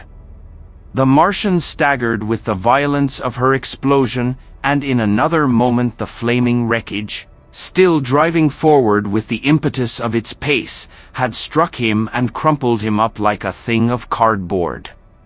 My brother shouted involuntarily. A boiling tumult of steam hid everything again. "To!" yelled the captain. Everyone was shouting. The whole steamer from end to end rang with frantic cheering that was taken up first by one and then by all in the crowding multitude of ships and boats that was driving out to sea. The steam hung upon the water for many minutes, hiding the third Martian and the coast altogether. And all this time the boat was paddling steadily out to sea and away from the fight, and when at last the confusion cleared, the drifting bank of black vapor intervened, and nothing of the Thunder Child could be made out, nor could the third Martian be seen. But the ironclads to seaward were now quite close and standing in towards shore past the steamboat. The little vessel continued to beat its way seaward, and the ironclads receded slowly towards the coast, which was hidden still by a marbled bank of vapor, part steam, part black gas, eddying and combining in the strangest way. The fleet of refugees was scattering to the northeast. Several smacks were sailing between the ironclads and the steamboat. After a time, and before they reached the sinking cloud bank, the warships turned northward, and then abruptly went about and passed into the thickening haze of evening southward. The coast grew faint, and at last indistinguishable amid the low banks of clouds that were gathering about the sinking sun. Then suddenly out of the golden haze of the sunset came the vibration of guns, and a form of black shadows moving. Everyone struggled to the rail of the steamer and peered into the blinding furnace of the west, but nothing was to be distinguished clearly. A mass of smoke rose slanting and barred the face of the sun. The steamboat throbbed on its way through an interminable suspense. The sun sank into gray clouds, the sky flushed and darkened, the evening star trembled into sight. It was deep twilight when the captain cried out and pointed. My brother strained his eyes. Something rushed up into the sky out of the grayness, rushed slantingly upward and very swiftly into the luminous clearness above the clouds in the western sky, something flat and broad, and very large, that swept round in a vast curve, grew smaller, sank slowly, and vanished again into the grey mystery of the night. And as it flew it rained down darkness upon the land. Chapter 18. Underfoot. In the first book I have wandered so much from my own adventures to tell of the experiences of my brother, that all through the last 2 chapters 1 and the curate have been lurking in the empty house at Halliford, whither we fled to escape the black smoke. There I will resume. We stopped there all Sunday night and all the next day, the day of the panic, in a little island of daylight, cut off by the black smoke from the rest of the world. We could do nothing but wait in aching inactivity during those 2 weary days. My mind was occupied by anxiety for my wife. I figured her at Leatherhead, terrified, in danger, mourning me already as a dead man. I paced the rooms and cried aloud when I thought of how I was cut off from her, of all that might happen to her in my absence. My cousin I knew was brave enough for any emergency, but he was not the sort of man to realize danger quickly, to rise promptly. What was needed now was not bravery, but circumspection. My only consolation was to believe that the Martians were moving Londonward and away from her. Such vague anxieties keep the mind sensitive and painful. I grew very weary and irritable with the curate's perpetual ejaculations. I tired of the sight of his selfish despair. After some ineffectual remonstrance, I kept away from him, staying in a room, evidently a children's schoolroom, containing globes, forms, and copybooks. When he followed me thither, I went to a box room at the top of the house and, in order to be alone with my aching miseries, locked myself in. We were hopelessly hemmed in by the black smoke all that day and the morning of the next. There were signs of people in the next house on Sunday evening, a face at a window and moving lights, and later the slamming of a door. But I do not know who these people were, nor what became of them. We saw nothing of them next day. The black smoke drifted slowly riverward all through Monday morning, creeping nearer and nearer to us, driving at last along the roadway outside the house that hid us. A Martian came across the fields about midday, laying the stuff with a jet of superheated steam that hissed against the walls, smashed all the windows it touched, and scalded the curate's hand as he fled out of the front room. When at last we crept across the sodden rooms and looked out again, the country northward was as though a black snowstorm had passed over it. Looking towards the river, we were astonished to see an unaccountable redness mingling with the black of the scorched meadows. For a time we did not see how this change affected our position, save that we were relieved of our fear of the black smoke. But later I perceived that we were no longer hemmed in, that now we might get away. So soon as I realized that the way of escape was open, my dream of action returned. But the curate was lethargic, unreasonable. "We are safe here," he repeated, "safe here." I resolved to leave him, would that I had. Wiser now for the artilleryman's teaching, I sought out food and drink. I had found oil and rags for my burns, and I also took a hat and a flannel shirt that I found in one of the bedrooms. When it was clear to him that I meant to go alone, had reconciled myself to going alone, he suddenly roused himself to come. And all being quiet throughout the afternoon, we started about 5 o'clock, as I should judge, along the blackened road to Sunbury. In Sunbury, and at intervals along the road, were dead bodies lying in contorted attitudes, horses as well as men, overturned carts and luggage, all covered thickly with black dust. That pall of cindery powder made me think of what I had read of the destruction of Pompeii. We got to Hampton Court without misadventure, our minds full of strange and unfamiliar appearances, and at Hampton Court our eyes were relieved to find a patch of green that had escaped the suffocating drift. We went through Bushy Park, with its deer going to and fro under the chestnuts, and some men and women hurrying in the distance towards Hampton, and so we came to Twickenham. These were the first people we saw. Away across the road the woods beyond Ham and Petersham were still afire. Twickenham was uninjured by either heat ray or black smoke, and there were more people about here, though none could give us news. For the most part they were like ourselves, taking advantage of a lull to shift their quarters. I have an impression that many of the houses here were still occupied by scared inhabitants, too frightened even for flight. Here too the evidence of a hasty rout was abundant along the road. I remember most vividly 3 smashed bicycles in a heap, pounded into the road by the wheels of subsequent carts. We crossed Richmond Bridge about 8:30. We hurried across the exposed bridge, of course, but I noticed floating down the stream a number of red masses, some many feet across. I did not know what these were, there was no time for scrutiny, and I put a more horrible interpretation on them than they deserved.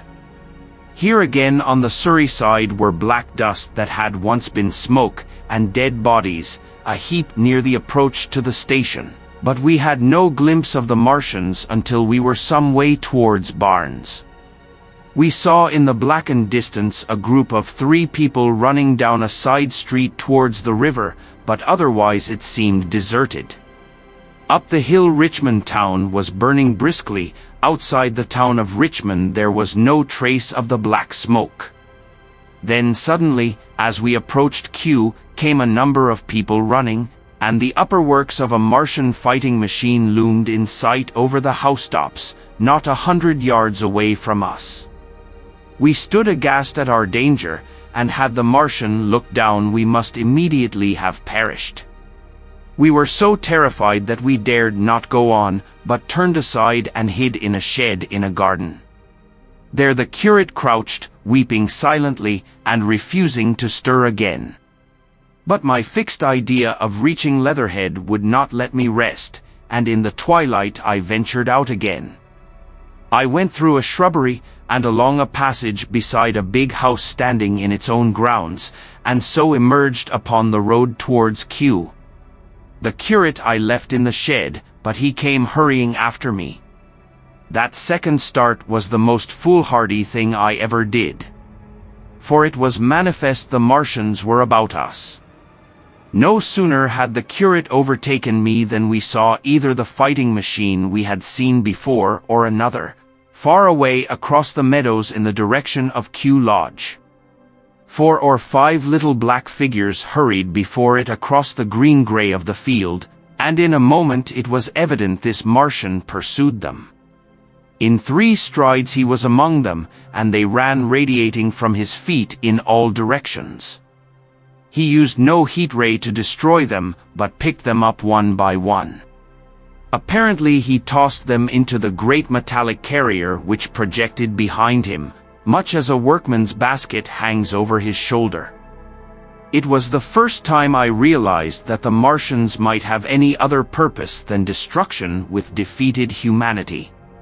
We stood for a moment petrified, then turned and fled through a gate behind us into a walled garden, fell into, rather than found, a fortunate ditch, and lay there, scarce daring to whisper to each other until the stars were out. I suppose it was nearly 11 o'clock before we gathered courage to start again, no longer venturing into the road, but sneaking along hedgerows and through plantations, and watching keenly through the darkness, he on the right and I on the left, for the Martians, who seemed to be all about us. In one place we blundered upon a scorched and blackened area, now cooling and ashen, and a number of scattered dead bodies of men, burned horribly about the heads and trunks, but with their legs and boots mostly intact, and of dead horses, 50 feet, perhaps, behind a line of 4 ripped guns and smashed gun carriages. Sheen, it seemed, had escaped destruction, but the place was silent and deserted. Here we happened on no dead, though the night was too dark for us to see into the side roads of the place. In Sheen my companion suddenly complained of faintness and thirst, and we decided to try one of the houses. The first house we entered, after a little difficulty with the window, was a small semi-detached villa, and I found nothing eatable left in the place but some moldy cheese. There was, however, water to drink, and I took a hatchet, which promised to be useful in our next housebreaking. We then crossed to a place where the road turns towards Mortlake. Here there stood a white house within a walled garden, and in the pantry of this domicile we found a store of food, 2 loaves of bread in a pan, an uncooked steak, and the half of a ham. I give this catalogue so precisely because, as it happened, we were destined to subsist upon this store for the next fortnight. Bottled beer stood under a shelf, and there were 2 bags of haricot beans and some limp lettuces. This pantry opened into a kind of wash-up kitchen, and in this was firewood. There was also a cupboard, in which we found nearly a dozen of burgundy, tinned soups and salmon, and 2 tins of biscuits. We sat in the adjacent kitchen in the dark, for we dared not strike a light, and ate bread and ham, and drank beer out of the same bottle. The curate, who was still timorous and restless, was now, oddly enough, for pushing on, and I was urging him to keep up his strength by eating when the thing happened that was to imprison us. "It can't be midnight yet," I said, and then came a blinding glare of vivid green light. Everything in the kitchen leaped out, clearly visible in green and black, and vanished again. And then followed such a concussion as I have never heard before or since. So close on the heels of this as to seem instantaneous came a thud behind me, a clash of glass, a crash and rattle of falling masonry all about us, and the plaster of the ceiling came down upon us, smashing into a multitude of fragments upon our heads. I was knocked headlong across the floor against the oven handle and stunned. I was insensible for a long time, the curate told me, and when I came to we were in darkness again, and he, with a face wet, as I found afterwards, with blood from a cut forehead, was dabbing water over me. For some time I could not recollect what had happened. Then things came to me slowly. A bruise on my temple asserted itself. "Are you better?" asked the curate in a whisper. At last I answered him. I sat up. "Don't move," he said. "The floor is covered with smashed crockery from the dresser. You can't possibly move without making a noise, and I fancy they are outside." We both sat quite silent, so that we could scarcely hear each other breathing. Everything seemed deadly still, but once something near us, some plaster or broken brickwork, slid down with a rumbling sound. Outside and very near was an intermittent, metallic rattle. "That," said the curate, when presently it happened again. "Yes," I said. "But what is it?" "A Martian," said the curate. I listened again. "It was not like the heat ray," I said, and for a time I was inclined to think one of the great fighting machines had stumbled against the house, as I had seen one stumble against the tower of Shepperton Church. Our situation was so strange and incomprehensible that for 3 or 4 hours, until the dawn came, we scarcely moved. And then the light filtered in, not through the window, which remained black, but through a triangular aperture between a beam and a heap of broken bricks in the wall behind us. The interior of the kitchen we now saw grayly for the first time. The window had been burst in by a mass of garden mold, which flowed over the table upon which we had been sitting and lay about our feet. Outside, the soil was banked high against the house. At the top of the window frame we could see an uprooted drainpipe. The floor was littered with smashed hardware, the end of the kitchen towards the house was broken into, and since the daylight shone in there, it was evident the greater part of the house had collapsed. Contrasting vividly with this ruin was the neat dresser, stained in the fashion, pale green, and with a number of copper and tin vessels below it, the wallpaper imitating blue and white tiles, and a couple of colored supplements fluttering from the walls above the kitchen range. As the dawn grew clearer, we saw through the gap in the wall the body of a Martian, standing sentinel, I suppose, over the still glowing cylinder. At the sight of that we crawled as circumspectly as possible out of the twilight of the kitchen into the darkness of the scullery.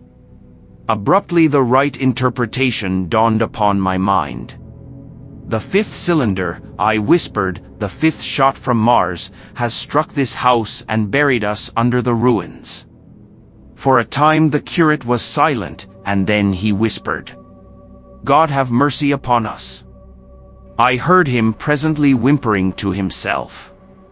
Save for that sound we lay quite still in the scullery. I for my part scarce dared breathe, and sat with my eyes fixed on the faint light of the kitchen door. I could just see the curate's face, a dim, oval shape, and his collar and cuffs. Outside there began a metallic hammering, then a violent hooting, and then again, after a quiet interval, a hissing like the hissing of an engine. These noises, for the most part problematical, continued intermittently, and seemed if anything to increase in number as time wore on. Presently a measured thudding and a vibration that made everything about us quiver and the vessels in the pantry ring and shift, began and continued. Once the light was eclipsed, and the ghostly kitchen doorway became absolutely dark. For many hours we must have crouched there, silent and shivering, until our tired attention failed. At last I found myself awake and very hungry. I am inclined to believe we must have spent the greater portion of a day before that awakening. My hunger was at a stride so insistent that it moved me to action. I told the curate I was going to seek food and felt my way towards the pantry. He made me no answer, but so soon as I began eating the faint noise I made stirred him up and I heard him crawling after me. Chapter 19. What we saw from the ruined house. After eating we crept back to the scullery, and there I must have dozed again, for when presently I looked round I was alone. The thudding vibration continued with wearisome persistence. I whispered for the curate several times, and at last felt my way to the door of the kitchen. It was still daylight, and I perceived him across the room, lying against the triangular hole that looked out upon the Martians. His shoulders were hunched, so that his head was hidden from me. I could hear a number of noises almost like those in an engine shed, and the place rocked with that beating thud. Through the aperture in the wall I could see the top of a tree touched with gold and the warm blue of a tranquil evening sky.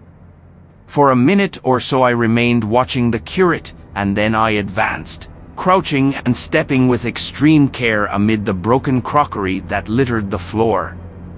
I touched the curate's leg, and he started so violently that a mass of plaster went sliding down outside and fell with a loud impact. I gripped his arm, fearing he might cry out, and for a long time we crouched motionless. Then I turned to see how much of our rampart remained. The detachment of the plaster had left a vertical slit open in the debris, and by raising myself cautiously across a beam I was able to see out of this gap into what had been overnight a quiet suburban roadway. Vast, indeed, was the change that we beheld. The fifth cylinder must have fallen right into the midst of the house we had first visited. The building had vanished, completely smashed, pulverized, and dispersed by the blow. The cylinder lay now far beneath the original foundations, deep in a hole, already vastly larger than the pit I had looked into at Woking. The earth all round it had splashed under that tremendous impact. Splashed is the only word, and lay in heaped piles that hid the masses of the adjacent houses. It had behaved exactly like mud under the violent blow of a hammer. Our house had collapsed backward, the front portion, even on the ground floor, had been destroyed completely. By a chance the kitchen and scullery had escaped, and stood buried now under soil and ruins, closed in by tons of earth on every side save towards the cylinder. Over that aspect we hung now on the very edge of the great circular pit the Martians were engaged in making. The heavy beating sound was evidently just behind us, and ever and again a bright green vapor drove up like a veil across our peephole. The cylinder was already opened in the center of the pit, and on the farther edge of the pit, amid the smashed and gravel-heaped shrubbery, one of the great fighting machines, deserted by its occupant, stood stiff and tall against the evening sky. At first I scarcely noticed the pit and the cylinder, although it has been convenient to describe them first, on account of the extraordinary glittering mechanism I saw busy in the excavation, and on account of the strange creatures that were crawling slowly and painfully across the heaped mold near it. The mechanism it certainly was that held my attention first. It was one of those complicated fabrics that have since been called handling machines, and the study of which has already given such an enormous impetus to terrestrial invention. As it dawned upon me first, it presented a sort of metallic spider with 5 jointed, agile legs, and with an extraordinary number of jointed levers, bars, and reaching and clutching tentacles about its body. Most of its arms were retracted, but with 3 long tentacles it was fishing out a number of rods, plates, and bars which lined the covering and apparently strengthened the walls of the cylinder. These, as it extracted them, were lifted out and deposited upon a level surface of earth behind it. Its motion was so swift, complex, and perfect that at first I did not see it as a machine, in spite of its metallic glitter. The fighting machines were coordinated and animated to an extraordinary pitch, but nothing to compare with this. People who have never seen these structures, and have only the ill-imagined efforts of artists or the imperfect descriptions of such eyewitnesses as myself to go upon, scarcely realize that living quality. I recall particularly the illustration of one of the first pamphlets to give a consecutive account of the war. The artist had evidently made a hasty study of one of the fighting machines, and there his knowledge ended.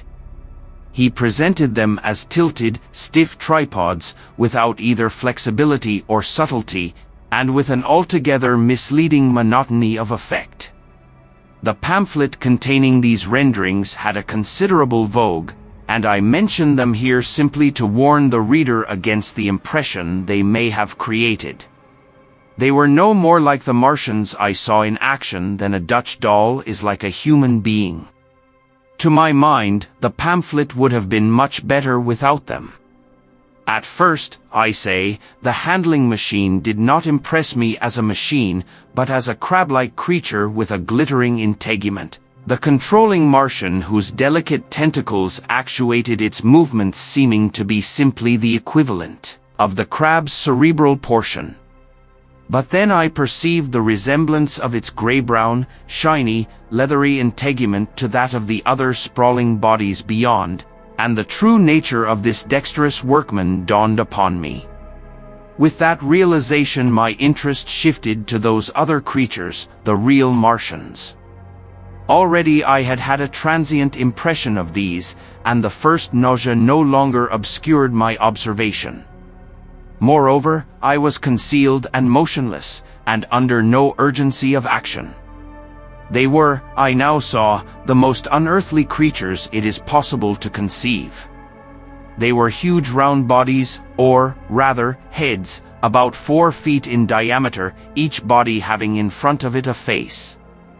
This face had no nostrils. Indeed, the Martians do not seem to have had any sense of smell, but it had a pair of very large dark-colored eyes, and just beneath this a kind of fleshy beak.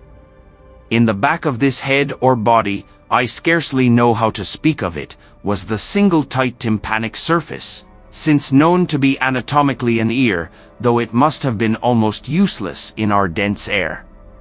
In a group round the mouth were 16 slender, almost whip-like tentacles, arranged in 2 bunches of 8 each. These bunches have since been named rather aptly by that distinguished anatomist, Professor Howe's, the hands.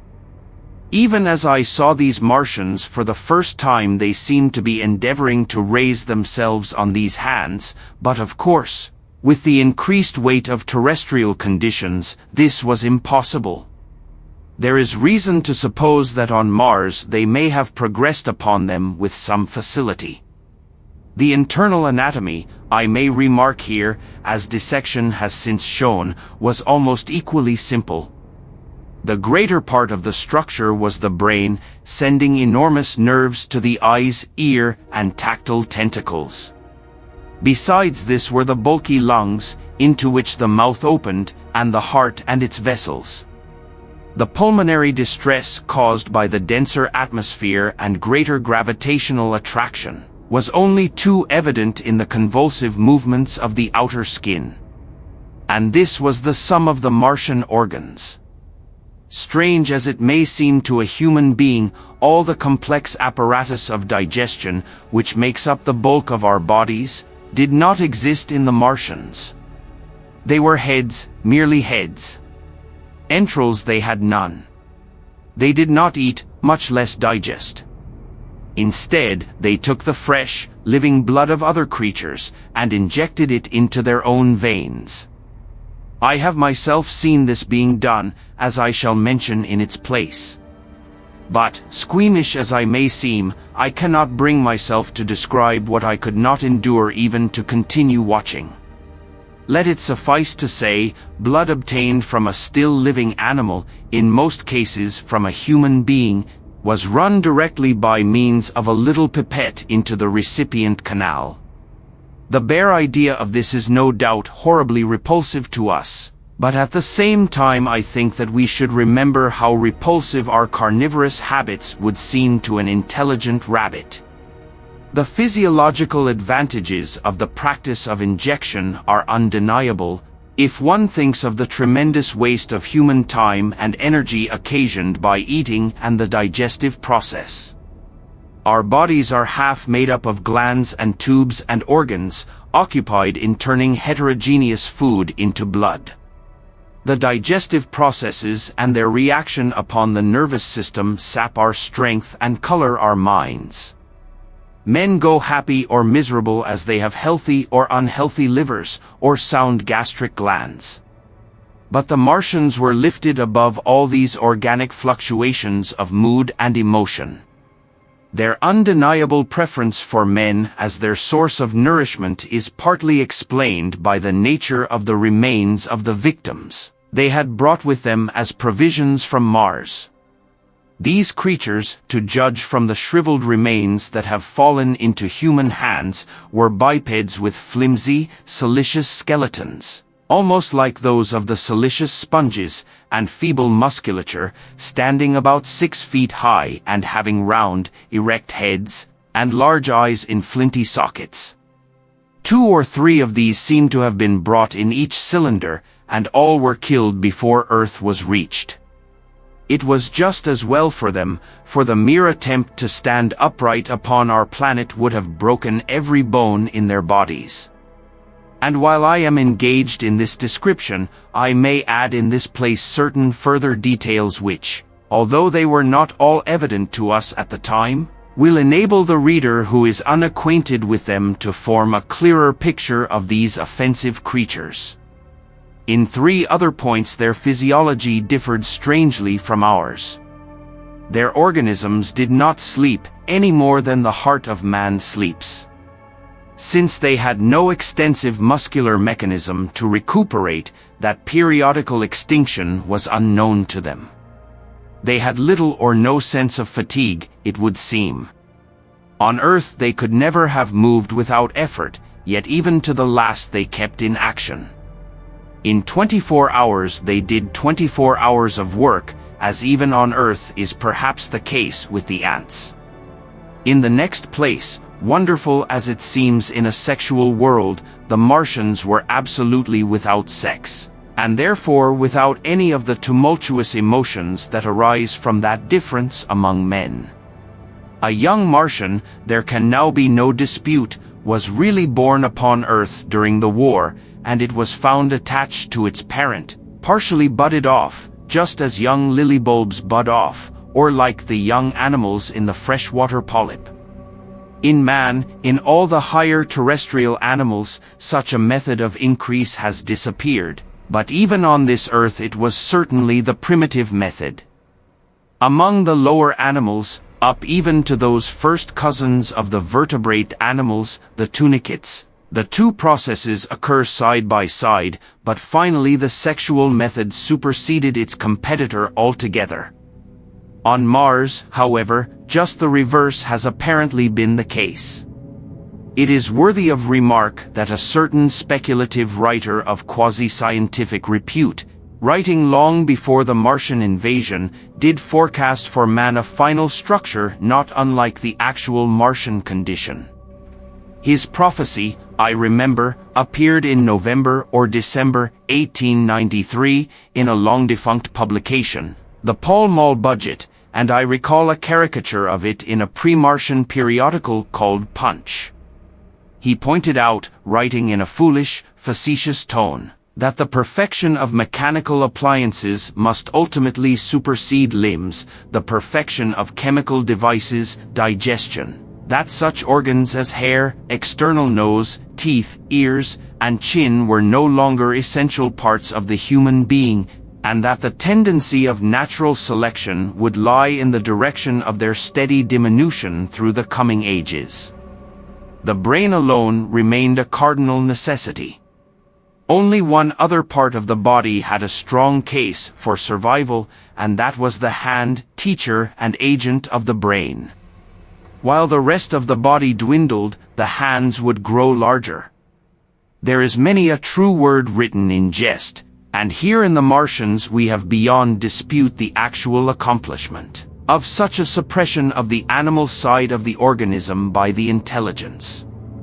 To me it is quite credible that the Martians may be descended from beings not unlike ourselves, by a gradual development of brain and hands, the latter giving rise to the two bunches of delicate tentacles at last, at the expense of the rest of the body.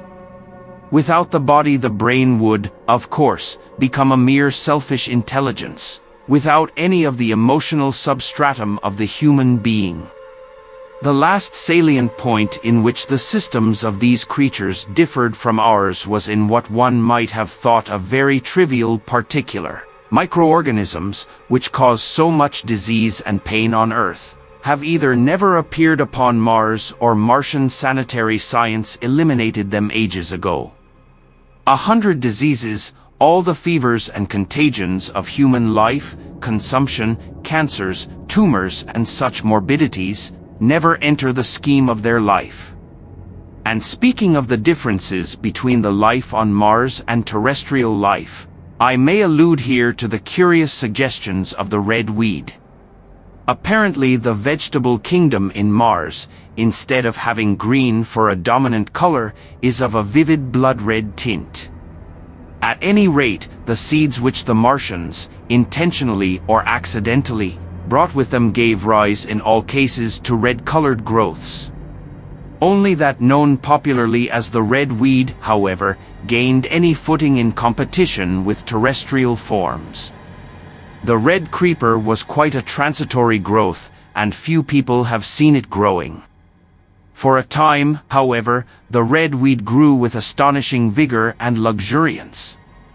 It spread up the sides of the pit by the third or fourth day of our imprisonment, and its cactus-like branches formed a carmine fringe to the edges of our triangular window. And afterwards I found it broadcast throughout the country, and especially wherever there was a stream of water. The Martians had what appears to have been an auditory organ, a single round drum at the back of the head body, and eyes with a visual range not very different from ours except that, according to Phillips, blue and violet were as black to them.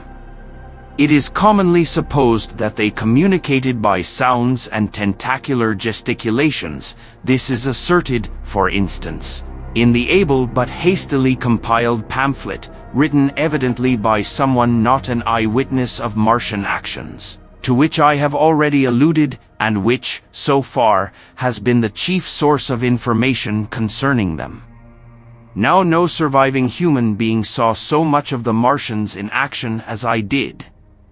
I take no credit to myself for an accident, but the fact is so.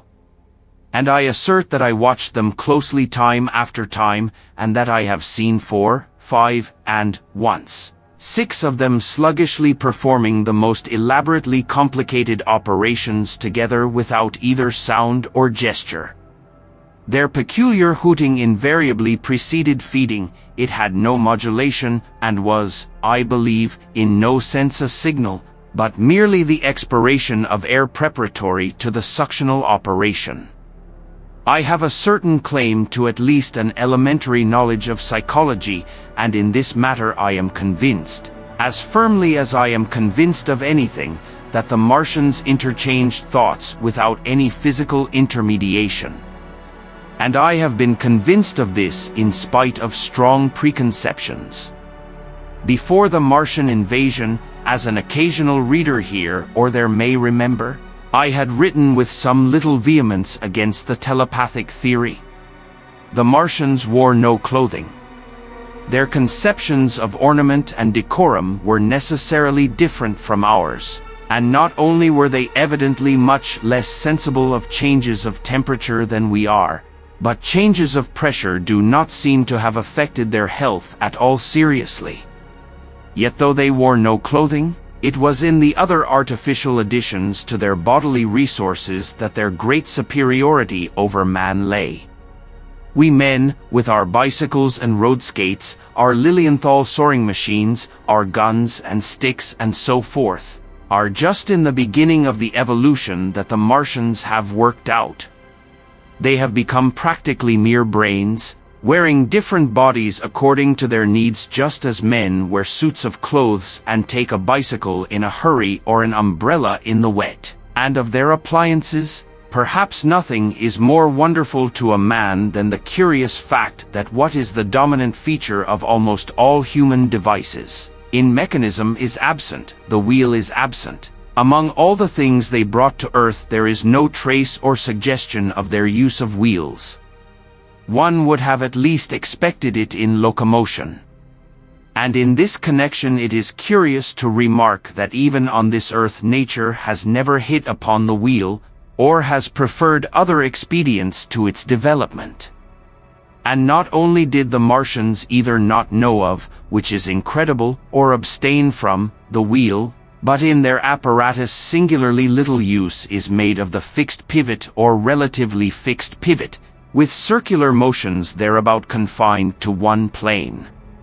Almost all the joints of the machinery present a complicated system of sliding parts moving over small, but beautifully curved friction bearings. And while upon this matter of detail, it is remarkable that the long leverages of their machines are in most cases actuated by a sort of sham musculature of the discs, in an elastic sheath, these discs become polarized and drawn closely and powerfully together when traversed by a current of electricity. In this way the curious parallelism to animal motions, which was so striking and disturbing to the human beholder, was attained. Such quasi-muscles abounded in the crab-like handling machine which, on my first peeping out of the slit, I watched unpacking the cylinder. It seemed infinitely more alive than the actual Martians lying beyond it in the sunset light, panting, stirring ineffectual tentacles, and moving feebly after their vast journey across space. While I was still watching their sluggish motions in the sunlight, and noting each strange detail of their form, the curate reminded me of his presence by pulling violently at my arm. I turned to a scowling face and silent, eloquent lips. He wanted the slit, which permitted only one of us to peep through, and so I had to forego watching them for a time while he enjoyed that privilege. When I looked again, the busy handling machine had already put together several of the pieces of apparatus it had taken out of the cylinder into a shape having an unmistakable likeness to its own, and down on the left a busy little digging mechanism had come into view, emitting jets of green vapor and working its way round the pit, excavating and embanking in a methodical and discriminating manner. This it was which had caused the regular beating noise and the rhythmic shocks that had kept our ruinous refuge quivering. It piped and whistled as it worked. So far as I could see, the thing was without a directing Martian at all. Chapter 20. The Days of Imprisonment. The arrival of a second fighting machine drove us from our peephole into the scullery, for we feared that from his elevation the Martian might see down upon us behind our barrier. At a later date we began to feel less in danger of their eyes, For to an eye in the dazzle of the sunlight outside our refuge must have been blank blackness, but at first the slightest suggestion of approach drove us into the scullery in heart-throbbing retreat. Yet terrible as was the danger we incurred, the attraction of peeping was for both of us irresistible. And I recall now with a sort of wonder that, in spite of the infinite danger in which we were between starvation and a still more terrible death, we could yet struggle bitterly for that horrible privilege of sight.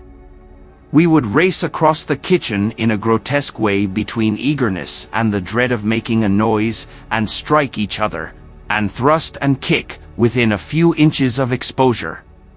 The fact is that we had absolutely incompatible dispositions and habits of thought and action, and our danger and isolation only accentuated the incompatibility. At Halliford I had already come to hate the curate's trick of helpless exclamation, his stupid rigidity of mind. His endless muttering monologue vitiated every effort I made to think out a line of action, and drove me at times, thus pent up and intensified, almost to the verge of craziness. He was as lacking in restraint as a silly woman. He would weep for hours together, and I verily believe that to the very end this spoiled child of life thought his weak tears in some way efficacious. And I would sit in the darkness unable to keep my mind off him by reason of his importunities. He ate more than I did, and it was in vain I pointed out that our only chance of life was to stop in the house until the Martians had done with their pit, that in that long patience a time might presently come when we should need food. He ate and drank impulsively in heavy meals at long intervals. He slept little. As the days wore on, his utter carelessness of any consideration so intensified our distress and danger that I had, much as I loathed doing it, to resort to threats, and at last to blows. That brought him to reason for a time. But he was one of those weak creatures, void of pride, timorous, anemic, hateful souls, full of shifty cunning, who face neither God nor man, who face not even themselves. It is disagreeable for me to recall and write these things, but I set them down that my story may lack nothing. Those who have escaped the dark and terrible aspects of life will find my brutality, my flash of rage in our final tragedy, easy enough to blame, for they know what is wrong as well as any, but not what is possible to tortured men. But those who have been under the shadow, who have gone down at last to elemental things, will have a wider charity. And while within we fought out our dark, dim contest of whispers, snatched food and drink, and gripping hands and blows, without, in the pitiless sunlight of that terrible June, was the strange wonder, the unfamiliar routine of the Martians in the pit. Let me return to those first new experiences of mine. After a long time I ventured back to the peephole, to find that the newcomers had been reinforced by the occupants of no fewer than 3 of the fighting machines. These last had brought with them certain fresh appliances that stood in an orderly manner about the cylinder. The second handling machine was now completed, and was busied in serving one of the novel contrivances the big machine had brought. This was a body resembling a milk can in its general form, above which oscillated a pear-shaped receptacle, and from which a stream of white powder flowed into a circular basin below. The oscillatory motion was imparted to this by one tentacle of the handling machine. With 2 spatulate hands the handling machine was digging out and flinging masses of clay into the pear-shaped receptacle above, while with another arm it periodically opened a door and removed rusty and blackened clinkers from the middle part of the machine.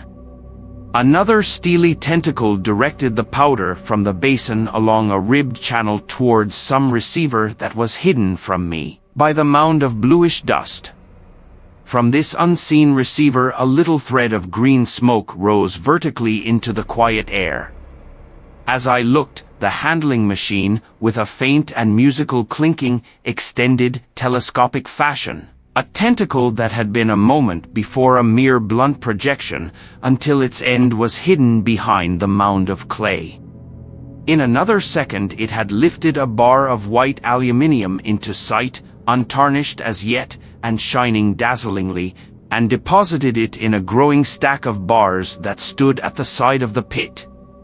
Between sunset and starlight this dexterous machine must have made more than 100 such bars out of the crude clay, and the mound of bluish dust rose steadily until it topped the side of the pit.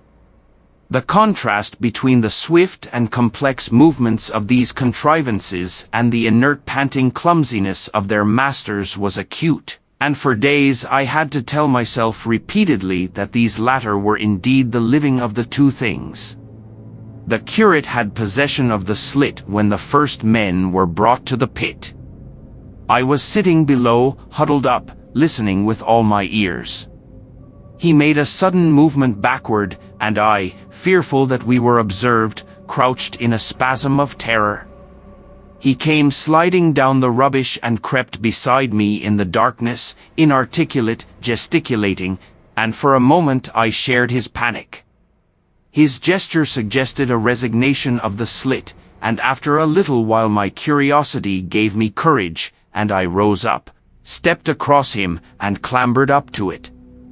At first I could see no reason for his frantic behavior. The twilight had now come, the stars were little and faint, but the pit was illuminated by the flickering green fire that came from the aluminium making. The whole picture was a flickering scheme of green gleams and shifting rusty black shadows, strangely trying to the eyes. Over and through it all went the bats, heeding it not at all. The sprawling Martians were no longer to be seen, the mound of blue-green powder had risen to cover them from sight, and a fighting machine, with its legs contracted, crumpled, and abbreviated, stood across the corner of the pit. And then, amid the clangor of the machinery, came a drifting suspicion of human voices, that I entertained at first only to dismiss. I crouched, watching this fighting machine closely, satisfying myself now for the first time that the hood did indeed contain a Martian. As the green flames lifted I could see the oily gleam of his integument and the brightness of his eyes. And suddenly I heard a yell, and saw a long tentacle reaching over the shoulder of the machine to the little cage that hunched upon its back. Then something struggling violently, was lifted high against the sky, a black, vague enigma against the starlight, and as this black object came down again, I saw by the green brightness that it was a man. For an instant he was clearly visible. He was a stout, ruddy, middle-aged man, well-dressed. 3 days before, he must have been walking the world, a man of considerable consequence. I could see his staring eyes and gleams of light on his studs and watch chain. He vanished behind the mound, and for a moment there was silence. And then began a shrieking and a sustained and cheerful hooting from the Martians. I slid down the rubbish, struggled to my feet, clapped my hands over my ears, and bolted into the scullery. The curate, who had been crouching silently with his arms over his head, looked up as I passed, cried out quite loudly at my desertion of him, and came running after me. That night, as we lurked in the scullery, balanced between our horror and the terrible fascination this peeping had, although I felt an urgent need of action, I tried in vain to conceive some plan of escape, but afterwards, during the second day, I was able to consider our position with great clearness. The curate, I found, was quite incapable of discussion. This new and culminating atrocity had robbed him of all vestiges of reason or forethought. Practically he had already sunk to the level of an animal. But as the saying goes, I gripped myself with both hands. It grew upon my mind, once I could face the facts, that terrible as our position was, there was as yet no justification for absolute despair. Our chief chance lay in the possibility of the Martians making the pit nothing more than a temporary encampment. Or even if they kept it permanently, they might not consider it necessary to guard it, and a chance of escape might be afforded us. I also weighed very carefully the possibility of our digging a way out in a direction away from the pit, but the chances of our emerging within sight of some sentinel fighting machine seemed at first too great. And I should have had to do all the digging myself. The curate would certainly have failed me. It was on the third day, if my memory serves me right, that I saw the lad killed. It was the only occasion on which I actually saw the Martians feed. After that experience, I avoided the hole in the wall for the better part of a day. I went into the scullery, removed the door, and spent some hours digging with my hatchet as silently as possible. But when I had made a hole about a couple of feet deep, the loose earth collapsed noisily, and I did not dare continue. I lost heart, and lay down on the scullery floor for a long time, having no spirit even to move. And after that I abandoned altogether the idea of escaping by excavation. It says much for the impression the Martians had made upon me that at first I entertained little or no hope of our escape being brought about by their overthrow through any human effort. But on the fourth or fifth night I heard a sound like heavy guns. It was very late in the night, and the moon was shining brightly. The Martians had taken away the excavating machine, and, save for a fighting machine that stood in the remoter bank of the pit and a handling machine that was buried out of my sight in a corner of the pit immediately beneath my peephole, the place was deserted by them. Except for the pale glow from the handling machine and the bars and patches of white moonlight, the pit was in darkness, and, except for the clinking of the handling machine, quite still. That night was a beautiful serenity, save for one planet. The moon seemed to have the sky to herself. I heard a dog howling, and that familiar sound it was that made me listen. Then I heard quite distinctly a booming exactly like the sound of great guns. 6 distinct reports I counted, and after a long interval 6 again. And that was all. Chapter 21. The Death of the Curate. It was on the 6th day of our imprisonment that I peeped for the last time, and presently found myself alone. Instead of keeping close to me and trying to oust me from the slit, the curate had gone back into the scullery. I was struck by a sudden thought. I went back quickly and quietly into the scullery. In the darkness I heard the curate drinking. I snatched in the darkness, and my fingers caught a bottle of Burgundy. For a few minutes there was a tussle. The bottle struck the floor and broke, and I desisted and rose. We stood panting and threatening each other. In the end I planted myself between him and the food, and told him of my determination to begin a discipline.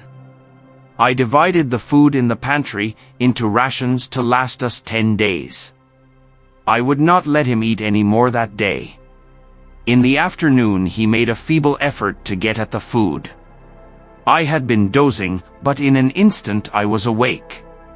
All day and all night we sat face to face, I weary but resolute, and he weeping and complaining of his immediate hunger. It was, I know, a night and a day, but to me it seems now, an interminable length of time. And so our widened incompatibility ended at last in open conflict. For 2 vast days we struggled in undertones and wrestling contests. There were times when I beat and kicked him madly, times when I cajoled and persuaded him, and once I tried to bribe him with the last bottle of Burgundy, for there was a rainwater pump from which I could get water. But neither force nor kindness availed. He was indeed beyond reason. He would neither desist from his attacks on the food nor from his noisy babbling to himself. The rudimentary precautions to keep our imprisonment endurable he would not observe. Slowly I began to realize the complete overthrow of his intelligence, to perceive that my sole companion in this close and sickly darkness was a man insane. From certain vague memories I am inclined to think my own mind wandered at times. I had strange and hideous dreams whenever I slept. It sounds paradoxical, but I am inclined to think that the weakness and insanity of the curate warned me, braced me, and kept me a sane man. On the 8th day he began to talk aloud instead of whispering, and nothing I could do would moderate his speech. "It is just, O God," he would say, over and over again. "It is just. On me and mine be the punishment laid. We have sinned, we have fallen short. There was poverty, sorrow, the poor were trodden in the dust, and I held my peace. I preached acceptable folly, my God, what folly! When I should have stood up, though I died for it, and called upon them to repent, repent. Oppressors of the poor and needy. The winepress of God." Then he would suddenly revert to the matter of the food I withheld from him, praying, begging, weeping, at last threatening. He began to raise his voice. I prayed him not to. He perceived a hold on me. He threatened he would shout and bring the Martians upon us. For a time that scared me, but any concession would have shortened our chance of escape beyond estimating. I defied him, although I felt no assurance that he might not do this thing. But that day, at any rate, he did not. He talked with his voice rising slowly, through the greater part of the 8th and 9th days, threats, entreaties, mingled with a torrent of half-sane and always frothy repentance for his vacant sham of God's service, such as made me pity him. Then he slept a while, and began again with renewed strength, so loudly that I must needs make him desist. "Be still," I implored. He rose to his knees, for he had been sitting in the darkness near the copper. "I have been still too long," he said, in a tone that must have reached the pit, "and now I must bear my witness. Woe unto this unfaithful city! Woe! Woe! Woe! Woe! Woe! To the inhabitants of the earth by reason of the other voices of the trumpet." "Shut up," I said, rising to my feet, and in a terror lest the Martians should hear us. "For God's sake." "Nay," shouted the curate, at the top of his voice, standing likewise and extending his arms. "Speak. The word of the Lord is upon me." In 3 strides he was at the door leading into the kitchen. "I must bear my witness. I go. It has already been too long delayed." I put out my hand and felt the meat chopper hanging to the wall. In a flash I was after him. I was fierce with fear. Before he was halfway across the kitchen I had overtaken him. With one last touch of humanity I turned the blade back and struck him with the butt. He went headlong forward and lay stretched on the ground. I stumbled over him and stood panting. He lay still. Suddenly I heard a noise without, the run and smash of slipping plaster, and the triangular aperture in the wall was darkened. I looked up and saw the lower surface of a handling machine coming slowly across the hole. One of its gripping limbs curled amid the debris, another limb appeared, feeling its way over the fallen beams. I stood petrified, staring. Then I saw through a sort of glass plate near the edge of the body the face, as we may call it, and the large dark eyes of a Martian, peering, and then a long metallic snake of tentacle came feeling slowly through the hole. I turned by an effort, stumbled over the curate, and stopped at the scullery door. The tentacle was now some way, 2 yards or more, in the room, and twisting and turning, with queer sudden movements, this way and that. For a while I stood fascinated by that slow, fitful advance. Then, with a faint, hoarse cry, I forced myself across the scullery. I trembled violently, I could scarcely stand upright. I opened the door of the coal cellar, and stood there in the darkness staring at the faintly lit doorway into the kitchen, and listening. Had the Martian seen me? What was it doing now? Something was moving to and fro there, very quietly. Every now and then it tapped against the wall, or started on its movements with a faint metallic ringing, like the movements of keys on a split ring. Then a heavy body, I knew too well what, was dragged across the floor of the kitchen towards the opening. Irresistibly attracted, I crept to the door and peeped into the kitchen. In the triangle of bright outer sunlight I saw the Martian, in its Briareus of a handling machine, scrutinizing the curate's head. I thought at once that it would infer my presence from the mark of the blow I had given him. I crept back to the coal cellar, shut the door, and began to cover myself up as much as I could, and as noiselessly as possible in the darkness, among the firewood and coal therein. Every now and then I paused, rigid, to hear if the Martian had thrust its tentacles through the opening again. Then the faint metallic jingle returned. I traced it slowly, feeling over the kitchen. Presently I heard it nearer, in the scullery, as I judged. I thought that its length might be insufficient to reach me. I prayed copiously. It passed, scraping faintly across the cellar door. An age of almost intolerable suspense intervened, then I heard it fumbling at the latch. It had found the door. The Martians understood doors. It worried at the catch for a minute, perhaps, and then the door opened. In the darkness I could just see the thing, like an elephant's trunk more than anything else, waving towards me and touching and examining the wall, coals, wood and ceiling. It was like a black worm swaying its blind head to and fro. Once, even, it touched the heel of my boot. I was on the verge of screaming. I bit my hand. For a time the tentacle was silent.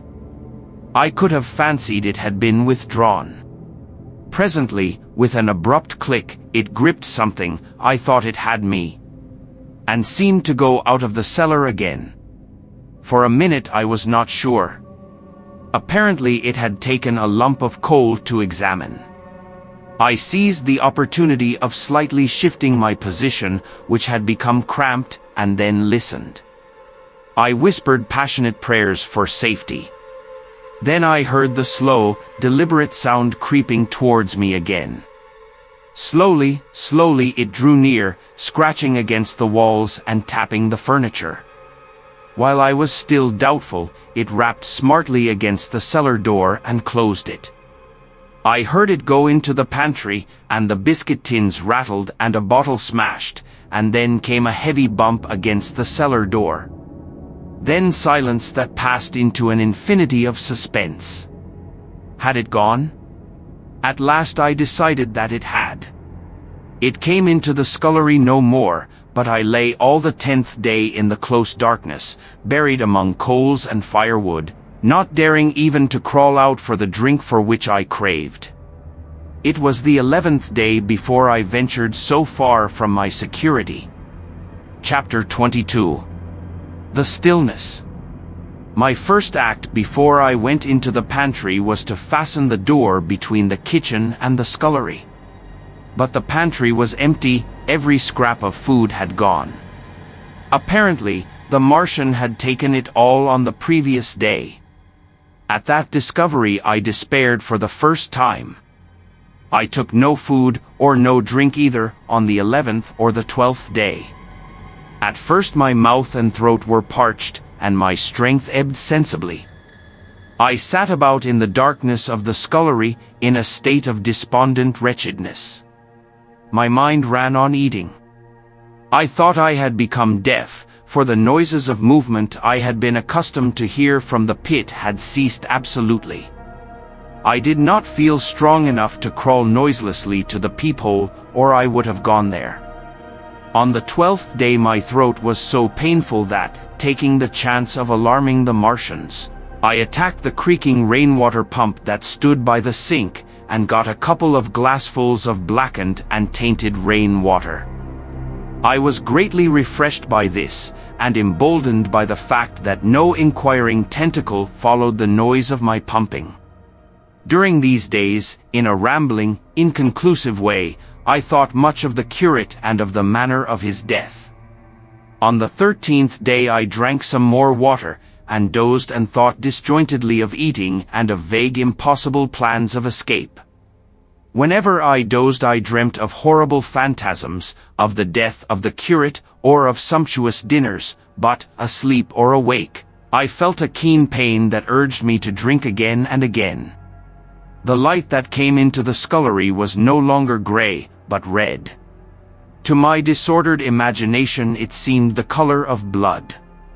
On the 14th day I went into the kitchen, and I was surprised to find that the fronds of the red weed had grown right across the hole in the wall, turning the half-light of the place into a crimson-colored obscurity. It was early on the 15th day that I heard a curious, familiar sequence of sounds in the kitchen and, listening, identified it as the snuffing and scratching of a dog. Going into the kitchen, I saw a dog's nose peering in through a break among the ruddy fronds. This greatly surprised me. At the scent of me he barked shortly. I thought if I could induce him to come into the place quietly I should be able, perhaps, to kill and eat him, and in any case, it would be advisable to kill him, lest his actions attracted the attention of the Martians. I crept forward, saying, "Good dog," very softly, but he suddenly withdrew his head and disappeared. I listened. I was not deaf, but certainly the pit was still. I heard a sound like the flutter of a bird's wings, and a horse croaking, but that was all.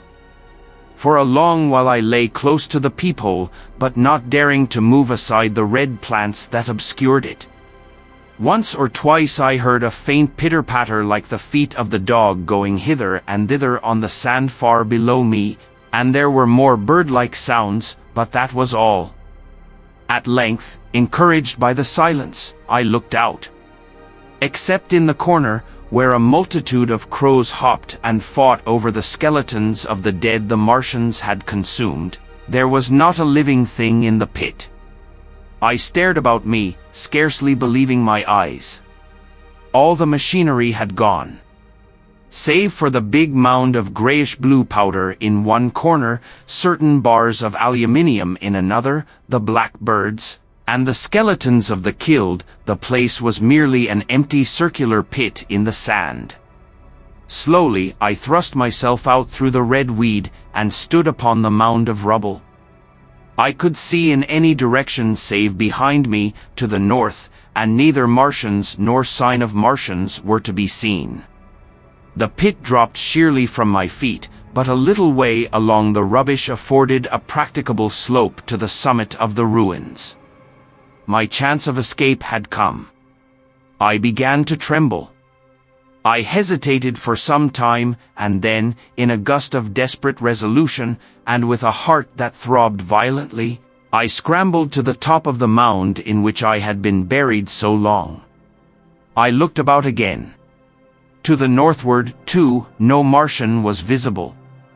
When I had last seen this part of Sheen in the daylight it had been a straggling street of comfortable white and red houses, interspersed with abundant shady trees. Now I stood on a mound of smashed brickwork, clay, and gravel, over which spread a multitude of red cactus-shaped plants, knee-high, without a solitary terrestrial growth to dispute their footing. The trees near me were dead and brown, but further a network of red threads scaled the still living stems. The neighboring houses had all been wrecked, but none had been burned. Their walls stood, sometimes to the second story, with smashed windows and shattered doors. The red weed grew tumultuously in their roofless rooms. Below me was the great pit, with the crows struggling for its refuse. A number of other birds hopped about among the ruins. Far away I saw a gaunt cat slink crouchingly along a wall, but traces of men there were none. The day seemed, by contrast with my recent confinement, dazzlingly bright, the sky a glowing blue. A gentle breeze kept the red weed that covered every scrap of unoccupied ground gently swaying. And oh, the sweetness of the air. Chapter 23. The Work of 15 Days. For some time I stood tottering on the mound regardless of my safety. Within that noisome den from which I had emerged I had thought with a narrow intensity only of our immediate security. I had not realized what had been happening to the world, had not anticipated this startling vision of unfamiliar things. I had expected to see sheen in ruins. I found about me the landscape, weird and lurid, of another planet. For that moment I touched an emotion beyond the common range of men, yet one that the poor brutes we dominate know only too well. I felt as a rabbit might feel returning to his burrow and suddenly confronted by the work of a dozen busy navvies digging the foundations of a house. I felt the first inkling of a thing that presently grew quite clear in my mind, that oppressed me for many days. A sense of dethronement, a persuasion that I was no longer a master, but an animal among the animals, under the Martian heel. With us it would be as with them, to lurk and watch, to run and hide. The fear and empire of man had passed away. But so soon as this strangeness had been realized it passed, and my dominant motive became the hunger of my long and dismal fast. In the direction away from the pit I saw, beyond a red-covered wall, a patch of garden ground unburied. This gave me a hint, and I went knee-deep, and sometimes neck-deep, in the red weed. The density of the weed gave me a reassuring sense of hiding. The wall was some 6 feet high, and when I attempted to clamber it I found I could not lift my feet to the crest. So I went along by the side of it, and came to a corner and a rockwork that enabled me to get to the top, and tumble into the garden I coveted. Here I found some young onions, a couple of gladiolus bulbs, and a quantity of immature carrots, all of which I secured, and, scrambling over a ruined wall, went on my way through scarlet and crimson trees towards Q. It was like walking through an avenue of gigantic blood drops, possessed with two ideas, to get more food and to limp, as soon and as far as my strength permitted, out of this accursed unearthly region of the pit. Some way farther, in a grassy place, was a group of mushrooms which also I devoured, and then I came upon a brown sheet of flowing shallow water, where meadows used to be. These fragments of nourishment served only to whet my hunger. At first I was surprised at this flood in a hot, dry summer, but afterwards I discovered that it was caused by the tropical exuberance of the red weed. Directly this extraordinary growth encountered water it straightway became gigantic and of unparalleled fecundity.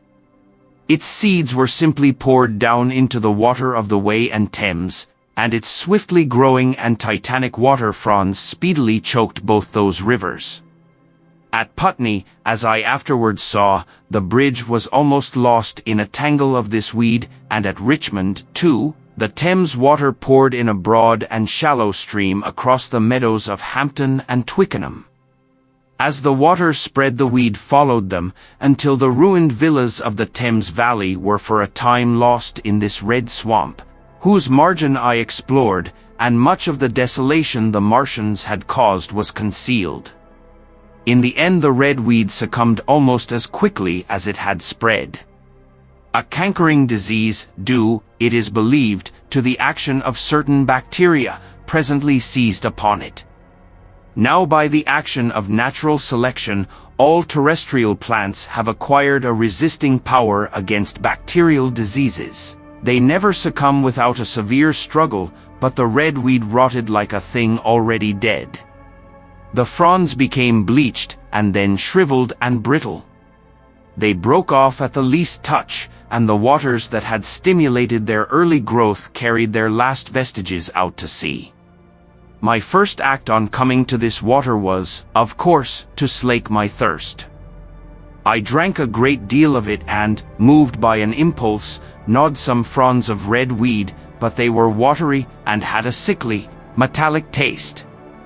I found the water was sufficiently shallow for me to wade securely, although the red weed impeded my feet a little, but the flood evidently got deeper towards the river, and I turned back to Mortlake. I managed to make out the road by means of occasional ruins of its villas and fences and lamps, and so presently I got out of this spate and made my way to the hill going up towards Roehampton and came out on Putney Common.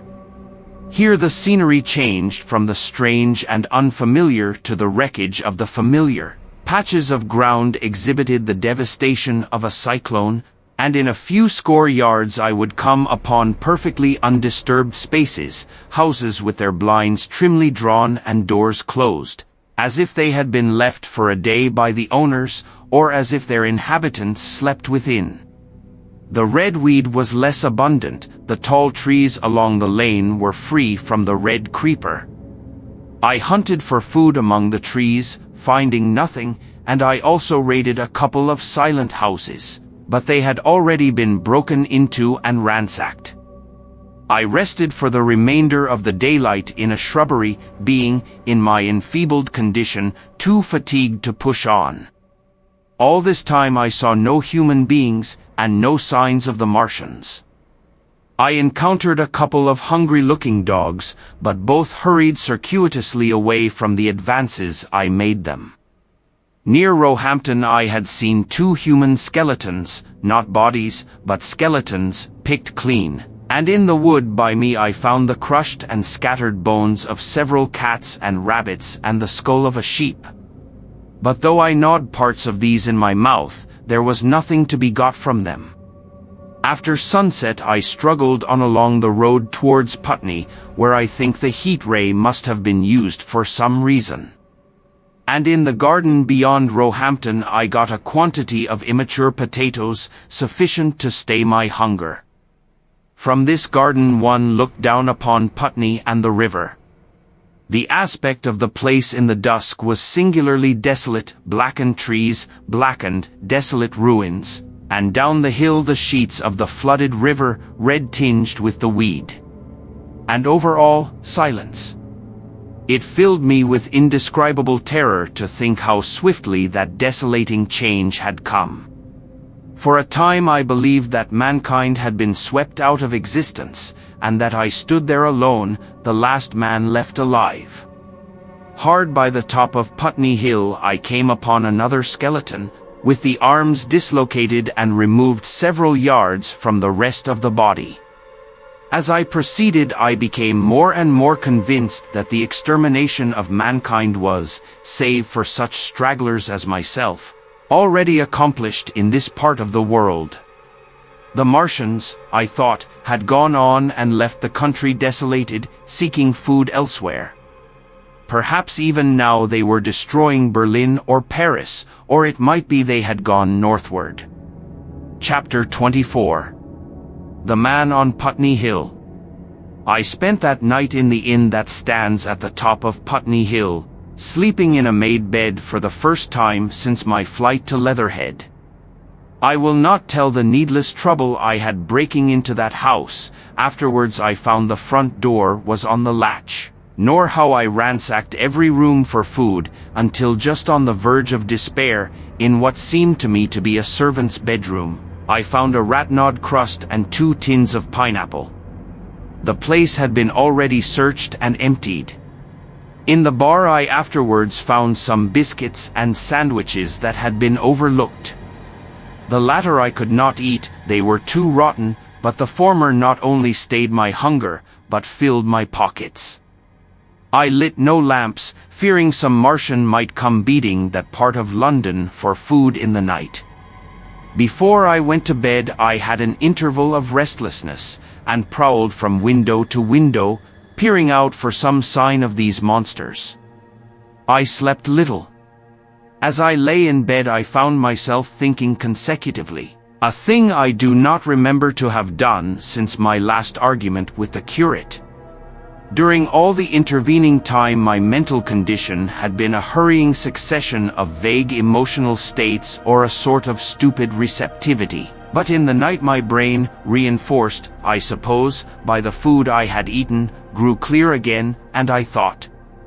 3 things struggled for possession of my mind: the killing of the curate, the whereabouts of the Martians, and the possible fate of my wife. The former gave me no sensation of horror or remorse to recall. I saw it simply as a thing done. A memory infinitely disagreeable but quite without the quality of remorse. I saw myself then as I see myself now, driven step by step towards that hasty blow, the creature of a sequence of accidents leading inevitably to that. I felt no condemnation, yet the memory, static, unprogressive, haunted me.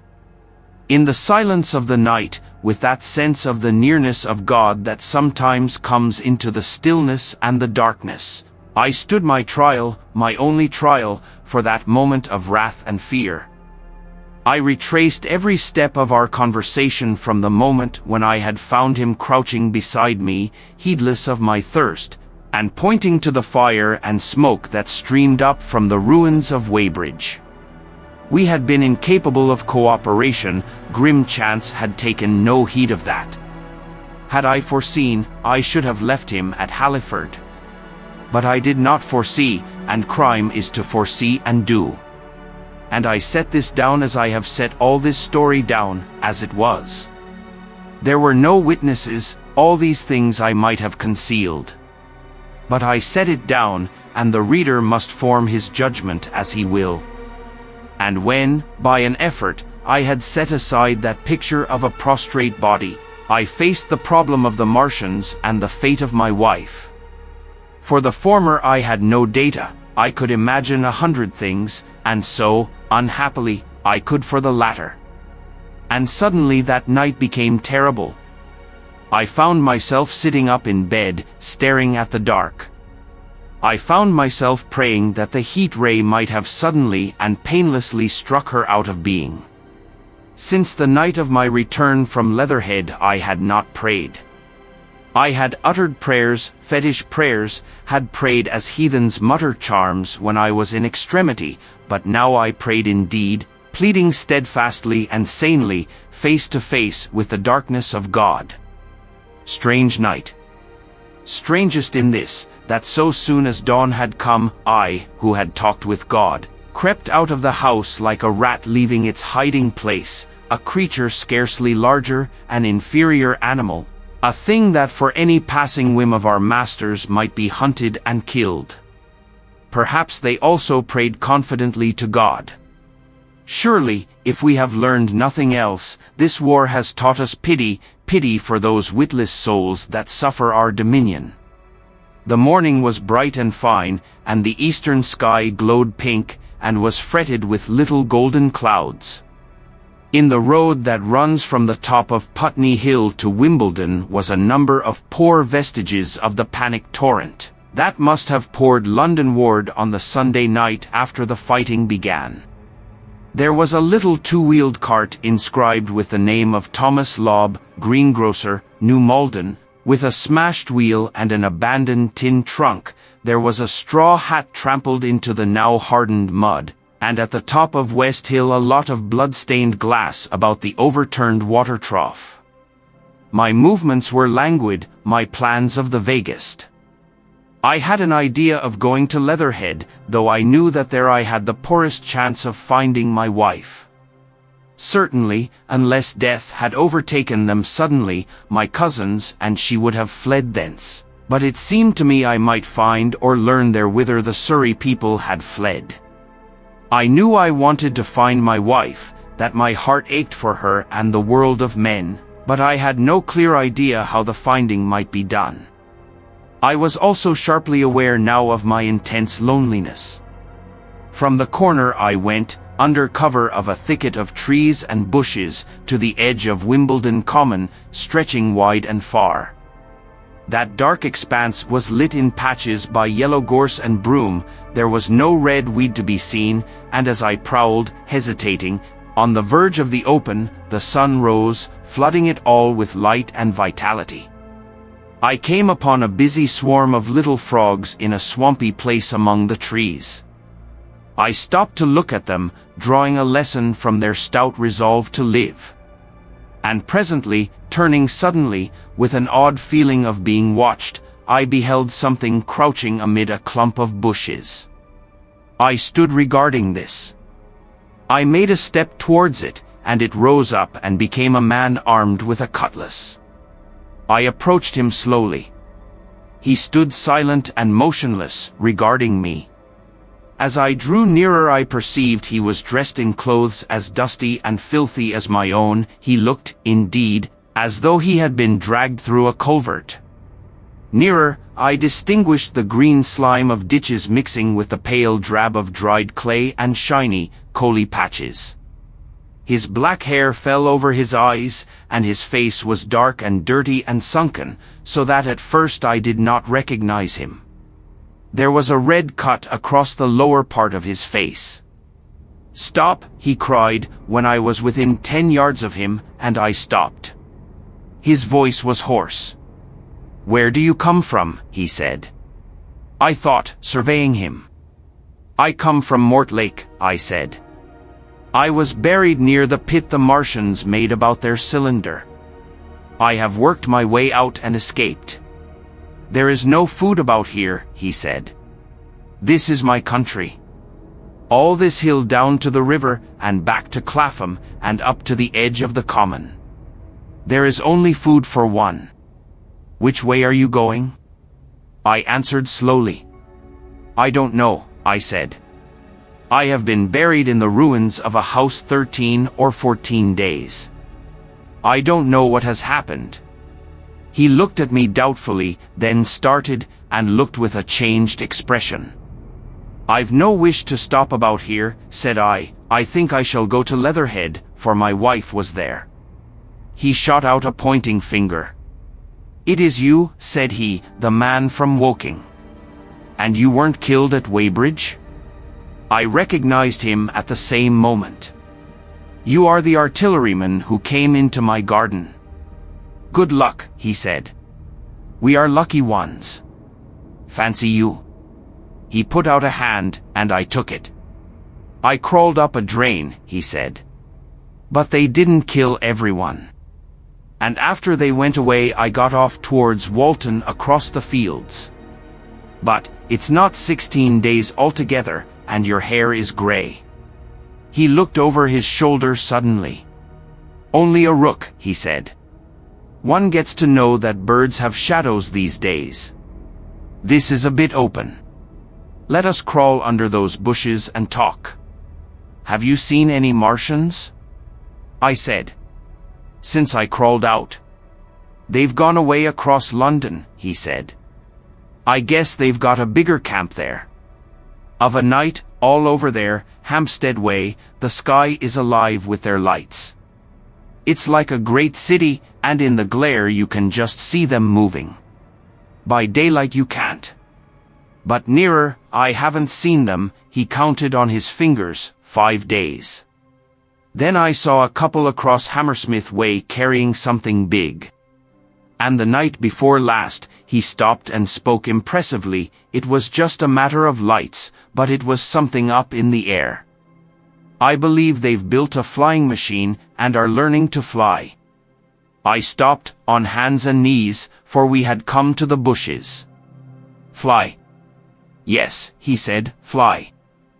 I went on into a little bower, and sat down. "It is all over with humanity," I said. "If they can do that, they will simply go round the world." He nodded. "They will. But it will relieve things over here a bit.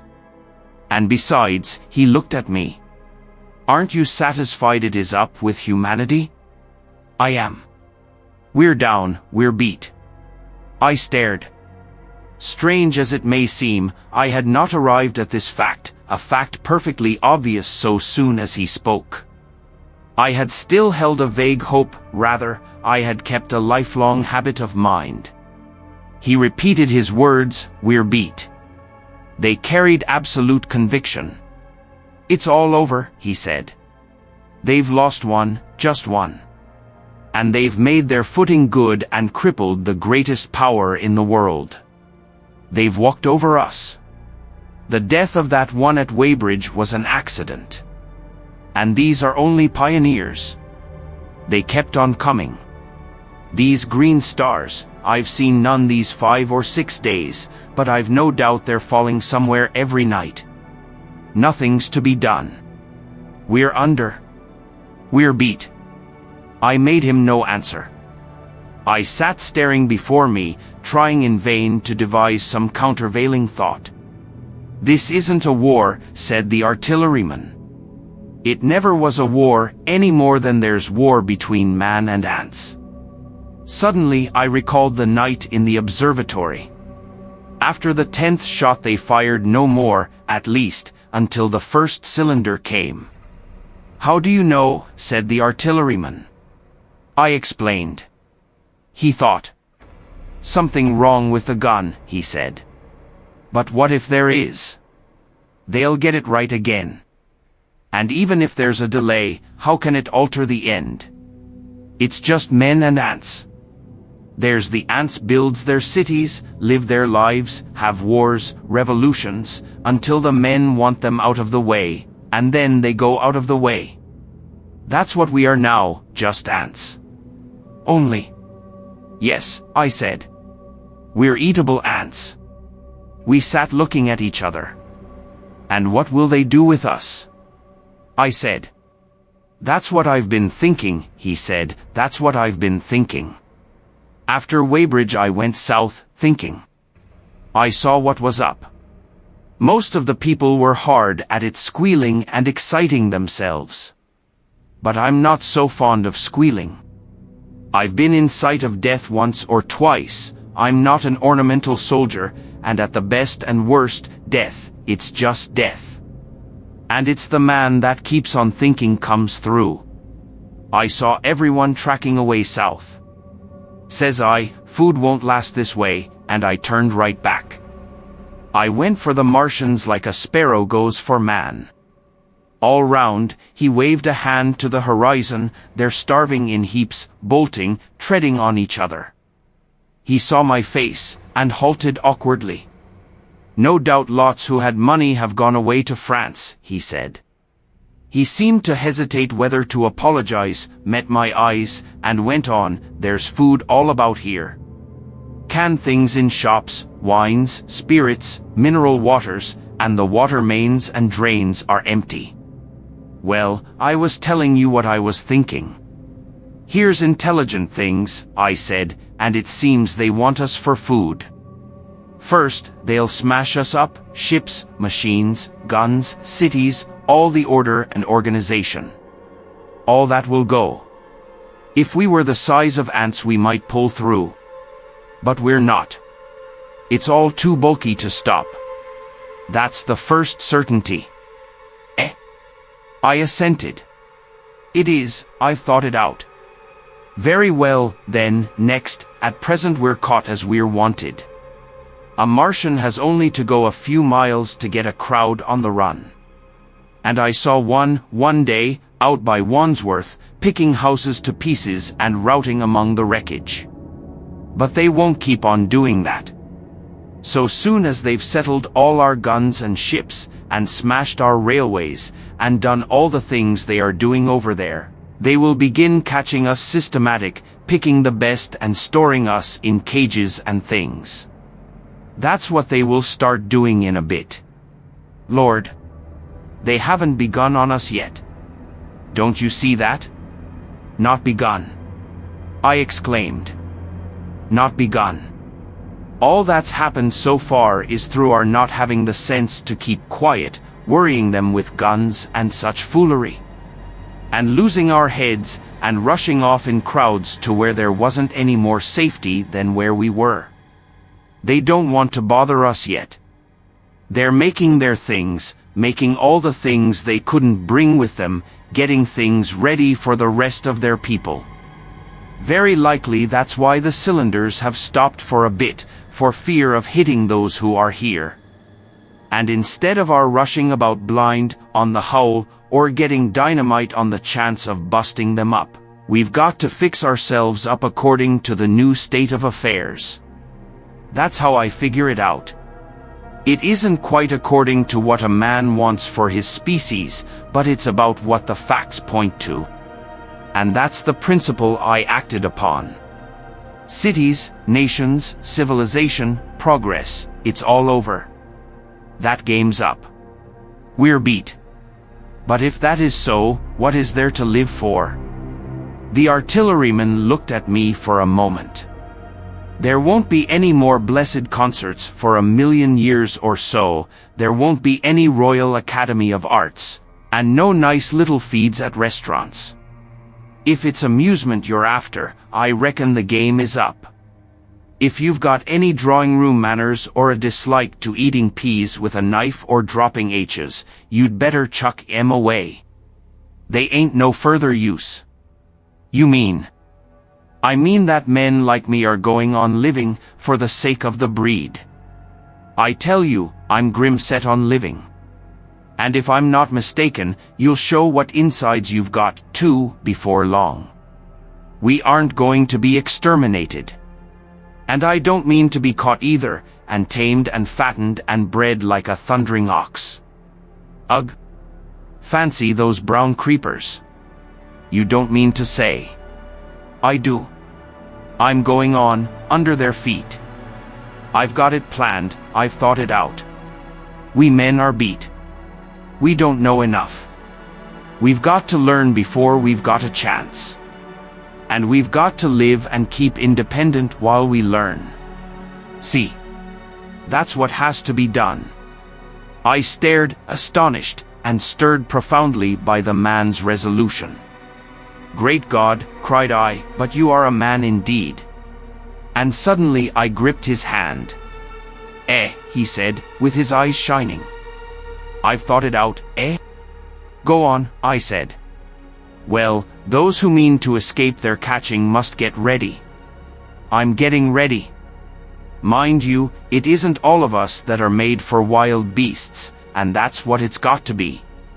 That's why I watched you. I had my doubts. You're slender. I didn't know that it was you, you see, or just how you'd been buried. All these, the sort of people that lived in these houses, and all those damn little clerks that used to live down that way, they'd be no good. They haven't any spirit in them, no proud dreams and no proud lusts, and a man who hasn't one or the other, Lord. What is he but funk and precautions? They just used to skedaddle off to work. I've seen hundreds of 'em, bit of breakfast in hand, running wild and shining to catch their little season ticket train, for fear they'd get dismissed if they didn't. Working at businesses they were afraid to take the trouble to understand, skedaddling back for fear they wouldn't be in time for dinner, keeping indoors after dinner for fear of the back streets, and sleeping with the wives they married, not because they wanted them, but because they had a bit of money that would make for safety in their one little miserable skedaddle through the world. Lives insured and a bit invested for fear of accidents. And on Sundays, fear of the hereafter. As if hell was built for rabbits. Well, the Martians will just be a godsend to these. Nice roomy cages, fattening food, careful breeding, no worry. After a week or so chasing about the fields and lands on empty stomachs, they'll come and be caught cheerful. They'll be quite glad after a bit. They'll wonder what people did before there were Martians to take care of them. And the bar loafers, and mashers, and singers, I can imagine them. I can imagine them, he said, with a sort of somber gratification. There'll be any amount of sentiment and religion loose among them. There's hundreds of things I saw with my eyes that I've only begun to see clearly these last few days. There's lots will take things as they are, fat and stupid, and lots will be worried by a sort of feeling that it's all wrong, and that they ought to be doing something.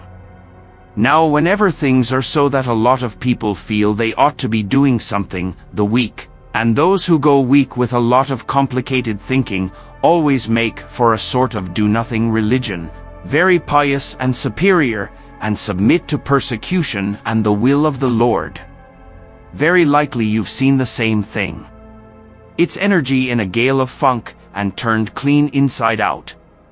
These cages will be full of psalms and hymns and piety. And those of a less simple sort will work in a bit of, what is it? Eroticism? He paused. Very likely these Martians will make pets of some of them, train them to do tricks, who knows?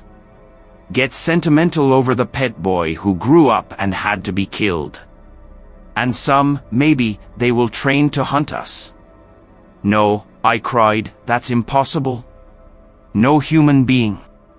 What's the good of going on with such lies, said the artilleryman. There's men who'd do it cheerful. What nonsense to pretend there isn't. And I succumbed to his conviction. If they come after me, he said, Lord, if they come after me, and subsided into a grim meditation. I sat contemplating these things. I could find nothing to bring against this man's reasoning. In the days before the invasion, no one would have questioned my intellectual superiority to his, a professed and recognized writer on philosophical themes, and he, a common soldier. And yet he had already formulated a situation that I had scarcely realized. What are you doing? I said presently. What plans have you made? He hesitated. Well, it's like this, he said. What have we to do? We have to invent a sort of life where men can live and breed and be sufficiently secure to bring the children up.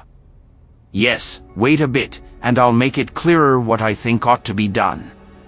The tame ones will go like all tame beasts. In a few generations they'll be big, beautiful, rich-blooded, stupid rubbish. The risk is that we who keep wild will go savage, degenerate into a sort of big, savage rat. You see, how I mean to live is underground. I've been thinking about the drains. Of course those who don't know drains think horrible things, but under this London are miles and miles, hundreds of miles, and a few days' rain and London empty will leave them sweet and clean. The main drains are big enough and airy enough for anyone. Then there's cellars, vaults, stores, from which bolting passages may be made to the drains. And the railway tunnels and subways. You begin to see? And we form a band, able-bodied, clean-minded men. We're not going to pick up any rubbish that drifts in. Weaklings go out again. As you meant me to go? Well, I parleyed, didn't I? We won't quarrel about that. Go on. Those who stop obey orders. Able-bodied, clean-minded women we want also, mothers and teachers. No lackadaisical ladies, no blasted rolling eyes. We can't have any weak or silly. Life is real again, and the useless and cumbersome and mischievous have to die. They ought to die. They ought to be willing to die. It's a sort of disloyalty, after all, to live and taint the race. And they can't be happy. Moreover, dying's none so dreadful, it's the funking makes it bad. And in all those places we shall gather. Our district will be London. And we may even be able to keep a watch, and run about in the open when the Martians keep away. Play cricket, perhaps. That's how we shall save the race. It's a possible thing? But saving the race is nothing in itself. As I say, that's only being rats. It's saving our knowledge and adding to it is the thing. There men like you come in. There's books, there's models. We must make great safe places down deep, and get all the books we can, not novels and poetry swipes, but ideas, science books. That's where men like you come in. We must go to the British Museum and pick all those books through. Especially we must keep up our science, learn more. We must watch these Martians. Some of us must go as spies. When it's all working, perhaps I will. Get caught, I mean. And the great thing is, we must leave the Martians alone. We mustn't even steal. If we get in their way, we clear out. We must show them we mean no harm. Yes, I know. But they're intelligent things, and they won't hunt us down if they have all they want, and think we're just harmless vermin. The artilleryman paused and laid a brown hand upon my arm. After all, it may not be so much we may have to learn before. Just imagine this. 4 or 5 of their fighting machines suddenly starting off, heat rays right and left, and not a Martian in M. Not a Martian in M, but men who have learned the way how. It may be in my time, even those men. Fancy having one of them lovely things, with its heat ray wide and free. Fancy having it in control. What would it matter if you smashed to smithereens at the end of the run after a bust like that? I reckon the Martians'll open their beautiful eyes. Can't you see them, man? Can't you see them hurrying, puffing and blowing and hooting to their other mechanical affairs? Something out of gear in every case. And swish, bang, rattle, swish. Just as they are fumbling over it, swish comes the heat ray, and, behold, man has come back to his own. For a while the imaginative daring of the artilleryman, and the tone of assurance and courage he assumed, completely dominated my mind. I believed unhesitatingly both in his forecast of human destiny and in the practicability of his astonishing scheme, and the reader who thinks me susceptible and foolish must contrast his position, reading steadily with all his thoughts about his subject, and mine, crouching fearfully in the bushes and listening, distracted by apprehension. We talked in this manner through the early morning time, and later crept out of the bushes, and, after scanning the sky for Martians, hurried precipitately to the house on Putney Hill where he had made his lair. It was the coal cellar of the place, and when I saw the work he had spent a week upon, it was a burrow scarcely 10 yards long, which he designed to reach to the main drain on Putney Hill. I had my first inkling of the gulf between his dreams and his powers. Such a hole I could have dug in a day. But I believed in him sufficiently to work with him all that morning until past midday at his digging. We had a garden barrow and shot the earth we removed against the kitchen range. We refreshed ourselves with a tin of mock turtle soup and wine from the neighboring pantry. I found a curious relief from the aching strangeness of the world in this steady labor. As we worked, I turned his project over in my mind, and presently objections and doubts began to arise. But I worked there all the morning, so glad was I to find myself with a purpose again. After working an hour, I began to speculate on the distance one had to go before the cloaca was reached, the chances we had of missing it altogether. My immediate trouble was why we should dig this long tunnel, when it was possible to get into the drain at once down one of the manholes and work back to the house. It seemed to me, too, that the house was inconveniently chosen and required a needless length of tunnel. And just as I was beginning to face these things, the artilleryman stopped digging and looked at me. "We're working well," he said. He put down his spade. "Let us knock off a bit," he said. "I think it's time we reconnoitered from the roof of the house." I was for going on, and after a little hesitation he resumed his spade, and then suddenly I was struck by a thought. I stopped, and so did he at once. "Why were you walking about the common," I said, "instead of being here?" "Taking the air," he said. "I was coming back. It's safer by night." "But the work?" "Oh, one can't always work," he said, and in a flash I saw the man plain. He hesitated, holding his spade. "We ought to reconnoiter now," he said, "because if any come near they may hear the spades and drop upon us unawares." I was no longer disposed to object. We went together to the roof and stood on a ladder peeping out of the roof door. No Martians were to be seen, and we ventured out on the tiles and slipped down under shelter of the parapet. From this position a shrubbery hid the greater portion of Putney, but we could see the river below, a bubbly mass of red weed, and the low parts of Lambeth flooded and red. The red creeper swarmed up the trees about the old palace, and their branches stretched gaunt and dead, and set with shriveled leaves, from amid its clusters. It was strange how entirely dependent both these things were upon flowing water for their propagation. About us neither had gained a footing. Laburnums, pink maize, snowballs, and trees of arborvitae rose out of laurels and hydrangeas, green and brilliant into the sunlight. Beyond Kensington dense smoke was rising, and that and a blue haze hid the northward hills. The artilleryman began to tell me of the sort of people who still remained in London.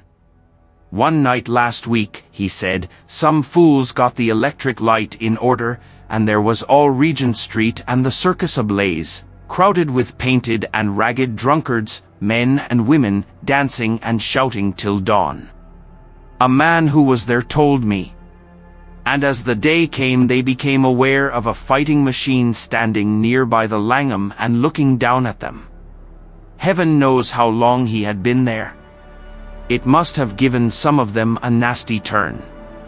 He came down the road towards them and picked up nearly 100 too drunk or frightened to run away. Grotesque gleam of a time no history will ever fully describe. From that, in answer to my questions, he came round to his grandiose plans again. He grew enthusiastic. He talked so eloquently of the possibility of capturing a fighting machine that I more than half believed in him again. But now that I was beginning to understand something of his quality, I could divine the stress he laid on doing nothing precipitately. And I noted that now there was no question that he personally was to capture and fight the great machine. After a time we went down to the cellar. Neither of us seemed disposed to resume digging, and when he suggested a meal, I was nothing loath. He became suddenly very generous, and when we had eaten he went away and returned with some excellent cigars. We lit these, and his optimism glowed. He was inclined to regard my coming as a great occasion. "There's some champagne in the cellar," he said. "We can dig better on this Thames-side Burgundy," said I. "No," said he, "I am host today. Champagne? Great God! We've a heavy enough task before us. Let us take a rest and gather strength while we may. Look at these blistered hands." And pursuant to this idea of a holiday, he insisted upon playing cards after we had eaten. He taught me euchre, and after dividing London between us, I taking the northern side and he the southern, we played for parish points. Grotesque and foolish as this will seem to the sober reader, it is absolutely true, and what is more remarkable, I found the card game and several others we played extremely interesting. Strange mind of man! That, with our species upon the edge of extermination or appalling degradation, with no clear prospect before us but the chance of a horrible death, we could sit following the chance of this painted pasteboard, and playing the joker with vivid delight. Afterwards he taught me poker, and I beat him at 3 tough chess games. When dark came we decided to take the risk, and lit a lamp. After an interminable string of games, we supped, and the artilleryman finished the champagne. We went on smoking the cigars. He was no longer the energetic regenerator of his species I had encountered in the morning. He was still optimistic, but it was a less kinetic, a more thoughtful optimism. I remember he wound up with my health, proposed in a speech of small variety and considerable intermittence. I took a cigar, and went upstairs to look at the lights of which he had spoken that blazed so greenly along the Highgate hills. At first I stared unintelligently across the London Valley. The northern hills were shrouded in darkness, the fires near Kensington glowed redly, and now and then an orange-red tongue of flame flashed up and vanished in the deep blue night. All the rest of London was black. Then, nearer, I perceived a strange light, a pale, violet-purple fluorescent glow, quivering under the night breeze. For a space I could not understand it, and then I knew that it must be the red weed from which this faint irradiation proceeded. With that realization, my dormant sense of wonder, my sense of the proportion of things, awoke again. I glanced from that to Mars, red and clear, glowing high in the west, and then gazed long and earnestly at the darkness of Hampstead and Highgate. I remained a very long time upon the roof, wondering at the grotesque changes of the day. I recalled my mental states from the midnight prayer to the foolish card playing. I had a violent revulsion of feeling. I remember I flung away the cigar with a certain wasteful symbolism. My folly came to me with glaring exaggeration. I seemed a traitor to my wife and to my kind. I was filled with remorse. I resolved to leave this strange undisciplined dreamer of great things to his drink and gluttony, and to go on into London. There, it seemed to me, I had the best chance of learning what the Martians and my fellow men were doing. I was still upon the roof when the late moon rose. Chapter 25. Dead London. After I had parted from the artilleryman, I went down the hill, and by the High Street across the bridge to Fulham.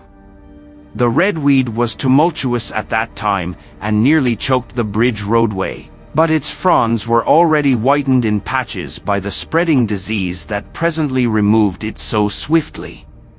At the corner of the lane that runs to Putney Bridge Station I found a man lying. He was as black as a sweep with the black dust, alive, but helplessly and speechlessly drunk. I could get nothing from him but curses and furious lunges at my head. I think I should have stayed by him but for the brutal expression of his face. There was black dust along the roadway from the bridge onwards, and it grew thicker in Fulham. The streets were horribly quiet. I got food, sour, hard, and moldy, but quite eatable, in a baker's shop here. Some way towards Walham Green the streets became clear of powder, and I passed a white terrace of houses on fire. The noise of the burning was an absolute relief. Going on towards Brompton, the streets were quiet again. Here I came once more upon the black powder in the streets and upon dead bodies. I saw altogether about a dozen in the length of the Fulham Road. They had been dead many days, so that I hurried quickly past them. The black powder covered them over and softened their outlines. One or two had been disturbed by dogs. Where there was no black powder, it was curiously like a Sunday in the city, with the closed shops, the houses locked up and the blinds drawn, the desertion and the stillness. In some places plunderers had been at work, but rarely at other than the provision and wine shops. A jeweller's window had been broken open in one place, but apparently the thief had been disturbed, and a number of gold chains and a watch lay scattered on the pavement. I did not trouble to touch them. Farther on was a tattered woman in a heap on a doorstep. The hand that hung over her knee was gashed and bled down her rusty brown dress, and a smashed magnum of champagne formed a pool across the pavement. She seemed asleep, but she was dead. The farther I penetrated into London, the profounder grew the stillness.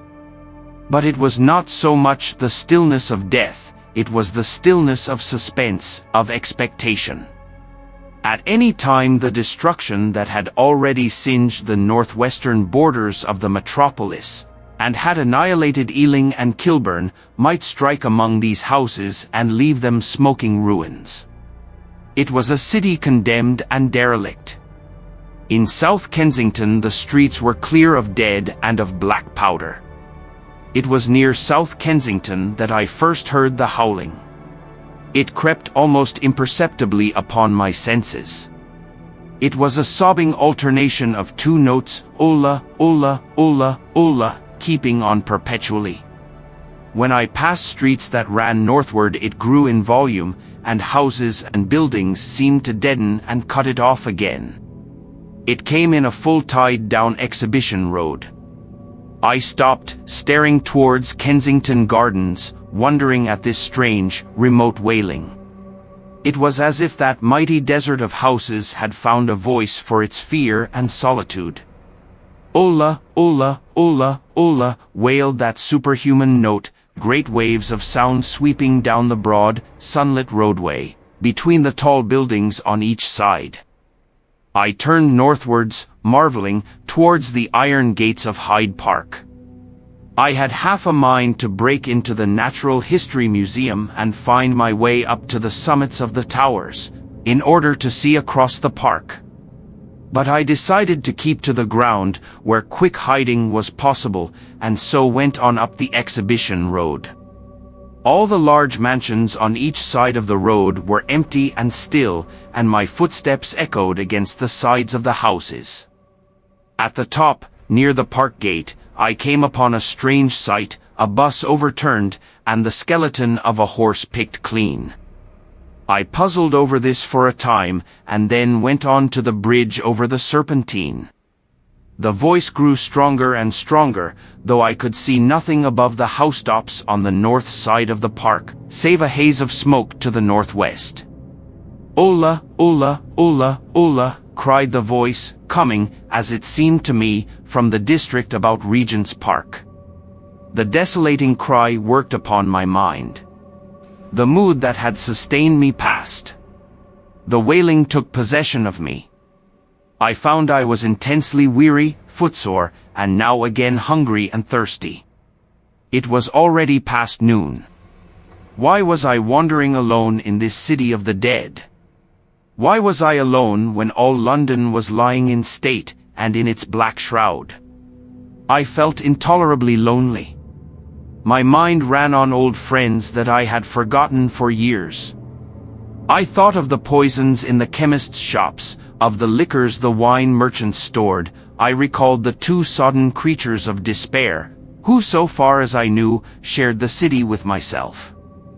I came into Oxford Street by the Marble Arch, and here again were black powder and several bodies, and an evil, ominous smell from the gratings of the cellars of some of the houses. I grew very thirsty after the heat of my long walk. With infinite trouble I managed to break into a public house and get food and drink. I was weary after eating, and went into the parlor behind the bar, and slept on a black horsehair sofa I found there. I awoke to find that dismal howling still in my ears, ola, ola, ola, ola.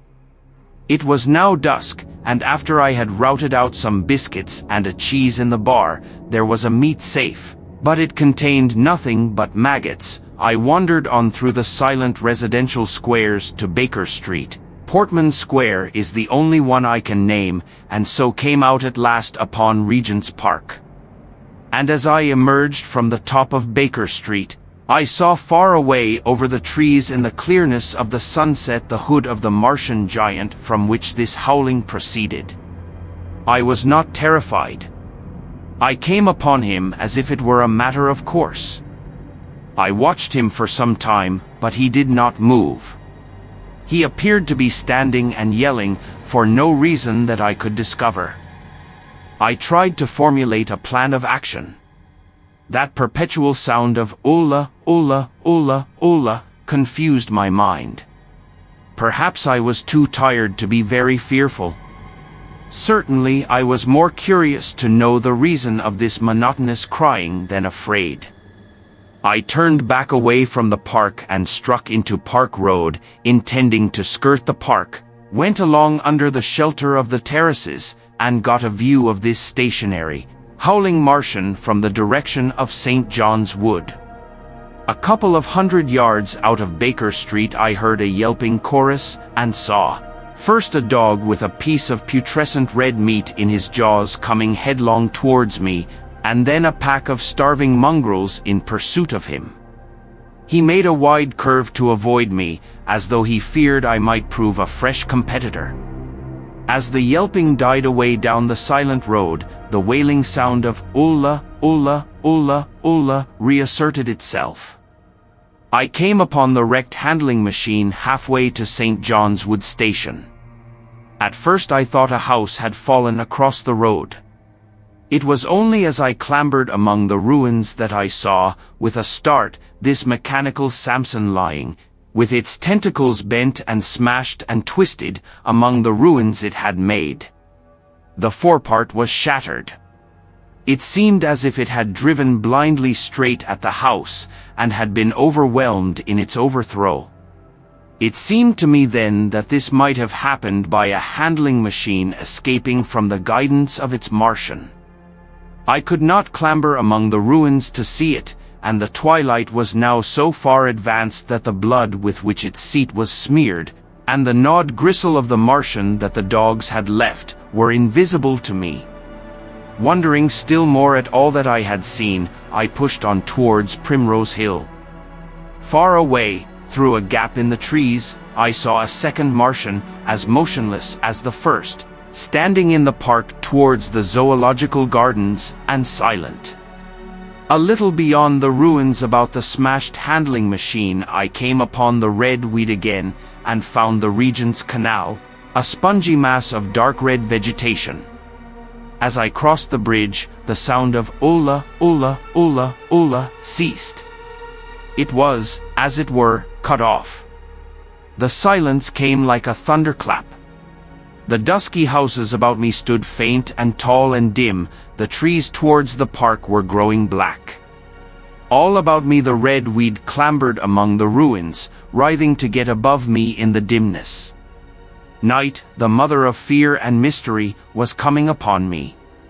But while that voice sounded the solitude, the desolation, had been endurable, by virtue of it London had still seemed alive, and the sense of life about me had upheld me.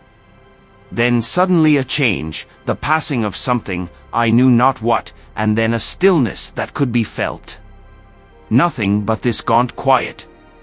London about me gazed at me spectrally. The windows in the white houses were like the eye sockets of skulls. About me my imagination found 1,000 noiseless enemies moving. Terror seized me, a horror of my temerity. In front of me the road became pitchy black as though it was tarred, and I saw a contorted shape lying across the pathway. I could not bring myself to go on. I turned down St. John's Wood Road, and ran headlong from this unendurable stillness towards Kilburn. I hid from the night and the silence, until long after midnight, in a cabman's shelter in Harrow Road. But before the dawn my courage returned, and while the stars were still in the sky I turned once more towards Regent's Park. I missed my way among the streets, and presently saw down a long avenue, in the half-light of the early dawn, the curve of Primrose Hill. On the summit, towering up to the fading stars, was a third Martian, erect and motionless like the others. An insane resolve possessed me. I would die and end it.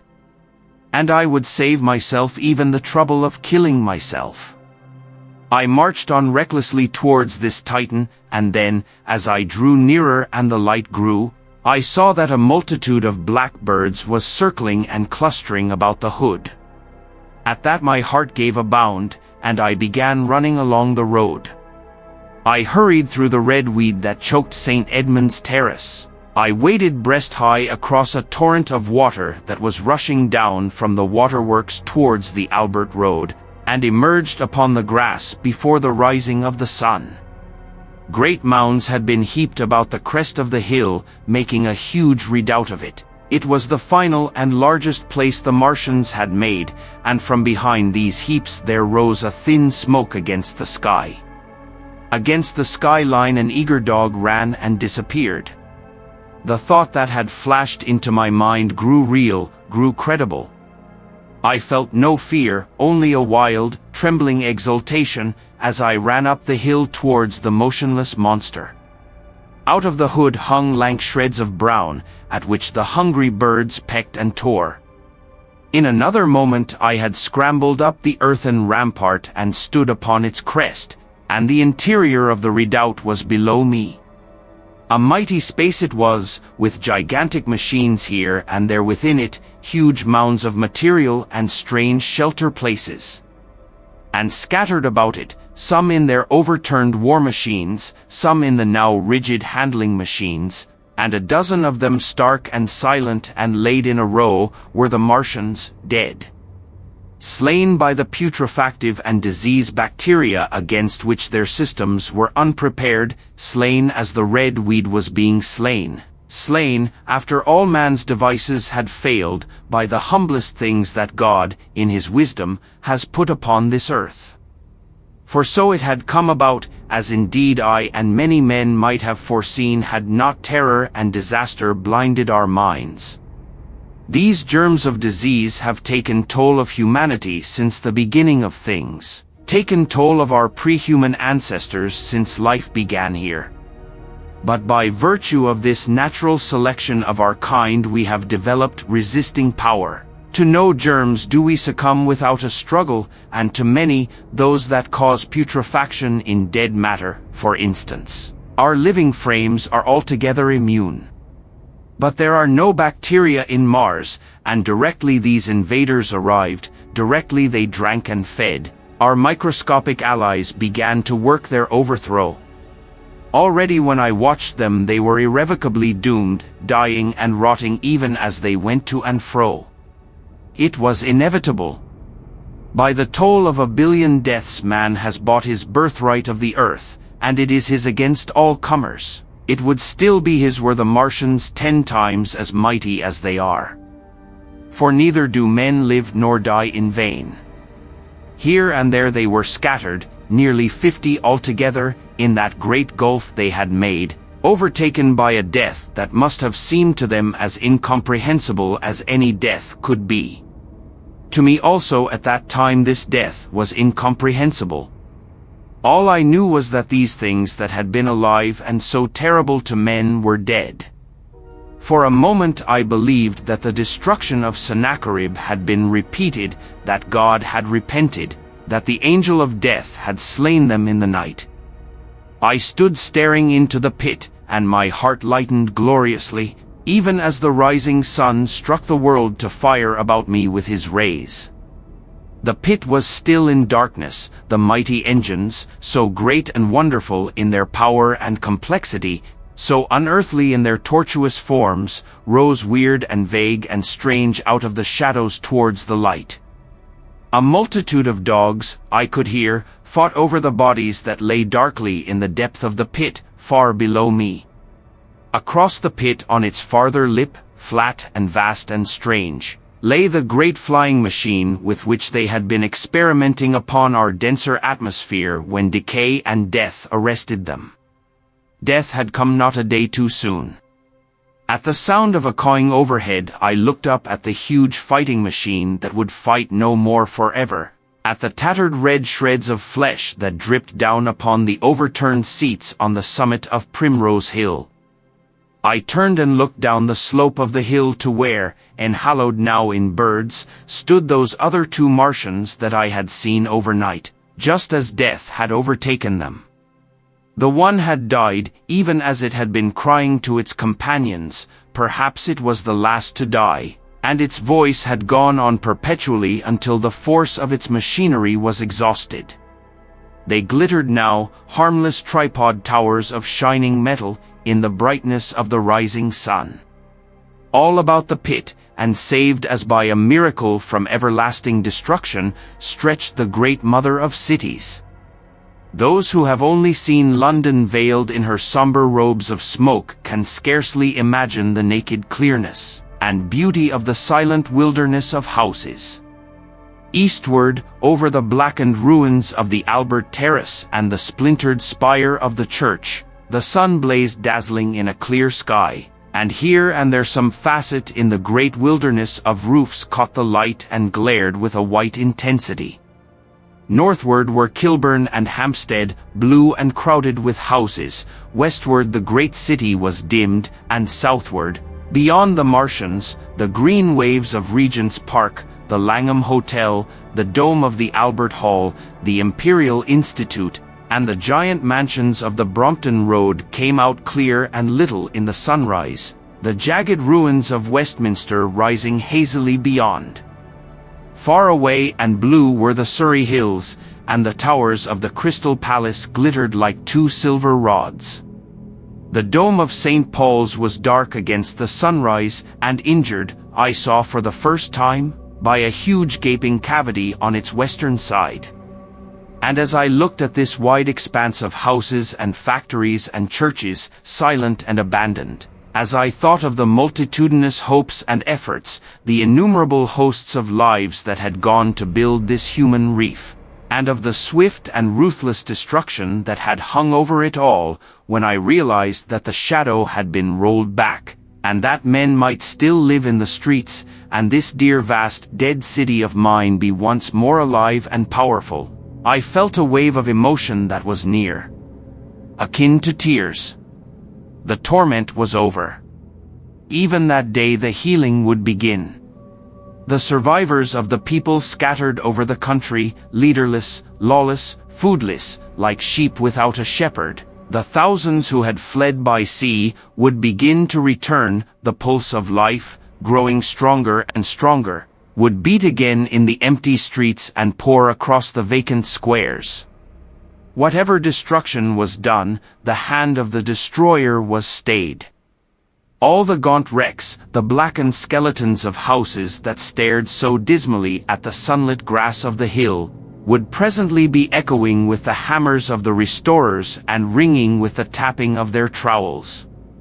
At the thought I extended my hands towards the sky and began thanking God. In a year, thought I, in a year. With overwhelming force came the thought of myself, of my wife, and the old life of hope and tender helpfulness that had ceased forever. Chapter 26. Wreckage. And now comes the strangest thing in my story. Yet, perhaps, it is not altogether strange. I remember, clearly and coldly and vividly, all that I did that day until the time that I stood weeping and praising God upon the summit of Primrose Hill. And then I forget. Of the next 3 days I know nothing. I have learned since that, so far from my being the first discoverer of the Martian overthrow, several such wanderers as myself had already discovered this on the previous night. One man, the first, had gone to St. Martin's le Grand, and, while I sheltered in the cabman's hut, had contrived to telegraph to Paris. Thence the joyful news had flashed all over the world. 1,000 cities, chilled by ghastly apprehensions, suddenly flashed into frantic illuminations. They knew of it in Dublin, Edinburgh, Manchester, Birmingham, at the time when I stood upon the verge of the pit. Already men, weeping with joy, as I have heard, shouting and staying their work to shake hands and shout, were making up trains, even as near as Crewe, to descend upon London. The church bells that had ceased a fortnight since suddenly caught the news, until all England was bell-ringing. Men on cycles, lean-faced, unkempt, scorched along every country lane shouting of unhoped deliverance, shouting to gaunt, staring figures of despair. And for the food. Across the Channel, across the Irish Sea, across the Atlantic, corn, bread, and meat were tearing to our relief. All the shipping in the world seemed going Londonward in those days. But of all this I have no memory. I drifted, a demented man. I found myself in a house of kindly people who had found me on the 3rd day wandering, weeping, and raving through the streets of St. John's Wood. They have told me since that I was singing some insane doggerel about the last man left alive. Hurrah! The last man left alive. Troubled as they were with their own affairs, these people, whose name, much as I would like to express my gratitude to them, I may not even give here, nevertheless cumbered themselves with me, sheltered me, and protected me from myself. Apparently they had learned something of my story from me during the days of my lapse. Very gently, when my mind was assured again, did they break to me what they had learned of the fate of Leatherhead. 2 days after I was imprisoned it had been destroyed, with every soul in it, by a Martian. He had swept it out of existence, as it seemed, without any provocation, as a boy might crush an ant-hill, in the mere wantonness of power. I was a lonely man, and they were very kind to me. I was a lonely man and a sad one, and they bore with me. I remained with them 4 days after my recovery. All that time I felt a growing craving to look once more on whatever remained of the little life that seemed so happy and bright in my past. It was a mere hopeless desire to feast upon my misery. They dissuaded me. They did all they could to divert me from this morbidity.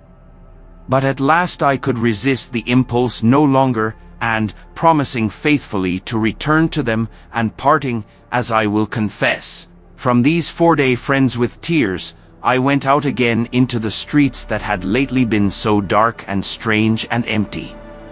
Already they were busy with returning people, in places even there were shops open, and I saw a drinking fountain running water. I remember how mockingly bright the day seemed as I went back on my melancholy pilgrimage to the little house at Woking, how busy the streets and vivid the moving life about me. So many people were abroad everywhere, busied in 1,000 activities, that it seemed incredible that any great proportion of the population could have been slain. But then I noticed how yellow were the skins of the people I met, how shaggy the hair of the men, how large and bright their eyes, and that every other man still wore his dirty rags. Their faces seemed all with one of two expressions, a leaping exultation and energy or a grim resolution. Save for the expression of the faces, London seemed a city of tramps. The vestries were indiscriminately distributing bread sent us by the French government. The ribs of the few horses showed dismally. Haggard special constables with white badges stood at the corners of every street. I saw little of the mischief wrought by the Martians until I reached Wellington Street, and there I saw the red weed clambering over the buttresses of Waterloo Bridge. At the corner of the bridge, too, I saw one of the common contrasts of that grotesque time, a sheet of paper flaunting against a thicket of the red weed, transfixed by a stick that kept it in place. It was the placard of the first newspaper to resume publication, the Daily Mail. I bought a copy for a blackened shilling I found in my pocket. Most of it was in blank, but the solitary compositor who did the thing had amused himself by making a grotesque scheme of advertisement stereo on the back page. The matter he printed was emotional, the news organization had not as yet found its way back. I learned nothing fresh except that already in 1 week the examination of the Martian mechanisms had yielded astonishing results. Among other things, the article assured me what I did not believe at the time, that the secret of flying was discovered. At Waterloo I found the free trains that were taking people to their homes. The first rush was already over. There were few people in the train, and I was in no mood for casual conversation. I got a compartment to myself, and sat with folded arms, looking greyly at the sunlit devastation that flowed past the windows. And just outside the terminus the train jolted over temporary rails, and on either side of the railway the houses were blackened ruins. To Clapham Junction the face of London was grimy with powder of the black smoke, in spite of 2 days of thunderstorms and rain, and at Clapham Junction the line had been wrecked again. There were hundreds of out-of-work clerks and shopmen working side by side with the customary navvies, and we were jolted over a hasty relaying. All down the line from there the aspect of the country was gaunt and unfamiliar. Wimbledon particularly had suffered. Walton, by virtue of its unburned pine woods, seemed the least hurt of any place along the line. The Wandle, the Mole, every little stream, was a heaped mass of red weed in appearance between butcher's meat and pickled cabbage. The Surrey pine woods were too dry, however, for the festoons of the red climber. Beyond Wimbledon, within sight of the line, in certain nursery grounds, were the heaped masses of earth about the sixth cylinder. A number of people were standing about it, and some sappers were busy in the midst of it.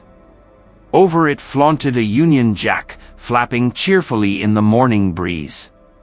The nursery grounds were everywhere crimson with the weed, a wide expanse of livid color cut with purple shadows, and very painful to the eye.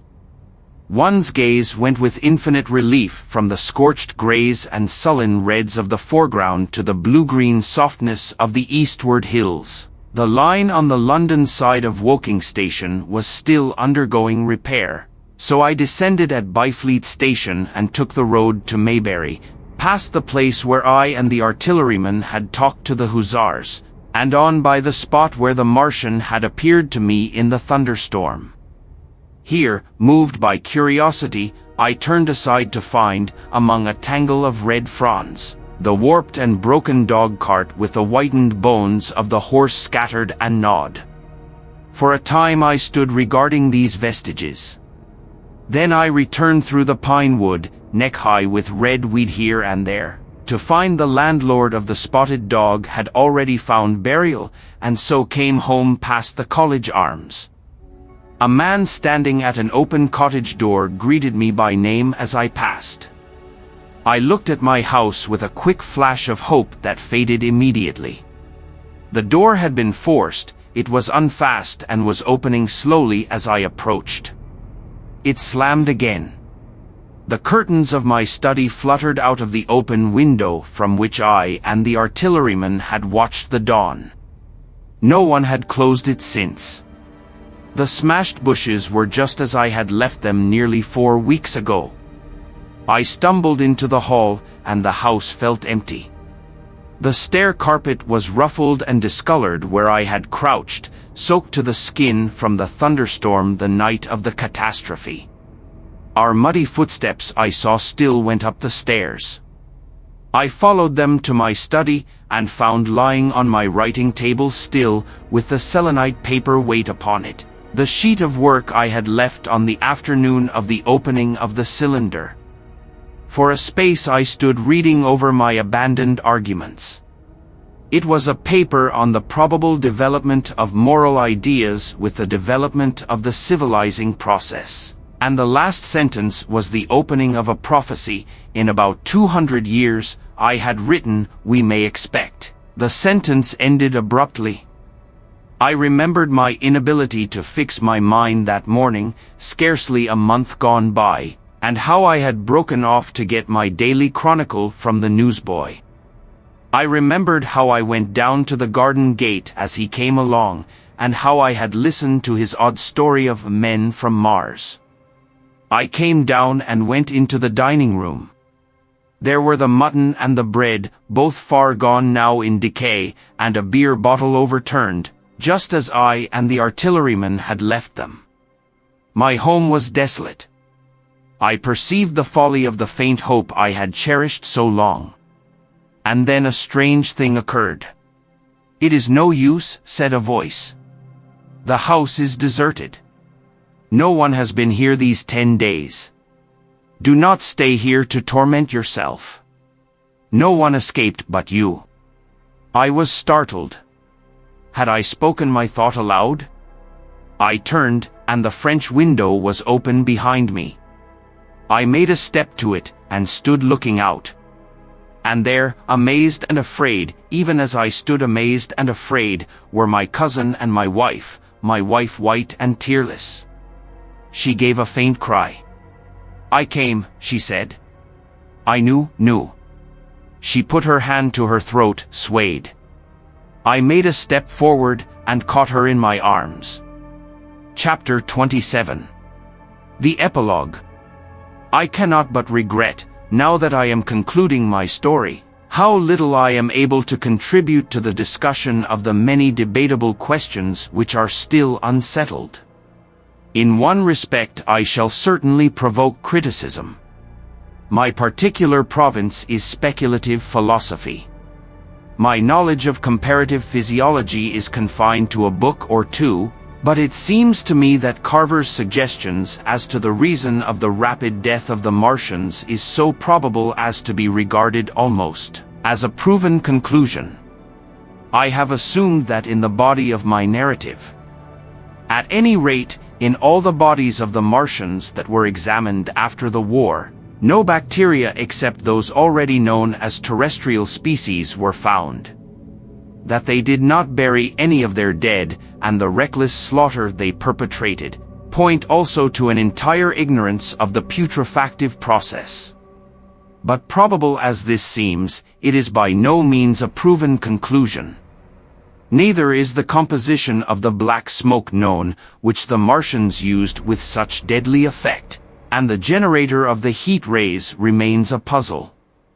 The terrible disasters at the Ealing and South Kensington laboratories have disinclined analysts for further investigations upon the latter.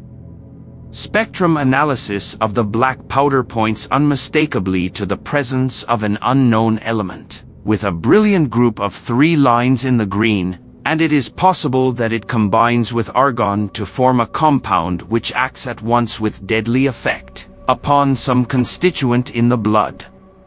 But such unproven speculations will scarcely be of interest to the general reader to whom this story is addressed.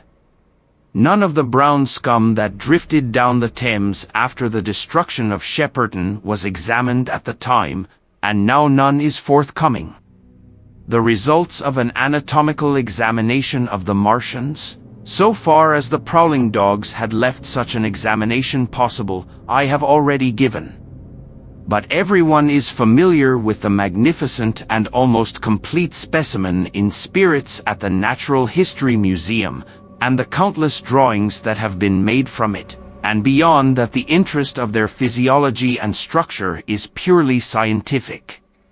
A question of graver and universal interest is the possibility of another attack from the Martians. I do not think that nearly enough attention is being given to this aspect of the matter. At present the planet Mars is in conjunction, but with every return to opposition I, for one, anticipate a renewal of their adventure. In any case, we should be prepared. It seems to me that it should be possible to define the position of the gun from which the shots are discharged, to keep a sustained watch upon this part of the planet, and to anticipate the arrival of the next attack. In that case the cylinder might be destroyed with dynamite or artillery before it was sufficiently cool for the Martians to emerge, or they might be butchered by means of guns so soon as the screw opened. It seems to me that they have lost a vast advantage in the failure of their first surprise. Possibly they see it in the same light. Lessing has advanced excellent reasons for supposing that the Martians have actually succeeded in effecting a landing on the planet Venus. 7 months ago now, Venus and Mars were in alignment with the Sun, that is to say, Mars was in opposition from the point of view of an observer on Venus. Subsequently a peculiar luminous and sinuous marking appeared on the unillumined half of the inner planet, and almost simultaneously a faint dark mark of a similar sinuous character was detected upon a photograph of the Martian disk. One needs to see the drawings of these appearances in order to appreciate fully their remarkable resemblance in character. At any rate, whether we expect another invasion or not, our views of the human future must be greatly modified by these events. We have learned now that we cannot regard this planet as being fenced in and a secure abiding place for man. We can never anticipate the unseen good or evil that may come upon us suddenly out of space. It may be that in the larger design of the universe this invasion from Mars is not without its ultimate benefit for men. It has robbed us of that serene confidence in the future which is the most fruitful source of decadence. The gifts to human science it has brought are enormous, and it has done much to promote the conception of the commonweal of mankind. It may be that across the immensity of space the Martians have watched the fate of these pioneers of theirs and learned their lesson, and that on the planet Venus they have found a securer settlement. Be that as it may, for many years yet there will certainly be no relaxation of the eager scrutiny of the Martian disk, and those fiery darts of the sky, the shooting stars, will bring with them as they fall an unavoidable apprehension to all the sons of men. The broadening of men's views that has resulted can scarcely be exaggerated. Before the cylinder fell there was a general persuasion that through all the deep of space no life existed, beyond the petty surface of our minute sphere. Now we see further. If the Martians can reach Venus, there is no reason to suppose that the thing is impossible for men, and when the slow cooling of the sun makes this earth uninhabitable, as at last it must do, it may be that the thread of life that has begun here will have streamed out and caught our sister planet within its toils. Dim and wonderful is the vision I have conjured up in my mind of life spreading slowly from this little seed bed of the solar system throughout the inanimate vastness of sidereal space. But that is a remote dream. It may be, on the other hand, that the destruction of the Martians is only a reprieve. To them, and not to us, perhaps, is the future ordained. I must confess the stress and danger of the time have left an abiding sense of doubt and insecurity in my mind. I sit in my study writing by lamplight, and suddenly I see again the healing valley below set with writhing flames, and feel the house behind and about me empty and desolate. I go out into the Byfleet Road, and vehicles pass me, a butcher boy in a cart, a cabful of visitors, a workman on a bicycle, children going to school, and suddenly they become vague and unreal, and I hurry again with the artilleryman through the hot, brooding silence. Of a night I see the black powder darkening the silent streets, and the contorted bodies shrouded in that layer. They rise upon me tattered and dog-bitten. They gibber and grow fiercer, paler, uglier, mad distortions of humanity at last, and I wake, cold and wretched, in the darkness of the night. I go to London and see the busy multitudes in Fleet Street and the Strand, and it comes across my mind that they are but the ghosts of the past, haunting the streets that I have seen silent and wretched, going to and fro, phantasms in a dead city, the mockery of life in a galvanized body. And strange, too, it is to stand on Primrose Hill, as I did but a day before writing this last chapter, to see the great province of houses, dim and blue through the haze of the smoke and mist, vanishing at last into the vague lower sky, to see the people walking to and fro among the flower beds on the hill, to see the sightseers about the Martian machine that stands there still, to hear the tumult of playing children, and to recall the time when I saw it all bright and clear-cut, hard and silent, under the dawn of that last great day. And strangest of all is it to hold my wife's hand again, and to think that I have counted her, and that she has counted me, among the dead. You've just experienced H.G. Wells' The War of the Worlds, a pioneering work that laid the foundation for countless alien invasion stories to follow. We hope this audiobook has brought to life the terror, wonder, and ultimately, the resilience of humanity in the face of an unimaginable threat. Thank you for choosing Worlds in Words audiobooks for your journey through this classic tale. If you crave more stories that challenge our perception of humanity's place in the universe, don't forget to subscribe to our channel. Until our next literary adventure, may you continue to look at the stars with both awe and caution, as Wells so masterfully taught us to do.